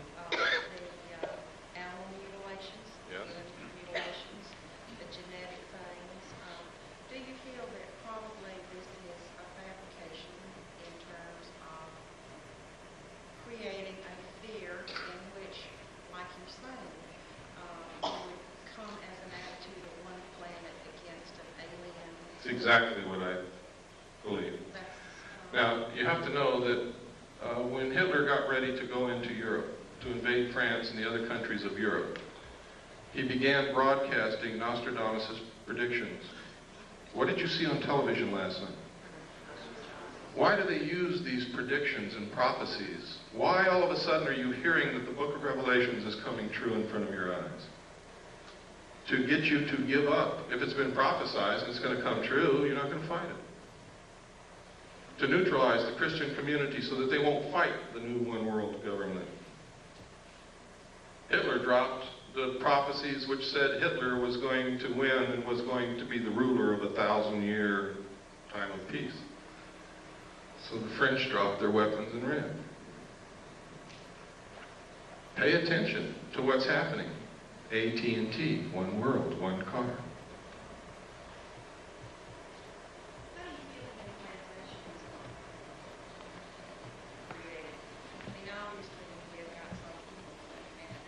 Ma'am, I really don't have the answer to that question. The abductees say that it's alien extraterrestrial beings. You start doing research and you find out that the intelligence community has done so much work into mind control and implantation and being able to control individual human beings with this technology that you begin to wonder if it's really aliens or if it's really us. And then you look in the UFO community, and you find out most of these people are connected directly to the intelligence community, are active agents that have been caught or have confessed. And you have to wonder what in the hell's going on. Which ones are Pardon? Which ones are the list of? I can tell you that Richard Doty is, John Lear is, Bob Lazar is. You've seen evidence that Bud Hopkins is. I can tell you Whitley Strieber is, because there's no other place he could have gotten the information that he wrote in his book, Majestic, except from the same top secret documents that I saw, only he's never been in a position with a clearance to see them. He's an author. I could go on and on. Yes, sir. What about personal property? If this new war, world order will go like you suggest, what about personal property, like land, home? Private property will be abolished. You will use what the state gives you. Remember I said totalitarian socialist state. In a socialist government, everything belongs to the state. Will there be any places in the world that will have that kind of situation? The question was, will there be any place in the world where they won't have that situation? Let me say this again, as George Bush, read my lips, new world order. New world, or there's places you could go and probably escape for a time because it's not number one on their agenda, but they're going to get there sooner or later, believe me. What about changing the bank monitoring? That's coming. I foresee a cashless system where you use a card or a laser tattoo on your hand, And I'm not trying to connect this with any religious prophecy. This is what I know is coming. This is what they have planned. I've talked to bankers who already know this is coming, and they're prepared for it. They're already withdrawing $100 bills from circulation now. Next will be $50 bills. They're doing it now. The president has already said, out of the Middle East conflict will come the New World Order. And people still keep asking me, how much time do we have? There is no time. Yes, sir. I wanted to say that ever since I was in high school, early high school, and I learned that the Federal Reserve was a company that was formed by, there's 9 families that own the Federal Reserve. It is a company. It's not a part of the government at all. The Federal Reserve, at the same time the Federal Reserve was formed, 2 constitutional acts or amendments were passed. And one of, my point is this, is that, well, I want to ask, I put a question out there, which is that Bush made a comment the other day on the news. I've followed it for years. It's very interesting to me. I watch the Federal Reserve, the news that comes out of the Federal Reserve. I understand. I'm not trying to rush you, but could you get to the point because we're running out of time? Okay. One of my 2 points. One point is that Bush made a comment that this war will not create any trouble for the banking industry, which please be to tell that as soon as the war is over is when they're going to call the notes due, and we'll go to a cashless system with a card. And my comment about that is that I don't see how people are going to, when you go to somebody and say, okay, give me your money and here's your card, this is where you are today, you're a negative $500 or you're a plus 2,000, whatever. The people are so attached to their monetary value in life that I find it really difficult to see American people to battle that. In other words, that in lieu of, oh, give me the card, let me be able to sell my future and give me this card, and it's okay if I can't have a card right now. You know what I mean? It's like, I see the money thing as being another piece of the picture of going towards a totalitarian type government, because you're taking the money, your money is not yours. A cashless system literally is slavery, and I'll tell you how that works. First, as it stands now, the money in your pocket is not your money. And you're going to go to the bank one day and they're going to say, I'm sorry, we're not taking this anymore. It is not yours. It belongs to the Federal Reserve. And you'll see that on the note.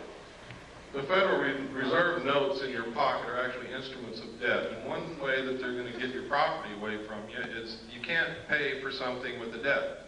So you don't own what you think you own right now anyway, legally, under the Constitution. And that's the truth. They're going to come and they're going to collapse the economy instantly. The money is not in the banks. They've been doing fractional lending, fractional banking, which means if you have $1,000 on deposit, they can loan as much as 10 times that out. That doesn't exist. They created on the books with the stroke of a pen, which means that if all of you wanted to gather up enough cash to go pay your debts, you couldn't do it because the cash doesn't exist. If you wanted to go draw your money out of the bank, you couldn't do that either because it's not there.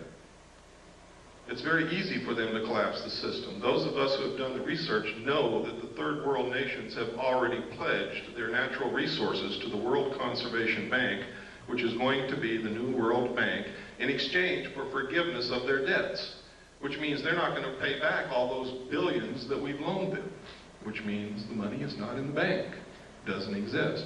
The economy is going to be the easiest thing for them to collapse. How are they going to get you to join the new economy? They're going to say, we have a solution.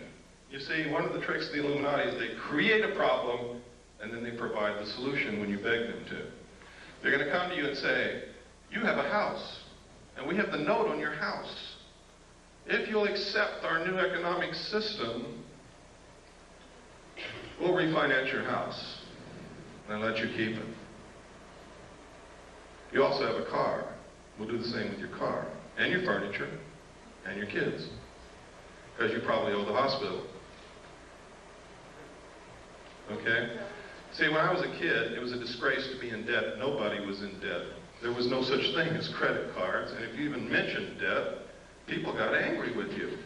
Now, in just my lifetime, and I'm 47 years old, they've changed all that to where everybody is in debt and it's accepted, and if you're not in debt, you can't get a hotel room because if you don't have a credit card, they won't let you in. And that's the truth, and that's how they're going to do it. And you're going to say, well, I want to keep my house, I want to keep my car, and I want to keep my kids, so I'll join. And they say, fine. For every dollar you used to have, we're going to give you 10 cents, and we'll start all over. They're going to devalue the money at the same time and eliminate the middle class. And there will be two classes of people, the rulers and the rest of us.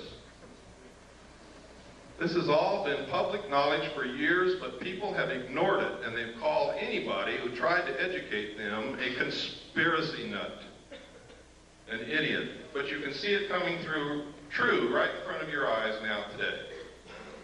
Every day you can see this happening. You can no longer call these people conspiracy nuts. I didn't believe it either until I started looking into it, and by God, they're right. Yes, sir. Yes, I just want to share with everyone something I had read in Current Laser magazine, and under development there is a barcode scanner that will not be able to be seen with the human eye, but will be seen with infrared technology. So that you could have a barcode scanner on yourself and no one. That's right. It's an invisible tattoo, but it can be scanned. I'd like to say also that the reason I left California, took my family and left, I went to vote in the last election, and I saw on the voter registration form next to my name the Universal Product Code. I packed up my family and I left California. I now know, and I just left California, I was just speaking in Pasadena, I have seen them, it's true. The driver's license in California now have the Universal Product Code on the driver's license. It's not far off.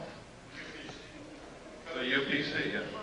The barcode, for those of you who don't know what Universal Product Code is. Yes. It's been used in over 700 cities in Europe for over 7 years now, where they inject plastic under the skin in the right hand or the forehead. It's going to be the new world. It's going to be your accountant. It's not going to be any more cash. There will not be any more swap meets. There won't be any selling your mattress to your neighbor when you buy a new one. Everything will be registered. They're already starting it in Oklahoma and 21 other states. You will register all your property. If they come to your home and something's missing, you're a criminal. There will be no black market. You will not be able to work. You will not be able to buy. You will not be able to sell. You will not be able to get medical care. You will not be able to do anything except with your number through the computer. This is the truth, folks. I'm not making this up. If you have a banker that knows you well enough to be honest with you, he will tell you this. I don't know, man. I don't know. But I do know that Star Wars is not what they're telling you it's for. Star Wars is the satellite computer link-up between the nations to make the one world banking and economy system work. And it's paid for by American tax dollars. If they want to imprison you in a 2-square block area, all they have to do is zero out your computer account outside that area. And you won't be able to live if you walk off your 2-block square area. If they don't want you to leave your city, they can do the same thing. Your card will only be good in your city. Yes? Is it possible that they have developed this kind of system that is very similar to what's talked in the Bible as a psychological effect to get people to sort of... Of course. It's like I said a while ago, they're following the book of Revelations like a script to neutralize opposition against them. If you believe that it has been prophesized and it's ordained by God, you won't oppose them. I'm a Christian, and I'm not buying it. I'm going to oppose them. And I don't think that God or Jesus Christ would be very pleased with me if I didn't, even if it was God bringing it to pass. Because they're not going to like it. Let me take 3 more questions, and then unfortunately we're over time. I'd like to stay and talk to you more, but we really can't. I have a brief question.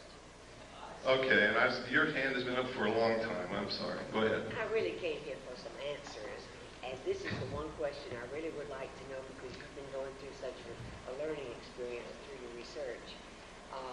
When you saw that large ship come out of the ocean spread that came up, this day, do you personally think that came from outer space of this earth? Personally, I don't think it was built on this earth. Knowing what I know about the state of aircraft technology and about submarines. But what I think doesn't make a bit of difference. It's what I can prove that counts. And I can't prove that there's anybody here from outer space, although there's a lot of evidence to support it. What I can prove is that there's a lot of manipulation to put us in a one-world government and destroy this nation and enslave all of us in a cashless economic system. That I can prove. And that's what we better be looking at.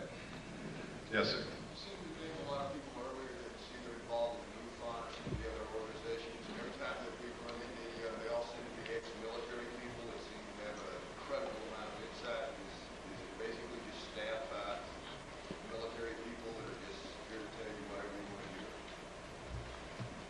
I don't know. I know that MUFON is not doing what they claim to do. I know that evidence has disappeared when it's been sent to MUFON. I know that physical evidence of UFOs is one of the hardest things in the world to collect, and when they collected liquid that dripped from a saucer in Gulf Breeze, Florida, and sent it to MUFON, it disappeared. That's what I know about MUFON. I know that if aliens are really here, and the government wants to keep it a secret, all the publications dealing with the information and all the organizations investigating this would be infiltrated and controlled by the government to suppress the information. I know that if aliens are not real and the government is perpetrating this hoax, then they're doing it through those organizations and publications and through people like me that innocently was passed documents through my hands and tried to come out and talk about it.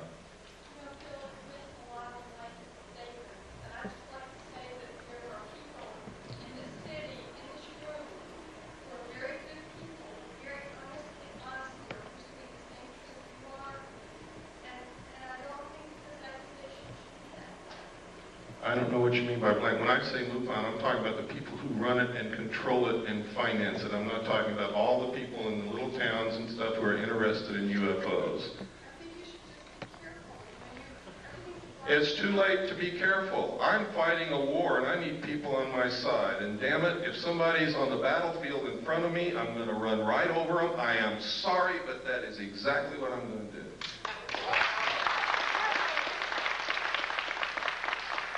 Yes, sir.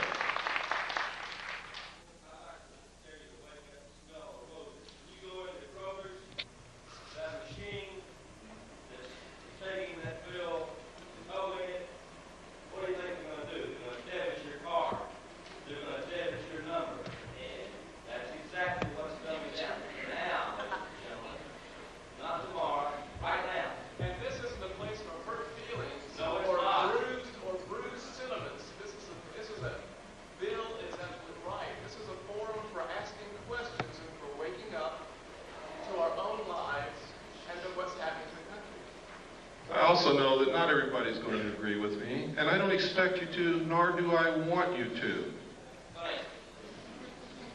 We're out of time. I'm sorry, I said 3 more questions, and I did a lot more than that. I want to thank you sincerely. You're probably the best citizens in Atlanta, or you wouldn't be